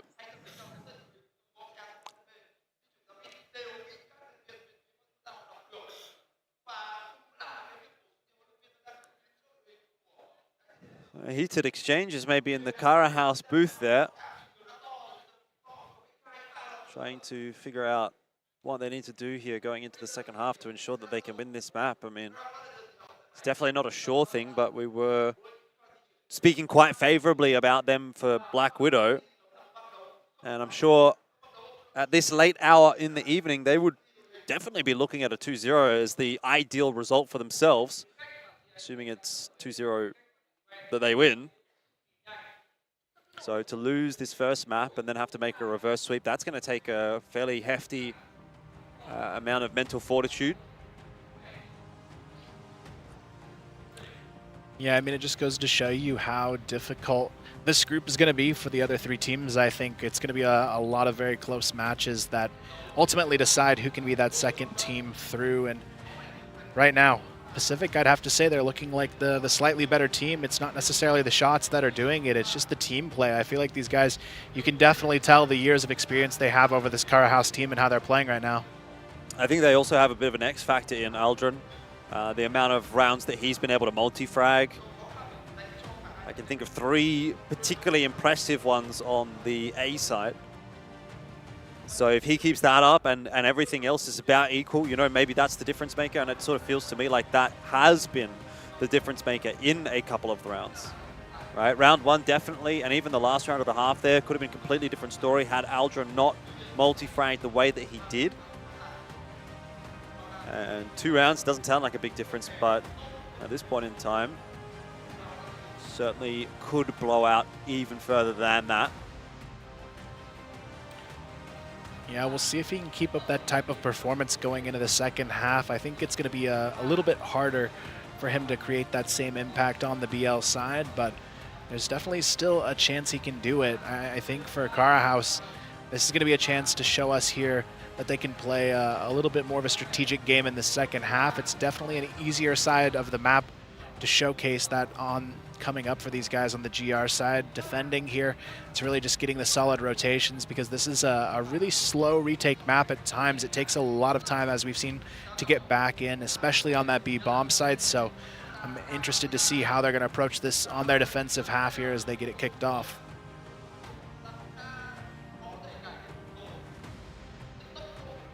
Still in good spirits, it seems like, for Pacific Macta. Pac-Mac, we used to call him back in the day. Don't know if you were ever around for that. Pac-Mac. I feel like that's an Aussie way of saying, because their name is Pacific Macta, right? Not Macta. But we would say Macta, just because that's how you say that word in Australian. And of course, if you're Australian, you just shorten it, make it Pac-Mac. Easy. Pac-Mac, I like it. I think these guys they're feeling good about it too. I definitely think they seem like the more comfortable and excited team in this circumstance. It almost seems like Cara House during this point seems a little bit anxious, a little bit nervous. Yeah. I think for them though, I mean, when you have that home field, it can be that extra weight on your shoulders of feeling like you've got to be the team to prove you can do it on your home turf, whereas Pacific, this is kind of their first rodeo in a while, and they're just showing us what they've got like it's not been that long for them at all. All right, let's see what these two teams have to offer for us in the second half. Shady's already been spotted out there. Gun Barrel maybe poking around the corner, but not afraid of staying on the line.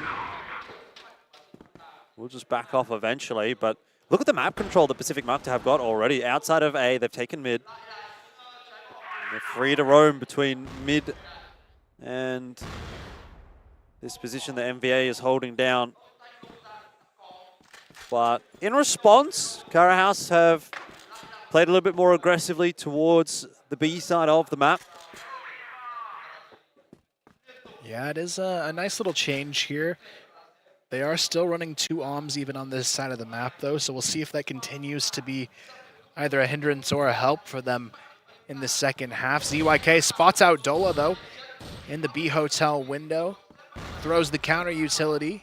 They're going to go ahead and back off, at least for the moment. Still no full commitment just yet from the side of Pacific, but look at how far forward they are pushed up in the middle of this map. There's nobody really keeping too much of an eye on it either, aside from Rambo on the off angle. Yeah, it doesn't quite get the shot, but still connects onto Revenge. A little bit of a tickle. You do have 2 players low on the Pacific Macta side of the field right now. Time is running down as well for Pacific Macta, but as you said, they're so far progressed up into mid. that if this ends up being a B split, then they're in a position to make that work really nicely. But multiple players over on that side of the map from Cara House as well. Revenge doesn't expect Dola on the off angle, watching for that exact push. And so that'll be the end of him. Rambo now under a bit of pressure here, but just backs up, watches the window, cleans up MVA. Cara House looking better in this round. Dola doubles down, and that is the end of that. Doesn't really end up being a whole lot for Pacific Macta, even though they had such good positioning earlier on. Yeah, this is where I was a little bit worried about them because they are a really good GR-sided team, but on the Blacklist side, they have been a team that struggles when it comes to setting up to trade on their executions, and that's going to be a big problem against the firepower of Cara House because they're a team that can hit these shots if you give them the 1v1 opportunities, and they're not looking quite as organized as well on this side of the map for Pacific, so I'm hoping they can find a way to maybe shatter that because up until this point, they've looked really, really good, but this time it's going to be Revenge, who goes swinging, takes down Shady right away. Dola here looking for the reply. He's got the great position to make it happen. Dola only going to be good for one, though. That's not quite enough there to make that impact. Rambo able to find that little fadeaway shot onto ZYK, though, to keep things even in the 3-on-3. Yeah, just once again talking about spacing, and right there is a good example of it for Pacific Macta. He can't quite hold down that spray. Not necessarily expecting the second player quite so quickly. But it's not too quickly, you know what I mean? Like, you can't go so quickly around the corner that you get caught with the first spray, but you don't want to go too late and allow the player to reset. So pretty much perfectly timed from Pacific Macta, and now they're going back over toward A, which Cara House had completely left open, but have been given the time to rotate back across and set up in position. Not caught in transition. LDX does get down. And it's good for one. Trade's not there from Lucas. That's a bit of a whiff from him. Luckily, Rambo is able to slow things down, and he's actually dropped the C4 there as well. So Revenge is going to have a bit of a task to try to grab it. Rambo has no idea where exactly Revenge is, which side he's sitting on, but it will not matter. He hits the shot, a big one to win, and the crowd is happy with that. Yeah, I mean, so far on the defensive side, they're looking much, much better here for Cara House, but Pacific, they did have the right idea in that round. Aldrin even had a really good double kill to try and open it up. They just weren't ready for that flank coming in from Rambo, but that's going to get them 2 rounds in a row now, and they're back in the lead along with it. Now it's going to be up to Pacific to try and find that response, but we're already going to see Rambo finding himself another one here on A long. It's going to be a double trade as well as Shady takes down MVA, and the numbers still remain strong for Cara House. I'm surprised Aldrin is sticking around trying to take that fight. He eventually loses his life as well. There's 2 Orms on the other side of that engagement. Why are you taking that fight with a rifle? It's not working. Rambo and Shady, they have pretty much been duo sniping this entire map. And that is not going to change when they move over to defense. I mean, why would you change? Well, in the first half, I think there would have been some good reasons to, but on the second half, maybe not so much. Yeah, right now it's looking really solid for them. They haven't yet given up a round on this side of the map. It's 3 in a row, and this is more in line, I think, with what we were expecting in the first. Yeah, potentially. It's unfortunate for Pacific Macta if it continues to head in this direction. Shady does just miss a shot there as the smoke blooms, obscuring his vision. One thing as well that Pacific Macta love to do is toss a lot of smokes out early on in the round. You can see all of the connectors pretty much are smoked off. Vent, A main, Beacon, and B as well.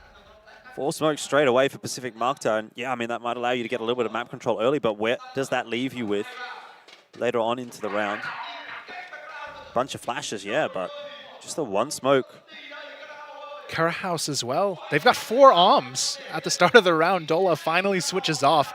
Such a bizarre transition for these guys. I don't know what it is, but when they feel confident, they all just want to have an OM in their hands on this team, I feel like. And sometimes that can be a bit of a tough one to work with, but at least on the GR side, you are anchoring a little bit more in your positioning, so it can play to at least more benefit than what we saw in the first half. But still, even with 3 of these on the field, I've got to question the decision at least a little bit. Here comes the wide swing, though, from Dola.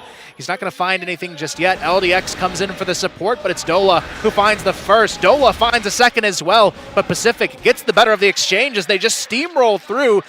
and take down everyone in their path. What I'll say is that's the issue when you're bringing Orms to the table, when it's a fight in that kind of close engagement and you're having to, you know, deal with multiple opponents on multiple angles. Obviously, the rifle's going to have a bit of a better time of that rather than the Orm. So, I mean, ideally, if you're taking that many snipers, you probably want to be finding picks before the brawls ensue. And they have adapted their selections this round. Just the single sniper on Rambo for now. Yeah, they've made the right call here. Only one arm on the table, but it is still going to be up to Pacific to try and carry the momentum forward now. They've only gotten a single round in the second half so far. Cara House playing very turtled up now as well in the 2-1-2 setup, hoping for that pressure towards the A bomb site. They're definitely going to get that opportunity as the C4 starts to group up. They send Shady over as well, so they should have the makings for a good hold here. Yeah, LDX just jump spotting. And Lucas holding a nade in hand as well. This could work out pretty nicely. Good counter util out initially from Cara House. Lucas is able to get himself on one alongside LDX, but Shady not grabbing a single kill. And the site is lost. Smoke's blooming. Rambo not going to be able to find too much. Will decide to go straight through it. They find the timing onto Revenge. That is not allowed. That is illegal. Dola with the double has left CYK alone. They don't know exactly where he is, but now he's spotted out, and that is a bit of a failure on the behalf of Pacific Macta to close a round out when they should have been able to. Yeah, the timing on that retake, especially from Dola, was just perfection there, and now they put themselves in a really good position to take away this first map, an 8-6 lead. They only need 2 more rounds, and this would be a huge swing here on the score to get things started in this series. Pacific, though, they just haven't looked like the same team in this second half, only putting 1 round on the board to match the 4 from Cara House on their defensive side so far. And maybe this was just the change they needed, because on the defensive side of this map, even though they're doing these crazy multi-arm setups, they seem to be working more often than not here.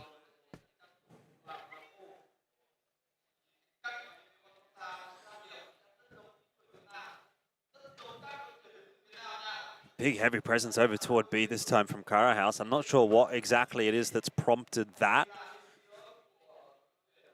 Whatever the read is, it doesn't look to be correct at the moment. Pacific Macta with a bit of presence in mid. Bomb still at the top of mid, so they will just as easily go back over to A as they will toward B right now. LDX might have been hoping that the rest of the defenders had hung around there because he needed some assistance, but doesn't get it. And now we're into a numbers disadvantage again for Cara House on this defensive side. So someone's going to have to do something about that. Will it be Rambo, or might have just caught a glimpse of Aldrin? And he's going to continue to push. I don't mind this as an idea. You need to take some risks when you're down members, and Rambo has been good. Goes one better in that round. Sharp shot, gets Aldrin.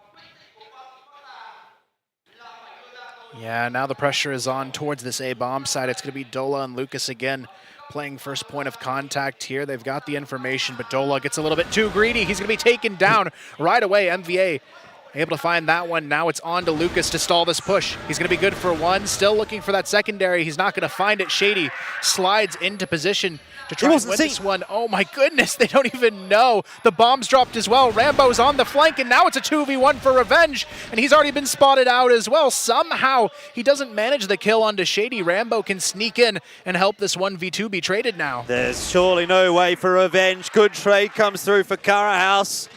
A 9th on the board. Really touch and go these rounds, though. Just a lot of small errors, missed shots, these kinds of things, timings that kind of end out working out a bit awkwardly.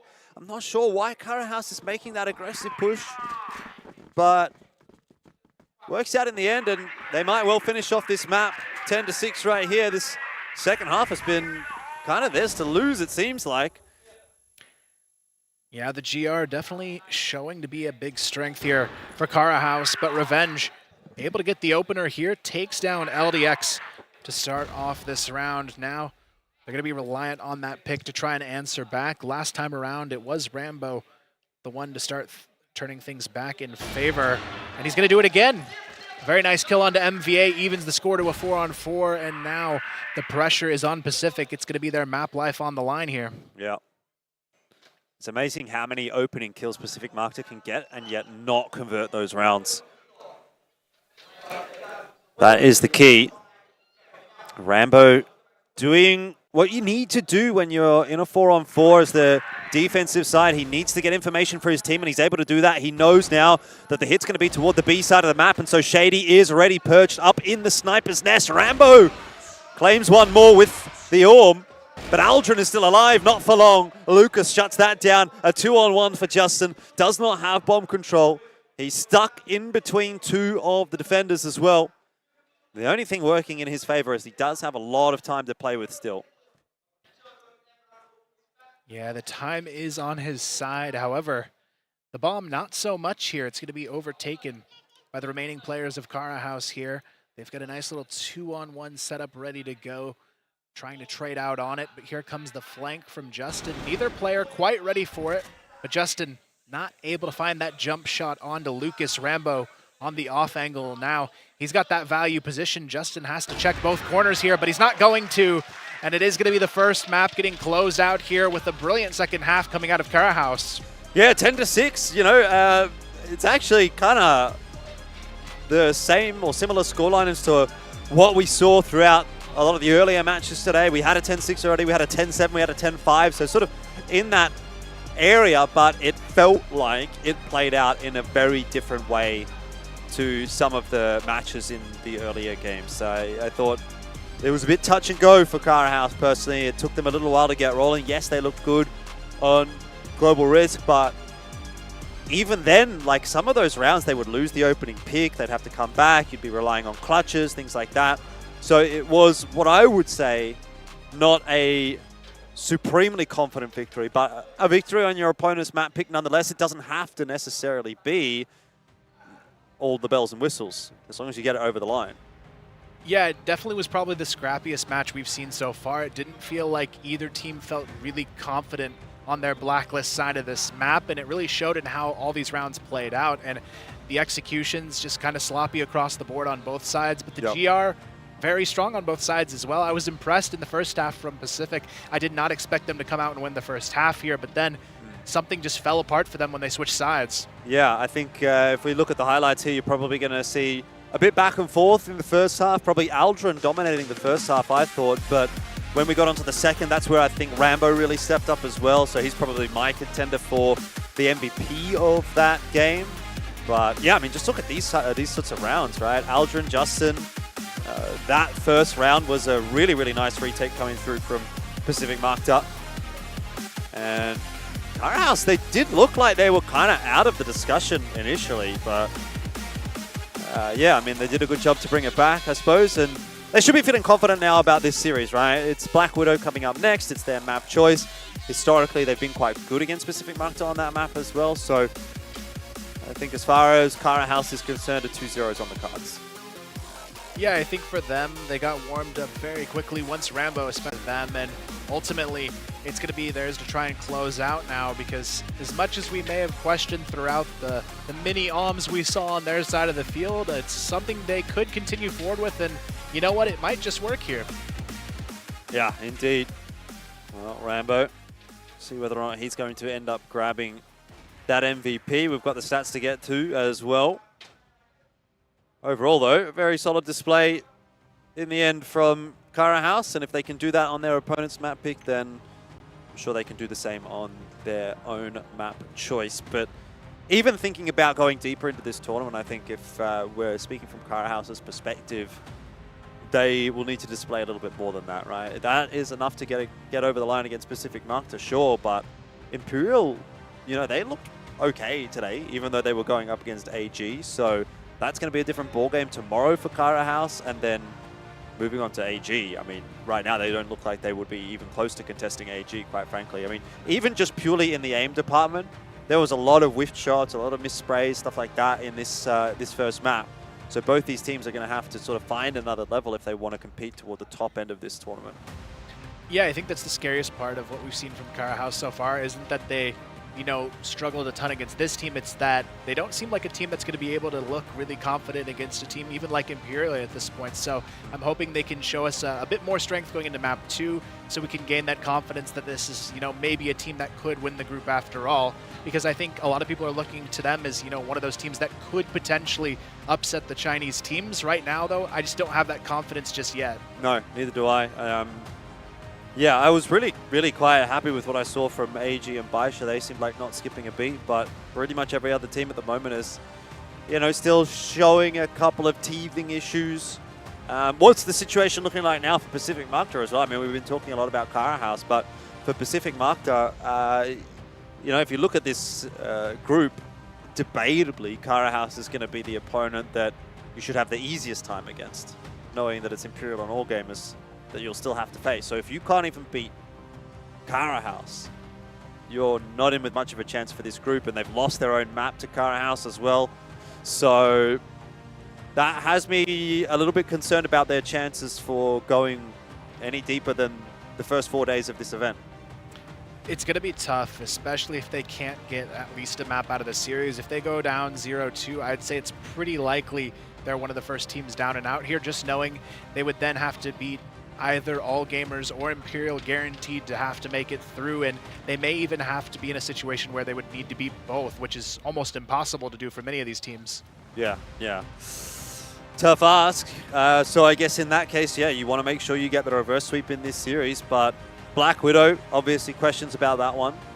Subbase as well. I mean, you said like Pacific Macta in the past have been good on that map, but if we look at the head-to-head between these two teams, it seems like that has shifted in another direction more recently, which, you know, even if you were to get through Black Widow, it feels like Subbase is a pretty difficult task.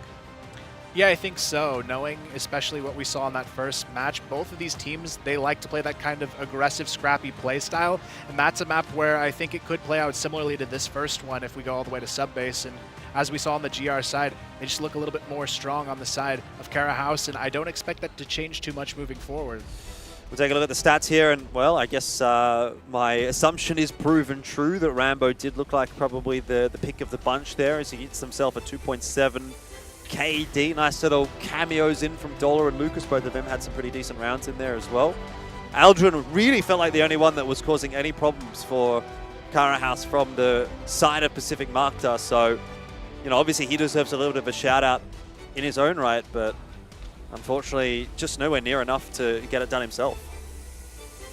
Yeah, it's just a really rough one for Pacific just because they looked so good on their defensive side. But if you look at the second half score, they're 6-1 in favor of Cara House. And this is where they're going to have to really improve what they can do on that side of the map going into this next one, because Black Widow is a map where you need to have a good blacklist side in order to pull through, because it's generally a blacklist sided map. So they've got to really amp it up here. Yeah, we'll take a look at the MVP here as well. I won't be surprised if it is going to be Rambo, but it ends up going the way of Dola. So first one that I've kind of maybe gone against today. I think as far as most of the MVPs have been concerned, I've been kind of on board with that. Dola, for me, had a good game. Yeah, no question about that one, but I probably would have given it to Rambo. I think not really an argument necessarily against Dola, though. I think he was really good. He was really impactful in that particular map and had a couple of really important rounds. So I'll cop it. Fair enough. Yeah, I mean, overall, I think Dola had a great performance. His was a little bit more well-rounded, I would say, but Rambo in that second half is really the reason they were able to close it out with such a strong scoreline with his massive kill streaks there at the end. So I think looking ahead, it's really going to be what can Pacific do differently going into this second map. That's really the change that we're going to have to see if we want anything different out of the series, because they had the lead here. They looked good, but then they just completely let it slip on the second half, and it worries me that if you can only get one blacklist round in a map, you're going to have to do a lot more in the next map. Yeah, definitely. I mean, if I'm on Aldrin's side of the conversation here, I'd probably be saying someone else has to step up alongside me, right? Aldrin was in a position, in the kind of form where he could have actually won that map for them if someone else was getting some frags. But unfortunately, no one else was really doing enough there, and so Aldrin couldn't do it all himself. Definitely some big conversations to be had in the Pacific Macta camp. We'll see how they go after the break.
2023. It is time for what might be the final game of the evening. We don't know. We have to wait and see, of course. Kyle, first map did go 10-6 the way of Cara House, but as far as 10-6s go, it wasn't exactly the most one-sided result, I felt. No, it really wasn't. It felt like both teams were pretty equally matched, especially in the first half. Pacific, very, very competitive. It was just towards the end there, it almost felt like they lost steam and just couldn't close out those rounds. But even if we look at all of the rounds individually, a lot of them came down to just 1v1 situations. Yeah, indeed, indeed. So I think there was a real, little moment in there where we thought maybe Pacific Macta might be able to get the better of Ankara. But, of course, we do have to think about the rest of the map pool now. And we're headed on to Black Widow next. We can show you how the veto did play out in a second here. And, you'll obviously see that this is the map choice of Cara House, which should be good news for them heading into map 2 right here. We think about Subbase as well as the third map in the pool, the deciding map. Has been historically, between these two teams, actually quite a good map for Cara House. So it seems like they've got a lot of rope really here to sort of play with if they do need it to close this series out. But like we've highlighted, I think at this point we're probably all expecting this to be a 2-0. Yeah, especially when you look at the starting sides there. I mean, it's going to be Cara House starting on the GR side, and that's where they had a 6-1 round score in this first map. So I feel like Pacific, they're the team that's kind of going into this one already fighting from behind because their Blacklist side didn't look great in the first map, and now they're going to have to prove that they can do a lot more on the Blacklist side of the second map. And knowing it's Cara House's pick as well, and they get the side choice that's going to be better for them in the situation, it's going to be a really tough battle ahead for Pacific.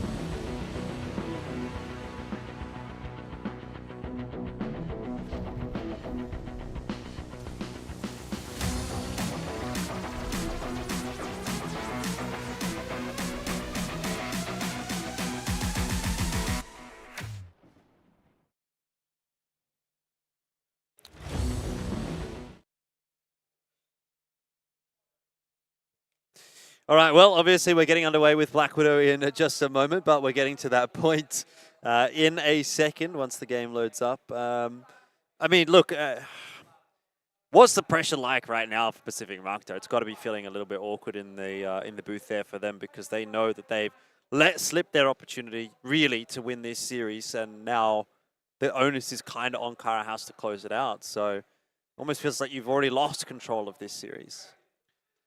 Yeah, it's really tough to mentally rebound, especially from losing your own map choice. Not only that, it's coming off the back of a 6-1 half against them as well, where even though they had a good start to that first map, they did not have a great finish. And this is where it's going to really test their mental fortitude because this is one of the opponents where they have a lot better chance to take maps against, and they can't afford to let this one slip too easily. Otherwise, it could be a quick road to them not even making it through the group stage. All right, well, as you can see, we are into a technical pause again. Hopefully it should just be a quick one, restarting the lobby, I assume. Get ourselves sorted in just a minute. Yeah, look at the fist bumps going out across the Cara House lineup. A little bit of a scream from them there. I think I even heard that from over here. We're on the other side of the arena to them. So they're making a bit of noise in the booth over there. And they know that Black Widow is a really big opportunity for them. They've got the notes. They're all prepared. So let's see what we're going to get. Initially, Pacific Macta, well, they very true to form on Ankara. I'm just going to smoke everything off at the start of the round. Yeah, an interesting start here. I'm curious to see how many OMs are actually going to be played by Cara House on the side of the map. It looks like 2 so far. It's going to be Shady and Rambo holding on to them on opposite sides of the map. Rambo, though, very aggressive with his, all the way pushed up A long here. Actually goes for a bit of a little boost angle. They're not quite ready for it, but it's actually LDX who finds the first kill. Lucas able to find one as well, and already Cara House, they're just cleaning house here. It's going to be a 5-on-2. ZYK and Revenge left to try and pick up the pieces. Yeah, not sure really what happened to that round for Pacific Macta, and I'm not sure that they're really well aware of what has occurred there either. Look, decent trade from Revenge, but that is nowhere near going to be enough to win this round. So you'll very much be expecting Cara House to find the victory here. LDX, I'm not so sold on taking that one-on-one, right? This is where you get into territory that we've seen already before for Cara House. They just want to get the round over and done with. They're not playing the fundamentals. Now it's no longer a 4v1. Now it's a 3v1. All right? And look, a 3v1, you're probably still fine. But the next guy thinks, hey, it's just a 3v1. I'll take the 1v1. Now it's a 2v1. And a 2v1 starts to get winnable. So I really want to see Cara House just make sure they cross their T's, dot their I's. Don't throw this round away when, by rights, it should have been yours from the outset. Yeah, it's very weird, too. They've got nobody on the bomb, so maybe they just didn't realize they had dropped it yet. But again, look, this is another semi-isolated situation for Lucas. At least he's kind of got the idea that, you know, maybe I don't need to be taking this fight right now. He's kind of just taking it easy. But if he takes this fight and dies, whoa, you know, like that's a plan on A. It's a 2v1 post plant. Scary at that point. But either way, Cara House get through that round. Yeah, really solid start coming out on this map. Definitely seeing more and more of why this was their pick. You can tell just the way they take map control seems a lot more fluid than what we saw in that opening map. But now they've got to show us that they can continue to put those rounds up here to solidify what they can do. Meanwhile, Pacific, they've got to answer back here. Justin going to start that off on the right foot, takes down Shady to kick off this round. Now they've got a chance to grab a round of their own. Here come the rotations, though. It's going to be Cara House sending a lot of attention now towards that B bomb site. Yeah, Rambo kind of just stuck at the mid doors right now. Lucas is dispatched off by Justin as well, so feels like maybe another sleepy start for Cara House to another map. LDX is the sole defender over toward B, although, I mean, Rambo's just charged his way in. True to his name, didn't really have any idea of where MVA was. So this round ends up looking like a bit of a nothing round for Cara House. Dola might have something to say about that as he's kind of trying to lock down mid, deal with those rotations. Of course, Revenge is on A. He's saying, guys, come A, but that's being made a little bit more difficult by the fact that Dola was locking down mid. Eventually, Pacific Macta will get it over the line. Another very weird round how that plays out, though. Yeah, the fights these two teams are taking are just very aggressive across the board. It seems like both of them are just a little overeager at times, but it makes things a bit more interesting here. It's going to be Pacific who tie it up. Now they're looking to grab a lead for themselves. A lot of utility being thrown A long and towards the B box room here. Shady thinking about maybe pushing through the smoke, decides better of it, backs off here. They're going to go for the full reset. Now putting 3 players of attention towards this mid double doors. They're going to go ahead and get smoked out, though. Pacific still eyeballing this B bomb site, but starting to hesitate just a little bit more so with all of the smokes being thrown. It's going to be a nicely timed smoke from Rambo to relieve a bit of the pressure over toward B. Doesn't change up his position to look in toward mid. It's LDX's job at the moment to lock that one down. Pacific Macta are taking things slowly, that's for sure.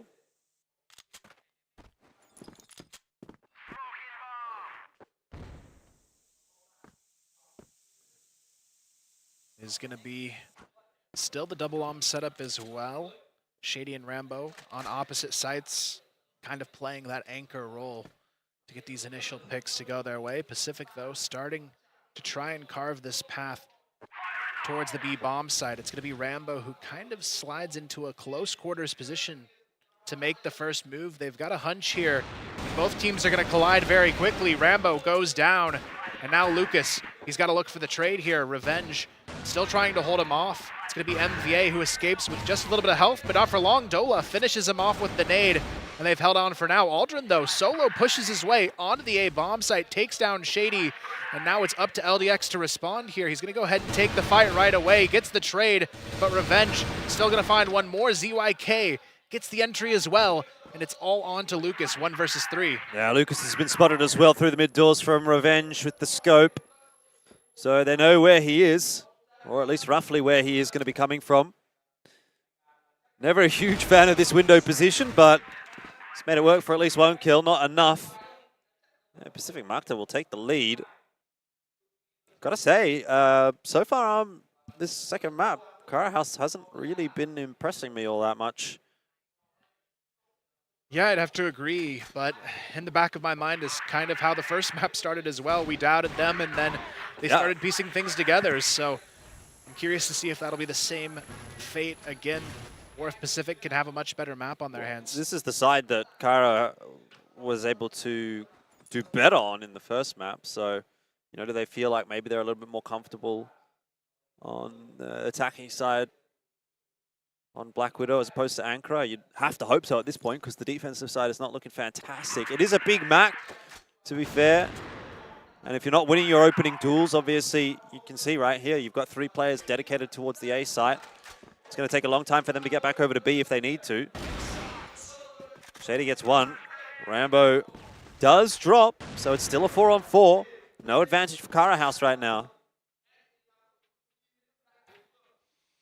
Yeah, Rambo going down early has been pretty difficult for them. He was one of the key factors closing out that first map. So far, only sitting at a single frag in map number 2. Pacific, however, pretty even across the board here, working their way slowly for information towards this catwalk position. It's going to be Aldrin again, trying to slide up there and see if he can poke around towards Dola, who doesn't really want to take the fight here. Dola just drops down, plays it a little bit safe. He'll back off for now. Pacific, though, just trying to test the patience here. ZYK going to be caught on A long. A nice little 2-for-1 exchange there. Keeps things good for Kara House. B-side's been completely left open by Kara. Dola somehow can't trade Aldrin. Again, doing it for his side. He felt like that was a sure thing for Kara House to put them into the 3-on-2 advantage, but in fact it's gone the other way. And so now Lucas and LDX have a very difficult retake to make happen.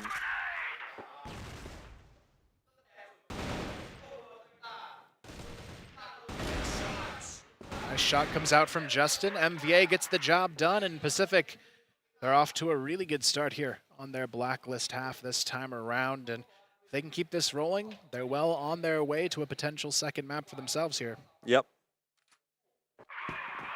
Kara House have not looked competitive so far. Maybe they need to change something up. Do they go a little bit more aggressive? I mean, it looks like they want to toward the B side of the map. Shady is being put under pressure, pop flashing himself to get the info, doesn't see anything. And so at least in this case, Pacific Macta have been able to take a little bit more map, Kara House have been able to take a little bit more map control on the outset of the round.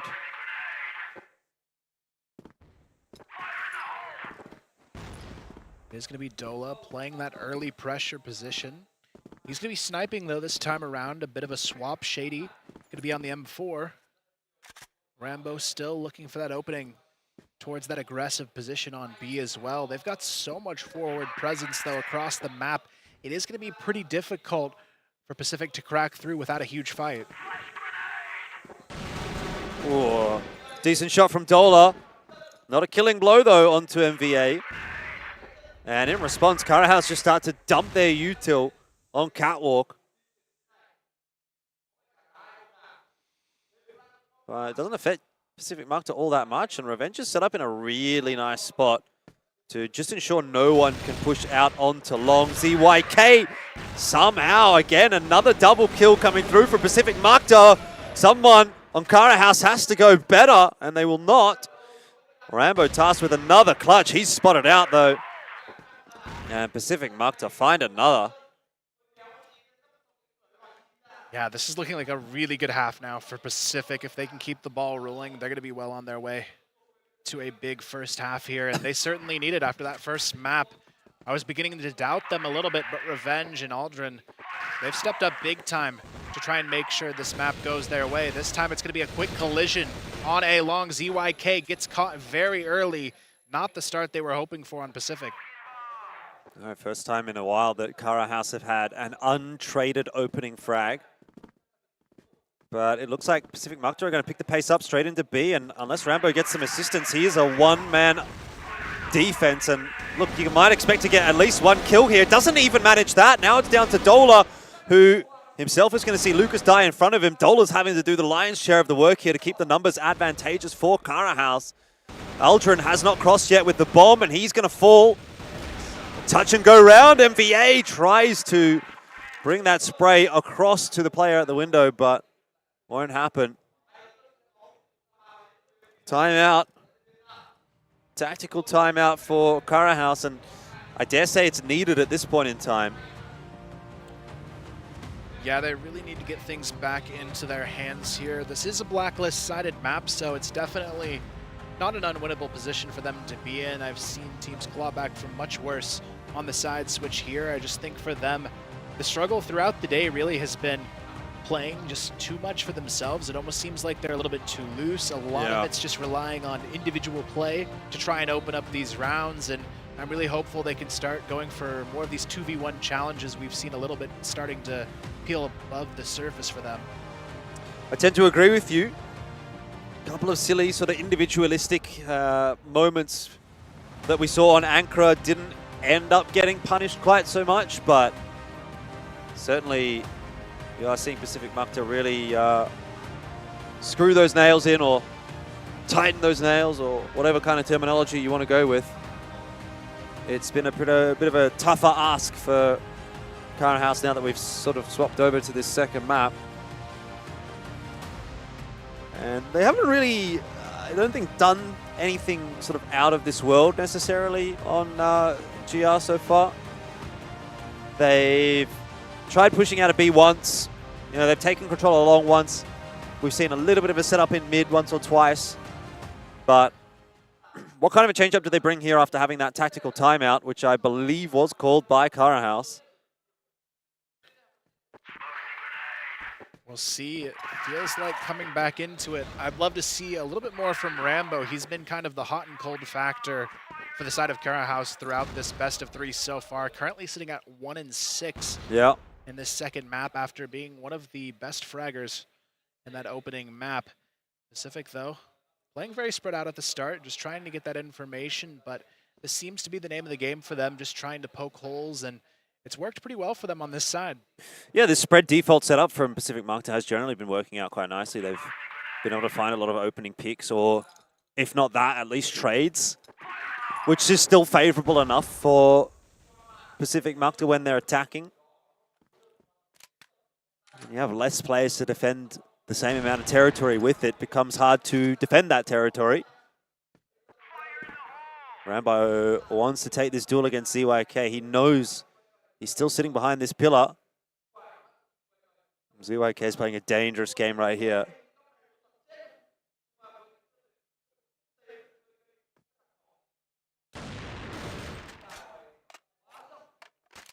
Yeah, ZYK just playing barely out of range. And Rambo, you can tell, these guys are always so hungry for that pick, but it's kind of been their downfall a little bit here. So Rambo, he's got to be careful to not get caught out early. And Pacific, they know he's there now. They're going to shift their positions around a little bit more, and now they're going to start to put the pressure on the backside of Catwalk. I mean, that said, you do still have the three-player setup, and a nice flash onto Catwalk coming through. Karahaus, they do take advantage of that. Dola able to double down. Rambo's smoked off at the moment, but he's ensuring that no one is coming up from long, and that's not going to be putting that pressure onto Karahaus. Eventually, Dola does fall to Revenge, who's now in mid and maybe calling for that rotation to come back across somehow. LDX takes a long time to get that frag, and in the meanwhile, Karahaus losing members. He still does control the bomb. He can take this fight. ZYK has been spotted out. Needs to be pixel perfect with these peaks, but just can't hit his shots. And Pacific Macta are running away with this second map. Just want to know what's happened to Karahaus. Where did they go? They looked so good on the back half of Ankara. Now they're moved into their own map choice, and it's just completely fallen apart. Yeah, I'm not really sure what it is. I know Rambo's been struggling to open up from his anchor positions, usually towards that A bomb site, but at the same time, a lot of it just comes down to the team play. I really love this opening setup that we've seen pretty consistently from Pacific and Karahaus. They haven't really found a way to shut it down. Shady already going down to the same mirrored setup that Pacific's been running the majority of this half, and now they just have to hold on to the numbers. It's going to be Rambo again getting a little bit antsy. This time, though, he finds the pick onto Justin, evening things to the 4v4. Looks like he wants to continue to play aggressively here, take matters into his own hands. This is a very ballsy peek out into mid. which of course, as we can see, he's not going to be punished for. There's no one actually watching for it.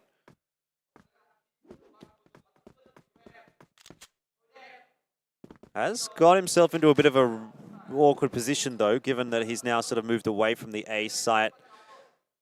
It's not in the right spot to deal with this push from Pacific Macta, but at the very worst case, he's getting information and he's called that across to his teammates who are now converging upon A. LDX ensuring no one has made their way up long, but Lucas and LDX going to be the 1-2 punch that you'd hope to see.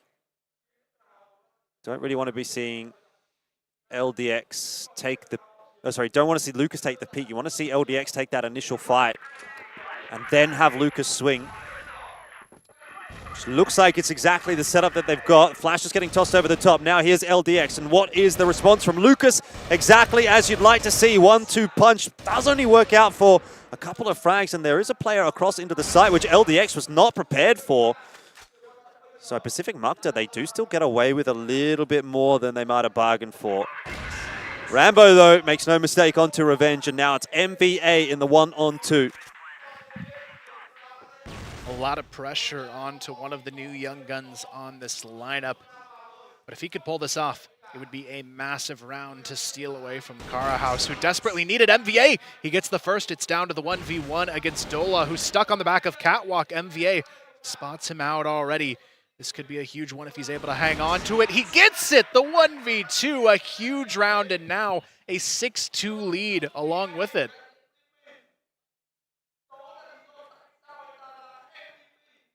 Yeah, Pacific Macta. It's a big clutch to win. Kara House are feeling not very confident about how this game is now playing out. 6-3, best case scenario at the end of the half. And that is going to take some work in the second to bring back.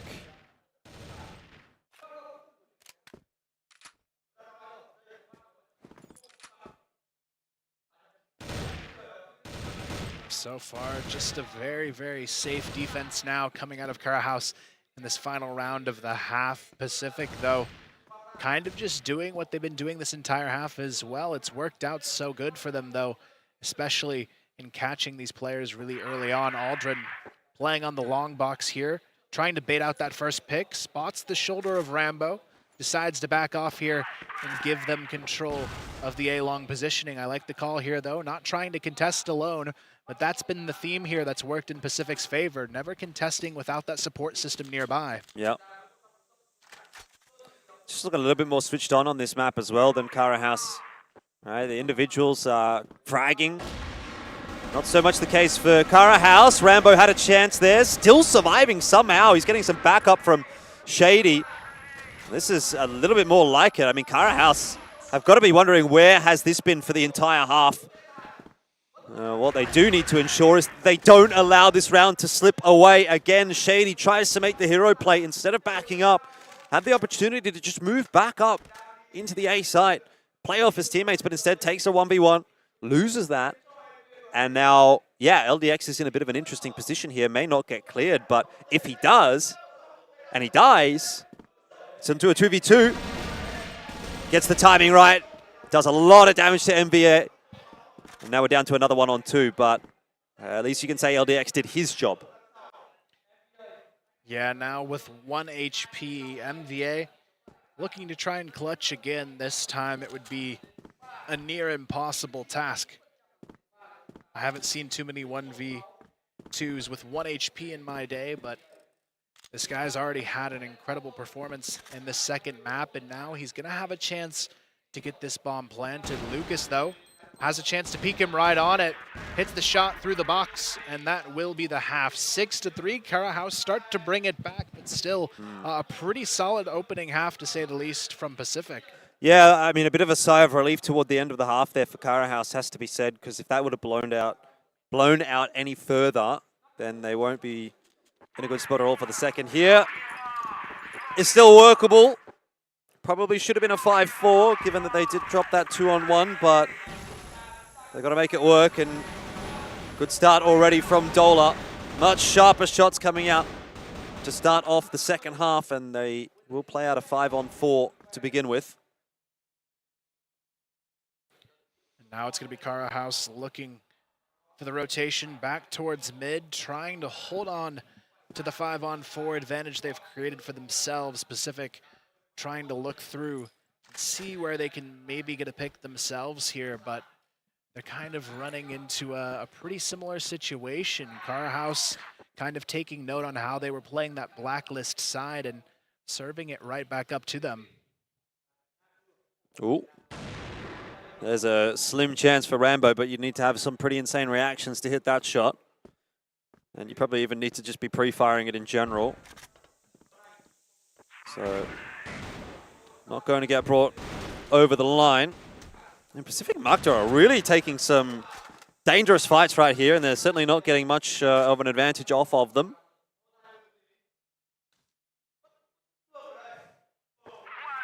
Now with the time ticking, they've got to make a move sooner or later on the side of Kara House. They're going to be spotting out ZYK again, who loves to gamble with his life towards this catwalk position. Kara House are going to go right back into it. They know he's going to be pretty tagged up here, playing solo. It is going to be ZYK looking for at least 2 is pretty much what he needs here to hang on to this round. He's not going to find anything, though. He's taken down right away from Dola. And now they've got all the numbers they need to start pushing it aggressively on this A bomb site. But it's already stacked, but the stack isn't going to live for too long. Aldrin left alone now, 1 versus 5. They take him down. And now again in the second half, they start off with a really good footing here. Well, yeah, that is a gauntlet being thrown down by Kara House, saying, look, maybe we weren't so good in the first half, but we've still got the chops in the second half once we move over to the attacking side. Wasn't as if the Pacific Macta set up on A right on the back end there was bad at all. They had the 3 members where they needed to, but second round hasn't quite started the same way the first did. Good pick from Revenge.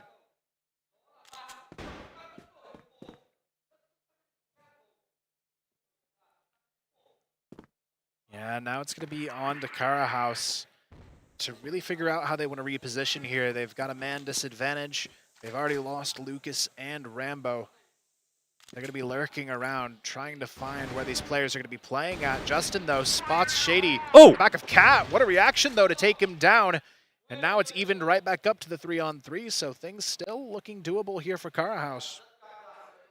Yeah, Revenge watching the mid doors. Won't have too much of a job to do. Shady, I think he almost tried to bait Aldrin out there with the footstep. Doesn't hit the shot, though. Still looking for him. Of course, as we know, he's moved on at this point. Dola, need to be careful the gun barrel's not poking around the corner there. Aldrin hasn't spotted it. This looks okay, though, from Kara House. 2 players into mid, but it won't matter. The trade's not there. Aldrin gets it done once again. And now on to Shady, who has to drop down. They'll know where he's coming from. MVA already looking in that direction. Just can't be letting that happen. 2 players out through the mid doors, both getting cleaned up. Need to be trading that frag every day of the week. Bare minimum. Yeah, now this is where Kara House kind of has to dig deep. They're starting to let this one slip pretty heavily on map number 2 now, but Pacific, they're looking better and better at their odds to take this to a map 3 situation for themselves and maybe steal this series back after all. It's going to be a quick play to start off this round towards the B bomb site. Dola and Shady go in swinging, and Kara House just full send it onto the B bomb site and win that fight pretty handedly. Yeah, massive flashes coming through from Kara House, connecting onto the members on the B site. Pacific Macta caught for pace in this case. Justin is inside that fading smoke. Okay. Able to get himself the first, but eventually does get traded down. So fair enough, Kara House, another good round. It just feels so touch and go in this second half. Like, Kara House can have such a great round, then they can have a round which doesn't look competitive, and then they can have such a great round again. There's no consistency in this matchup. Yeah, I definitely get the same sense here. I feel like the consistency just not there for either team.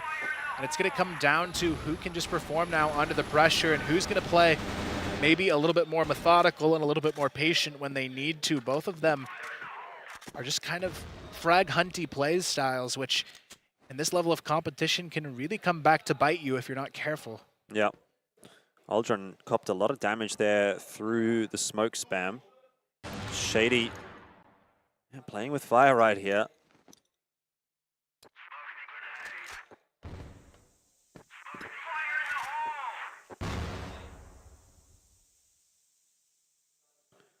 MVA, surely you don't peek this.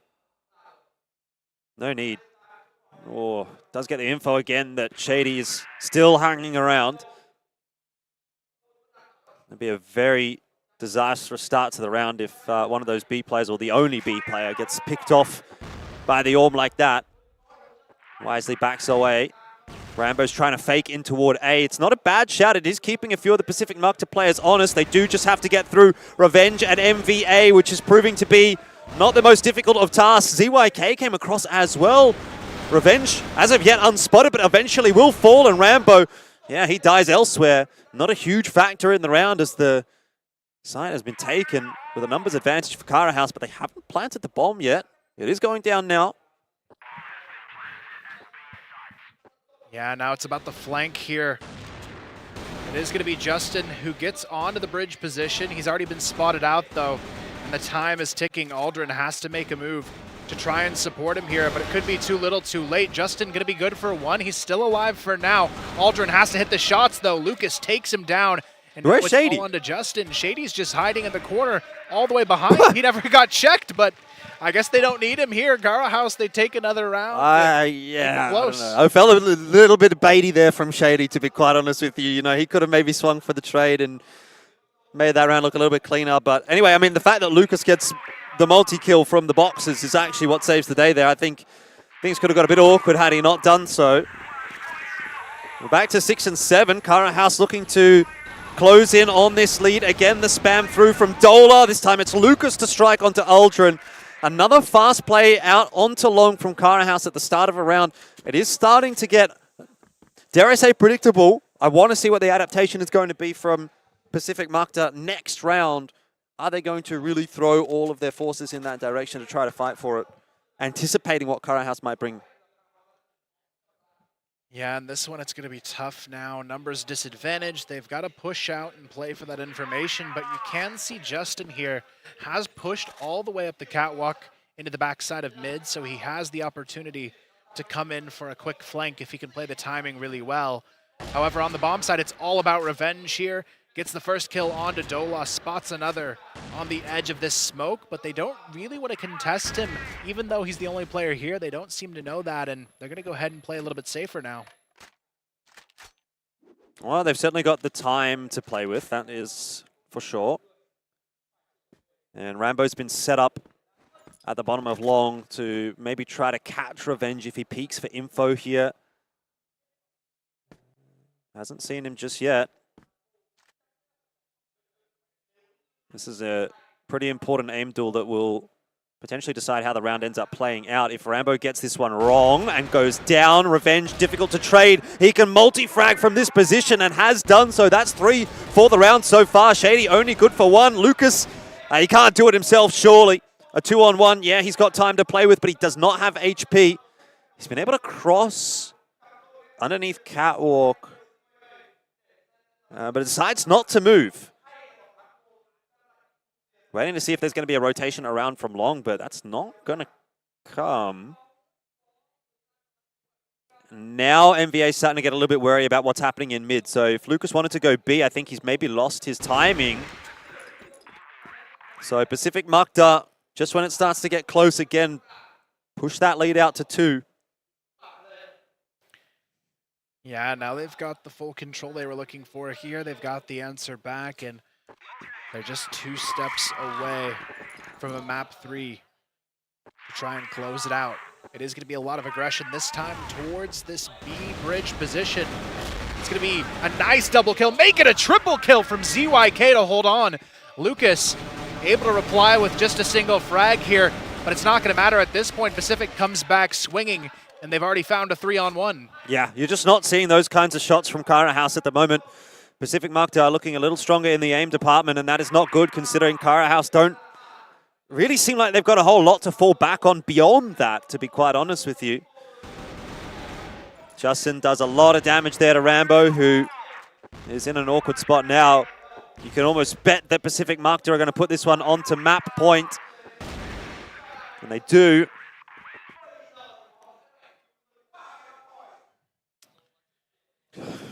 Yeah, at this point, it does seem more and more likely that sub-base could be on the horizon here, and Pacific, they have stepped up in a pretty big way in the second map, starting to string these rounds together.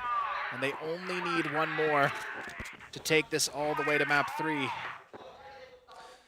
it'll be a monumental comeback for Cara House to come back from this. I just think the deficit is too much. Rambo's not firing. Lucas is 20 and 11, man. He's trying to carry them kicking and screaming through this game, but they are giving up a little bit too much. They did give up a little bit too much in that first half. The difference that the 5-4 could have made versus the 6-3. You'd have an extra round to play with right here. Might go a long way. Definitely could, but now Pacific, it's in their hands to try and close this one out. They've got the forward set up to do it as well. It's going to be MVA who finds the first kill, takes down LDX on the backside of B. Now the rotation comes through and the pressure starts to be felt towards this A bomb side. It is going to be Revenge holding the cross peak here. He's got the angle, misses the shot. The follow-up is there from Aldrin and Justin, and this shutdown could be all they need to close out the map. Dola and Shady left alone to try and frag their way out of the situation, but wow. Shady somehow steals a double kill while completely flashed here. Dola gets a third as well, and now it's on to MVA and ZYK to try and close it out. Yeah, I don't know what to say about that. Pacific Macta, it's just a little bit of brilliance that they're bested by. There's not much more beyond that. Shady hits another one. It's gotten the crowd going. This is the kind of gameplay Cara House is going to have to bring if they want to win this map still. ZYK now has been spotted out and finished off. What a round from Shady. But where has that been this entire map? You can't wait that long to turn up when match point has already been dropped by your opponent. You've now got to win 2 more in a row, then win in the OT. Yeah, it's going to be really tough here. One round, not going to be enough to feel safe just yet. They've got to push this one all the way into overtime and then win it there if they want a 2-0 win in this series. But Pacific, they've made this extremely difficult. The added pressure now being felt towards that B bomb side. Shady already down to about half HP. He's going to be caught out early on. Now it's going to be about the rotations here from Pacific, making sure they don't over-rotate, keeping that presence pretty even here so far in the 2-1-2, and Cara House still looking for that opening pick. It's a double sniper set up again from Cara House on the attack, right? They've loved that on Ankara. Debatable as to whether it worked as much as they might have liked, but it's what they've opted to when their backs are against the wall on Black Widow.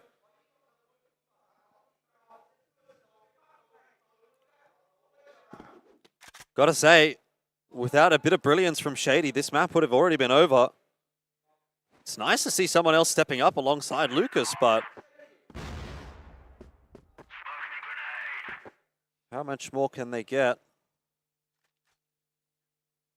Yeah, it's going to be so tough to get through here on the execution. Shady throwing the initial flash here, leading in towards this B bomb site. There is a 3-player stack, though, waiting for them if the push does come through, but the rotation actually comes a little bit too soon. Shady able to find one at least to answer back as LDX and Rambo go down. But Cara House, they still have control over this B bomb site. It's going to be ZYK off the counter flash, trying to stall the plant for now. It hasn't gone down just yet, but the rotations already in position. But again, Shady steps up at a huge moment, gets the flanker immediately, and now they've got a lot of room to work with. Well, I'll tell you what, if Cara House can win this map, it's going to be off the back of Shady. It certainly feels that way at the very least. Justin doesn't get the timing right, and Shady shuts another one down. Opts out for the rifle as the plant goes down. Aldrin, he's got his work cut out for him now. Has to find that entry onto Dola. Hope that he doesn't get traded. If he does, Lucas, an easy one onto ZYK, and now it's a huge crossfire to break. Can't do it. Shady wins another round. Cara House now 1 away from securing The OT. This is where the pressure is going to be on Pacific here. The map on the line for them.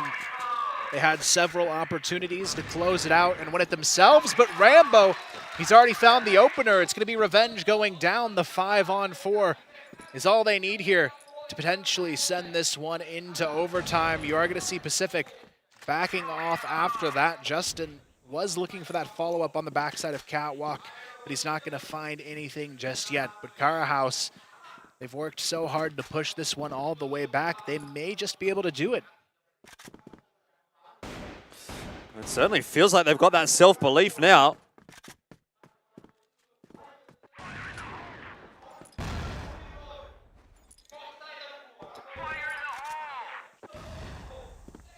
Rambo with a pixel gap.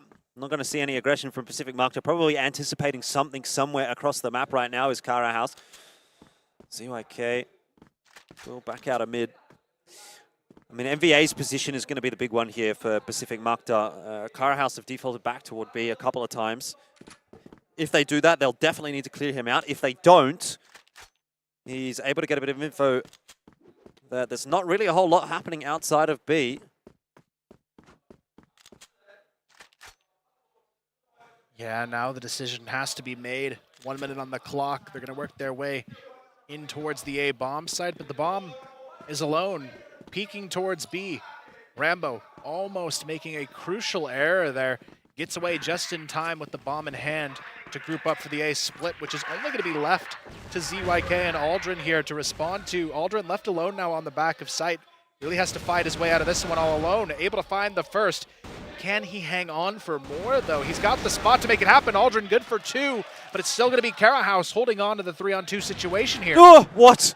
ZYK missing a critical shot. If he catches that one, it's back to 2-on-2, but now still Cara House have the numbers advantage. They have the lead in this round, and they're looking to equalize the scoreline. ZYK. He's not quite going to land the opportunities with that Orm at the moment. NBA down, now the 1-on-2. LDX playing a dangerous game if he takes the swing here. Does not need to do anything. And wisely just ducking behind the pillar, playing off the contact of his teammate. And finally, something goes right for Cara House. Yeah, I mean, the fact we're even going into overtime now is pretty crazy of a comeback from Cara House. They looked a little bit distraught at the start of the second half here, but now they've shaken it off completely. But kind of like what you were saying, I think a lot of it has to do with Shady really helping reignite this team in the second half to pull themselves up and really push forward with that chance at the 2-0. But the big question now is, can they do this one in overtime? Because there's still a world where Pacific could pull this one off. Yeah, but I think you got to say right now it's advantage Cara House, right? Like momentum-wise, they are performing much better than what they were at the start of the half. Shady's hitting some shots. LDX finally in there, you know, having a bit of an impact as well. All of them are feeling confident and feeling better about having made that comeback and getting it to the OT. Whereas Pacific Macta on the other side, on the receiving end, they are just feeling like they're slowing down. ZYK missed a couple of really critical shots in that last round with the Orm. So at least confidence-wise, mental strength-wise, you'd probably say it's Cara House as the team that is making the comeback and going into the OT that will be feeling a little bit better about things. But obviously that's not the be-all, end-all by any stretch of the imagination. It's Pacific Macta back over onto the attack. And what a change-up that brings. Already the opening frag going into the hands of MVA, who actually takes out Lucas, a very key player, down and out already for Cara House. And now it's going to be up to Pacific Macta to try and hold on to this man advantage they've been able to obtain. Now it is going to be a rotation coming through from the rest of Pacific as they slowly group up for a split potentially towards this A bomb site, but they are actually going to have to go back to spawn. The bomb dropped there, nobody actually picked it up, so they have to kind of recalibrate here and get that late execution set up back towards mid. It is going to be Rambo getting a little bit antsy towards this catwalk position. He's going to peek right into it. There's no way. Down. That's just not the peak to be taking. Really, it's not with the Orm, no less. I mean, just puts extra onus on the players on the site. LDX needs to go absolutely huge. Dola is able to trade down, but he's alone now. There's no way he can win this one from here, especially with that flank coming through from middle. MVA has it on lockdown. It's, you know, again, it's another one of those rounds, another one of those individual moments where Cara House, if you just play that one a little bit smarter, I think you're in a better position, right? Rambo holds the line, waits for someone to peek, gets at least a 1-for-1. You've got the early info that they're working their way up cat, but instead gives up his life, and it's curtains from there. Big fight over long. It will be Cara House that do find the lead there.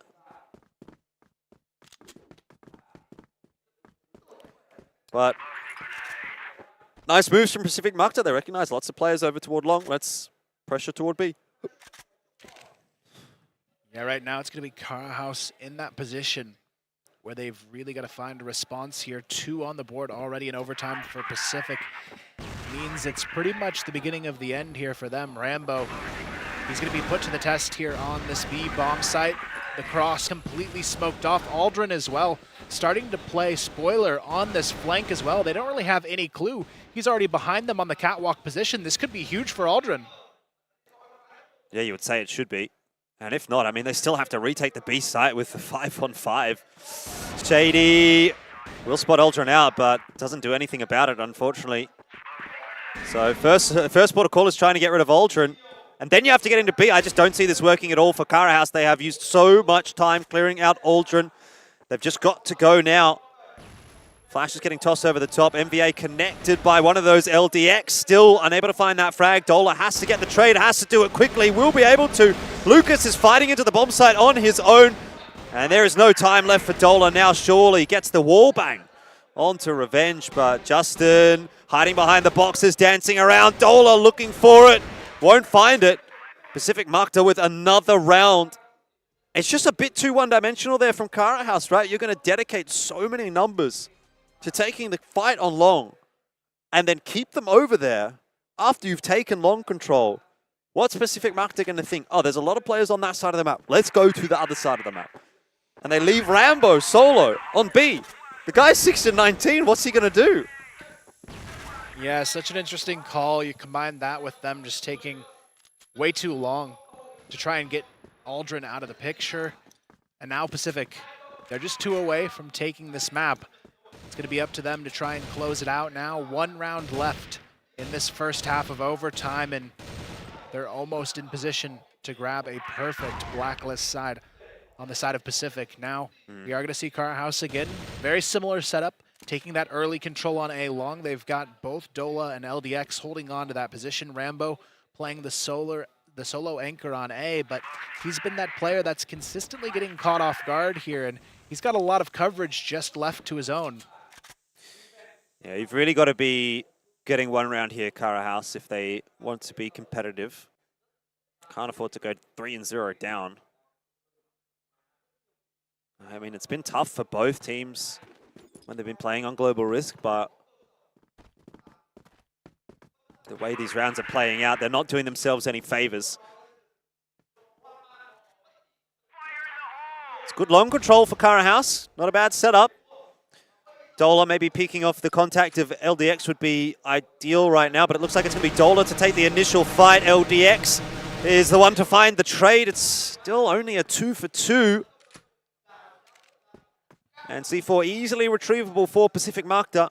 Rambo's hiding behind the box at the moment. Not deciding to take the peek just yet. But we'll have to eventually look for info. Yeah, I mean, at this point, it is going to be Pacific who has got to make a move very soon. Only 30 seconds on the clock, and they still don't have a lot of map control to work with. It's going to be Revenge who's spotted through the double doors, but here comes the aggression. Shady, he's going to be caught potentially with a nade out here. Goes for the peek anyways. Lucas, though, gets the double kill response.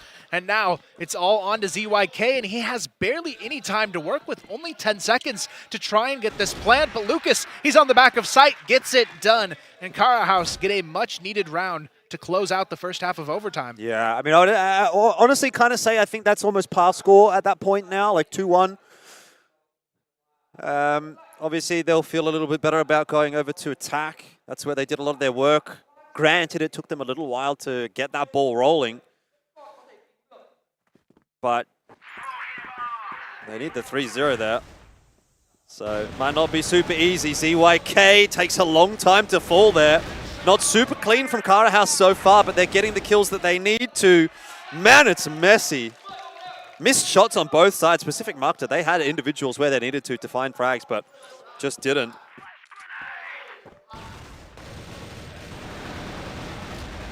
It is going to be Revenge. Who's able to find one. Aldrin, though, finds another. What's going on? And now, the individuals getting caught alone opens up the opportunity for Aldrin and Revenge to close this one out and give them another round here. The C4 stuck in the back of Spawn. Revenge potentially to take this fight. This could be key here for Lucas, who's trying to find that way to open it up and make it a 2v1 situation. But Aldrin, he gets the spot onto him, knows exactly where he is now. They can back off and set up to try and trade. And this is where they're going to have to be very cautious as they approach this A bomb site. It's going to be a 2v2 collision potentially right on site. It's a good setup for Pacific Macta, and I like what they're doing. They're clearing out long, so they know that there's not going to be any presence coming from this direction. But have they gone a little bit too far and allowed Cara House into the A site? If anything, this is almost going to be roles reversed, where Cara House end up looking like the defenders. And in fact, this is about the worst case scenario for Pacific Macta, because they think they've cleared out long. They've gone as far away from A as they possibly can, pretty much, as that bomb plant goes down.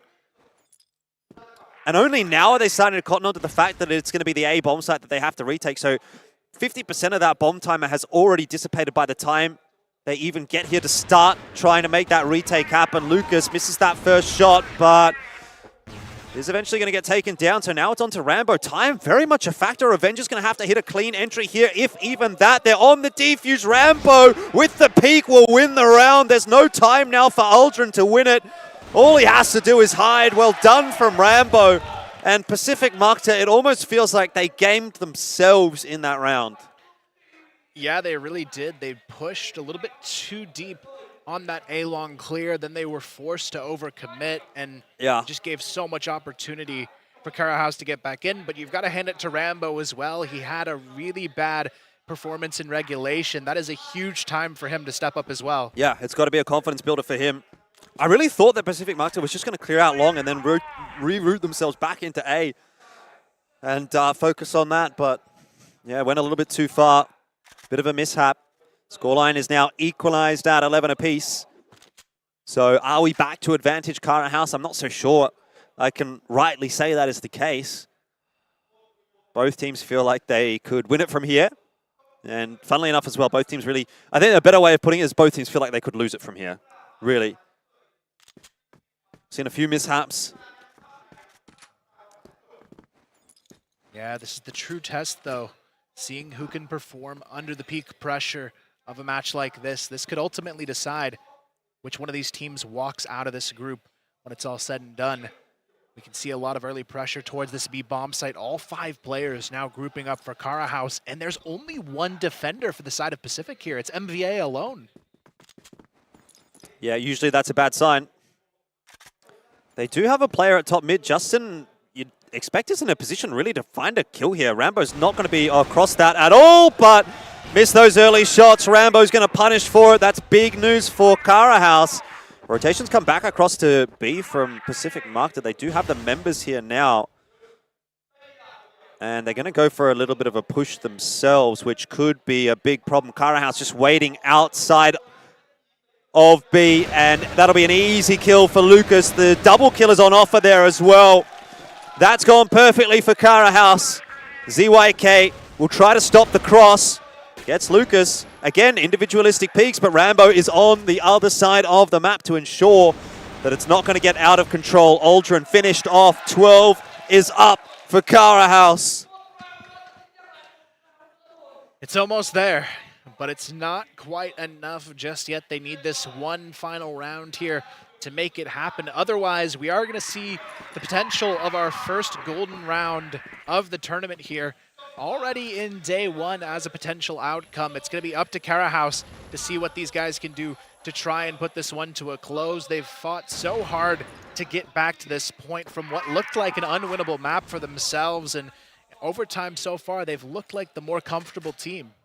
Yeah, but I'm still on the edge of my seat as to which way this one's going to go. I'm going to be honest with you. Don't have a lot of faith one way or the other. And Pacific Macta, you know, I honestly think that in actually both of these rounds so far that they've been playing on the defensive side, they've kind of played against themselves, you know, like the decisions that they've made have actually helped Karahouse. Justin, you know, if he wins that duel in mid as well, what a difference that makes. He's pushed into the same position.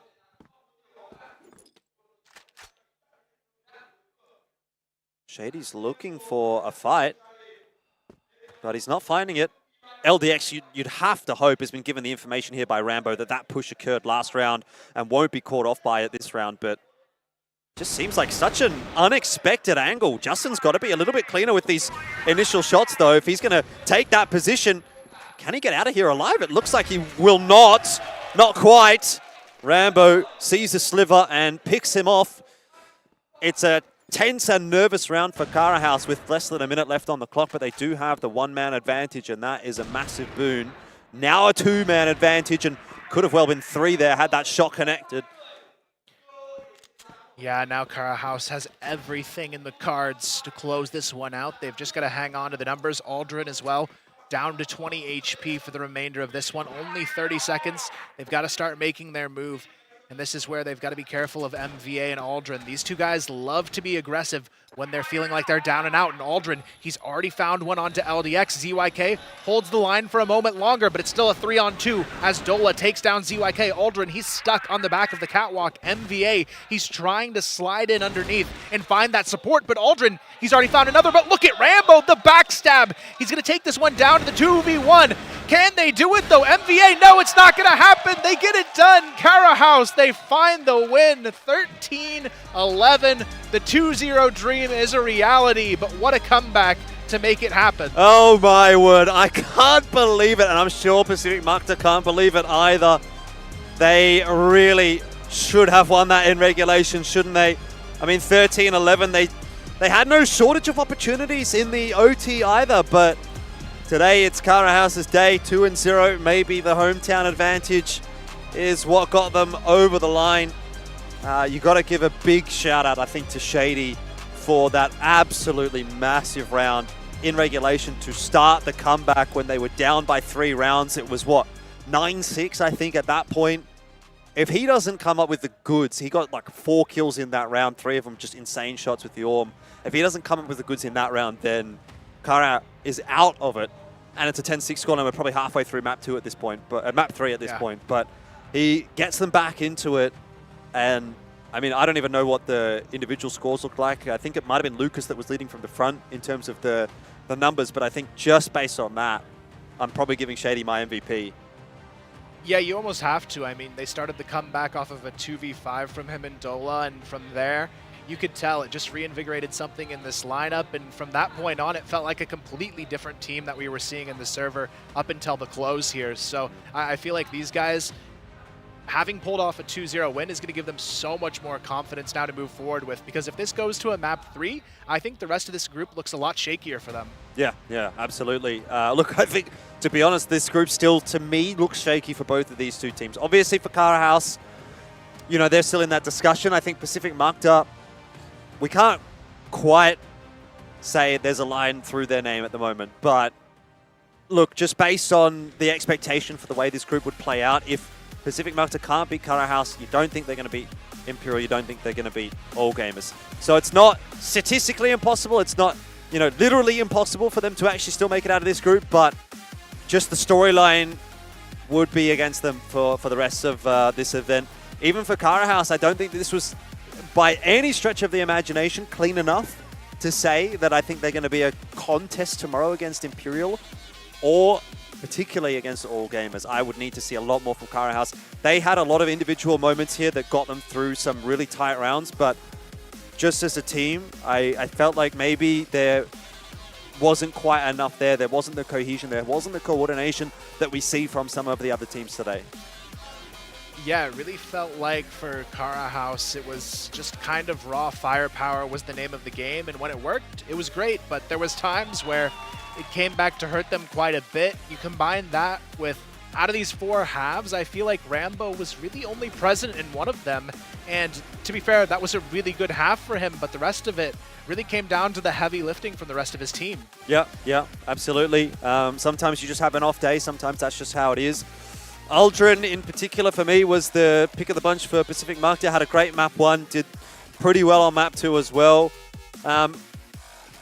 Pretty across-the-board performance from Pacific Macta, I thought. Justin maybe was the one outlier who had a couple of awkward fights at top mid, particularly in the OT. Like, maybe the situation getting a little bit better of him there.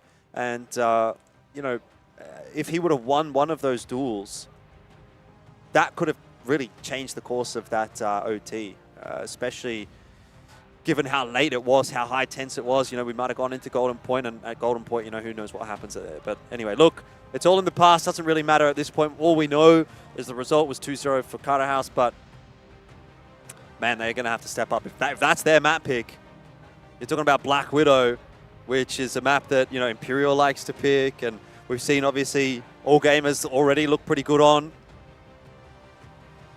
It's, it's leaving a bit to be desired, I think.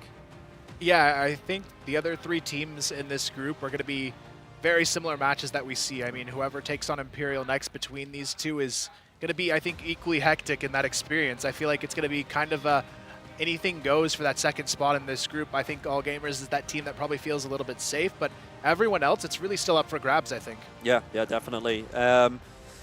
Pacific Macta, I mean, disappointment for them tonight, but just goes to show that the level of competition, you can't really underestimate things, right? Did they get maybe a bit ahead of themselves and thought, we've won map 2, start thinking about map 3? Maybe that cost them in the end, but we'll have a look at the stats back here and see who was really doing that heavy lifting for Cara House in just a second. Not yet. We'll get there. Don't you worry about it. Yeah, look, I mean, for Pacific Macta, I think that conversation around it, did they get ahead of themselves, is certainly a pertinent one. But here we go. Okay, so Lucas, 1.5 KD from him. I feel like, obviously Lucas, Dola, and Shady were the ones that really were impressive. I thought LDX actually had a couple of impact frags. There was a couple of good ones on the A side hold. But Rambo, man, he just went completely missing, didn't he? Yeah, just a tough map overall for Rambo, but at the end of the day, they still managed to pull it off even with him having an off day, which means, if all 5 are on, this could be an even more deadly team moving forward. So I think for them, still a lot of positive takeaways. They definitely still have to make some adjustments if they want to be that second seed or better coming out of this group. But 2-0 is a great start for them, but they've got the most difficult opponents now in their path next. It's going to be Imperial and All Gamers, and that type of performance is probably not going to be enough to scrape by against either one of those teams. Yeah, a nice way to ease into things, though, I guess, is you play your quote-unquote easiest match at the start of the tournament and slowly but surely play more difficult matches. Got a feel for the Pacific Macta players because that was a close series, that's for sure. But would it have been as close in that last map had Rambo been, even having a bit of a middling game, right? The fact that he goes completely missing is actually what maybe makes that one winnable for Pacific Macta. If he's even playing an average game, just going 1 for 1, like, I don't know if that even gets that close. Yeah, maybe not. I was impressed, though, I have to say, from one of the young talents I hadn't seen before from Pacific, that being MVA. I thought he played very, very well in the second map, and I'm excited to see what he can do moving forward. And he's really, I think, one of those players that could push them to the next level, but it is going to be Dola capturing the back-to-back MVPs here. Surprised that it wasn't Lucas here in the situation. I think Lucas did have at least the highest kill count in this match, but overall on the day, I think the big benefit with someone like Dola is he was just consistent across both maps. He was always a presence they needed. It wasn't necessarily him top fragging, but it felt like he always was there when he was needed. Yeah, I mean, I don't know. Maybe someone in the production team's a big fan of Dola. Like we said in the last map, we probably would have backed maybe Rambo as the pick for the last map, but in this one, yeah, look, you could have probably given it to Shady, I thought, as well, like I said, was really impactful. Like, yeah, he didn't have the highest KD, but just the fact that he was able to be the driving force behind that comeback, I thought might have warranted a bit of a discussion. But end of the day, Dola didn't have a bad game by any means. So, yeah, again, can't really complain too much about that one. Yeah, I think moving forward, it's just going to be getting a little bit more of a strategic approach for these guys and preparing for what's to come for them, because this is a team I feel like if they can start to get a little bit more cohesion in the server, they're going to be a very tough team to deal with because the firepower element's already there for this roster. It's just getting those little detailing things in place can really push them to that next level and really turn them into a top 4 team in this event. Yeah, definitely. I mean, the skill is there. There's no question about that. A lot of the shots that we saw getting pulled off were pretty impressive. I mean, to be fair, some of the consistency, I will say, I thought was a bit of an issue, right? You don't really get the same consistency just from the general aim duels that you're seeing from this matchup as maybe compared to the Imperial All Gamers matchup. Or I even thought GV and BaiSha, like, just generally speaking, in terms of the aim duels, the shots that you expected to hit were hitting. And in this one, you know, there was a lot of cases where I thought a player had a favorable duel, or they thought that they had a good angle to sort of take a fight from, and they just took a long time to get the kill or didn't get the kill, and then eventually just, you know, got taken out in an awkward position. So I think maybe that's something these guys can look at, you know, hit the DM servers and try to fix that up for tomorrow. But, you know, like the peak, the ceiling definitely is there, I think it's fair to say. It's just whether or not they're going to be able to hit that on a consistent basis, we'll have to wait and see. But yeah, I mean, going into tomorrow's matches for both of these two teams, it is going to be a bit of a tougher ask, definitely. So you're going to hope to see them hit a better level, but yeah, I mean, not a whole lot of time to adapt, right? Overnight, right? It's, what time is it now? It's like getting on to 11 o'clock local time. As soon as you go back to the hotel, you want to go to sleep. Wake up tomorrow, probably, you know, 10 o'clock, pretty late, and then by 1 o'clock, you're probably at the venue preparing for the games. So there's not a whole lot of time to sort of play with in terms of like a turnaround. Yeah, they really have to be ready to adapt quickly. You know, sometimes you'll be that lucky team like All Gamers tomorrow. They'll have the day off, but it's really just coming back and showing what you can do in those secondary matchups. That's going to be really key, especially for these teams that didn't pick up wins today, because we have 3 teams that are now 0-2 as well that are going to have to claw back in their groups to really fight their way through. But as you can see, the final results there, 10-6 and 13-11 overall. Very close series on our hands, and that's where I have to give at least a lot of credit to Pacific, because this is much closer than what I anticipated. Yeah. 13-11 in that second map, and obviously 10-6 in the first map. Really did go down to the wire. Cara House were absolutely tested. One of the positives, I suppose, out of that we can mention is obviously it just goes to show that Cara House isn't going to break under pressure. And I think that's a really important asset as well to have in a team. If you're going to be a championship team, if you're going to be someone that will go deep in a tournament like this, yes, you're going to be put under pressure. You're going to be behind. You just don't want to let that tilt affect you. And it seems like Cara House certainly have got that in spades. At least they had that self-belief to come back in the OT, or even to make it to the OT. And then beyond that to sort of come back. I mean, it wasn't like even as if it was just one comeback, right? They were down in regulation. And then they were down in OT as well. They had to make a little bit of a comeback from the 0-2 deficit that they started in the OT with as well. So give them some credit there. We'll get a bit of an update here on the group standings. We'll take a look probably at Group A first, which won't be super interesting. No update there. We haven't seen Vasco and Ranking playing just yet. But BaiSha very much at the top of that group. Not a big surprise at all to see China on top in Group A. But Group B is where things are going to get interesting. And just off the top of my head, I want to say Imperial probably... They would have lost harder to AG than Cara House beat Pacific Macta. So Pacific Macta, I would assume, would be sitting in third at the moment for that group.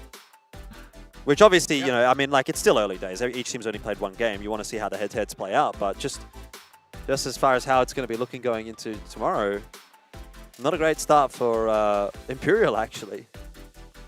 definitely not, but it's another situation where the big benefit they have is they don't have to play all gamers anymore, and these other two teams have to. So even though that round differential is probably not going to be looking quite as good for them, as we take a look here, it is going to be still moving forward a position where they still have that extra little bit to claw back from. And you know what, knowing they only have a 3-round differential as what's behind them, having already played all gamers, there could be a situation where some of these teams end up performing significantly worse against all gamers.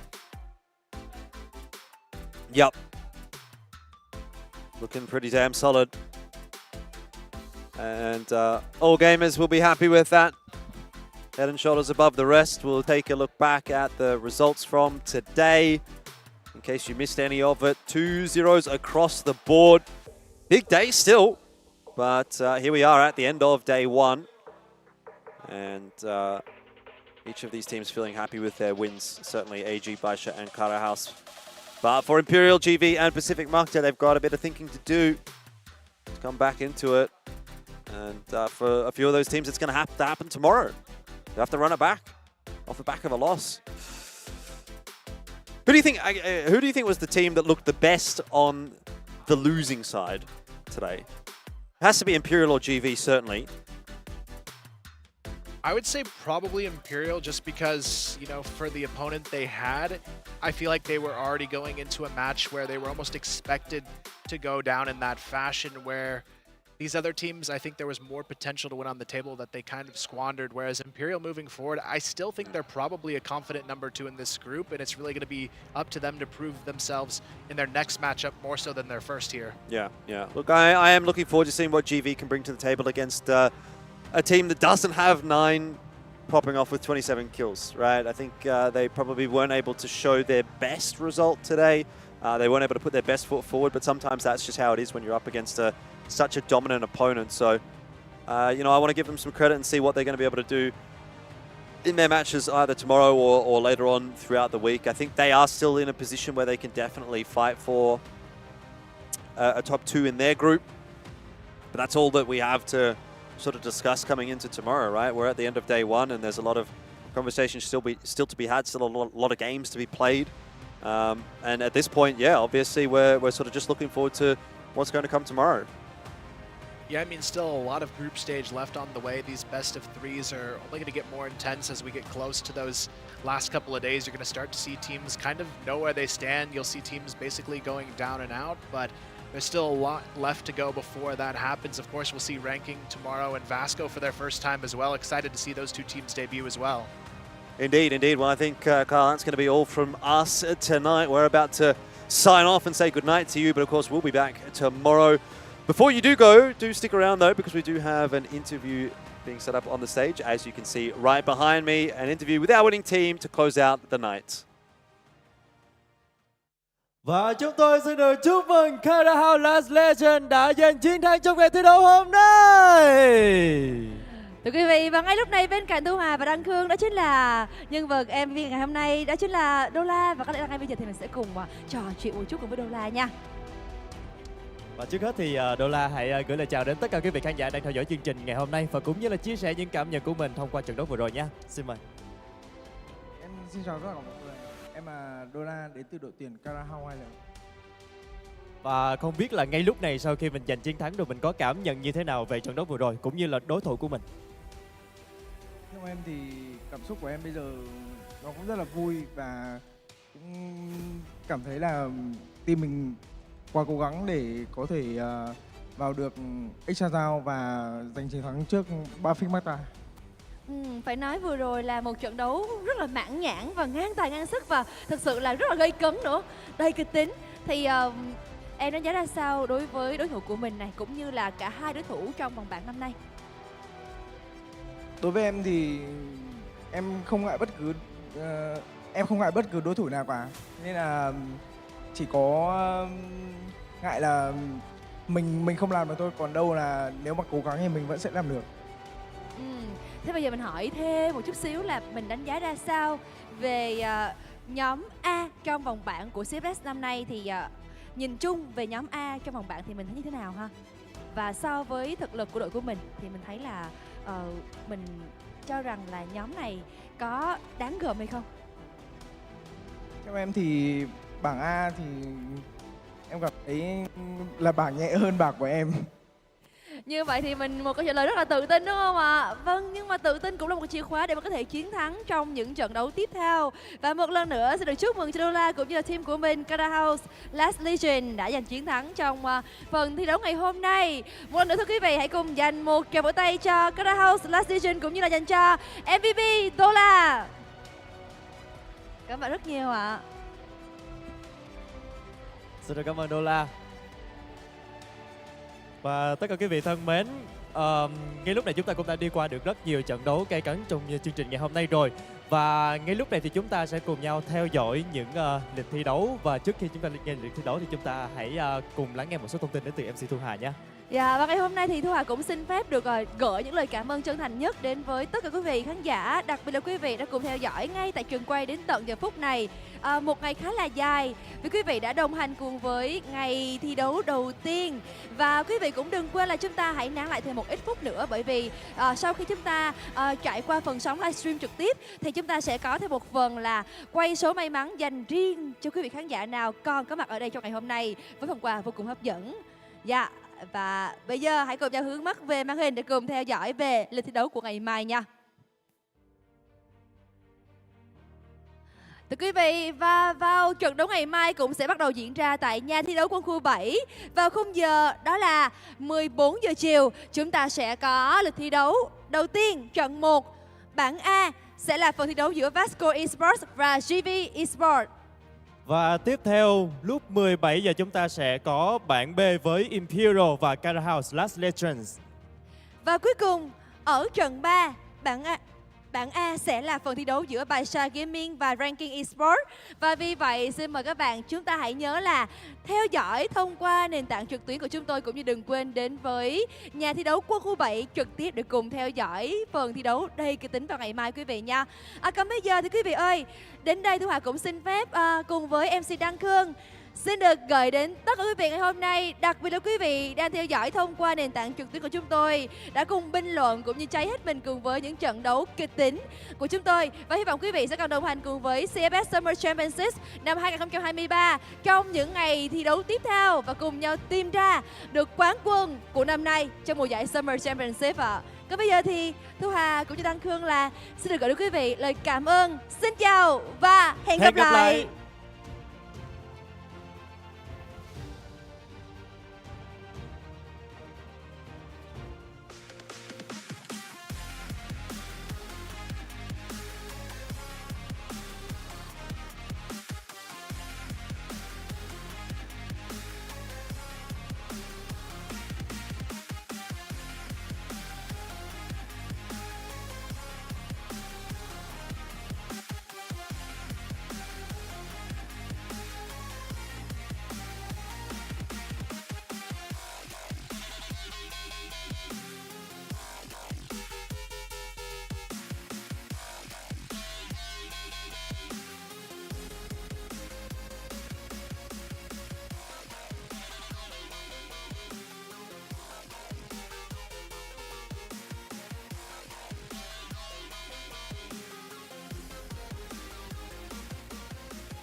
point.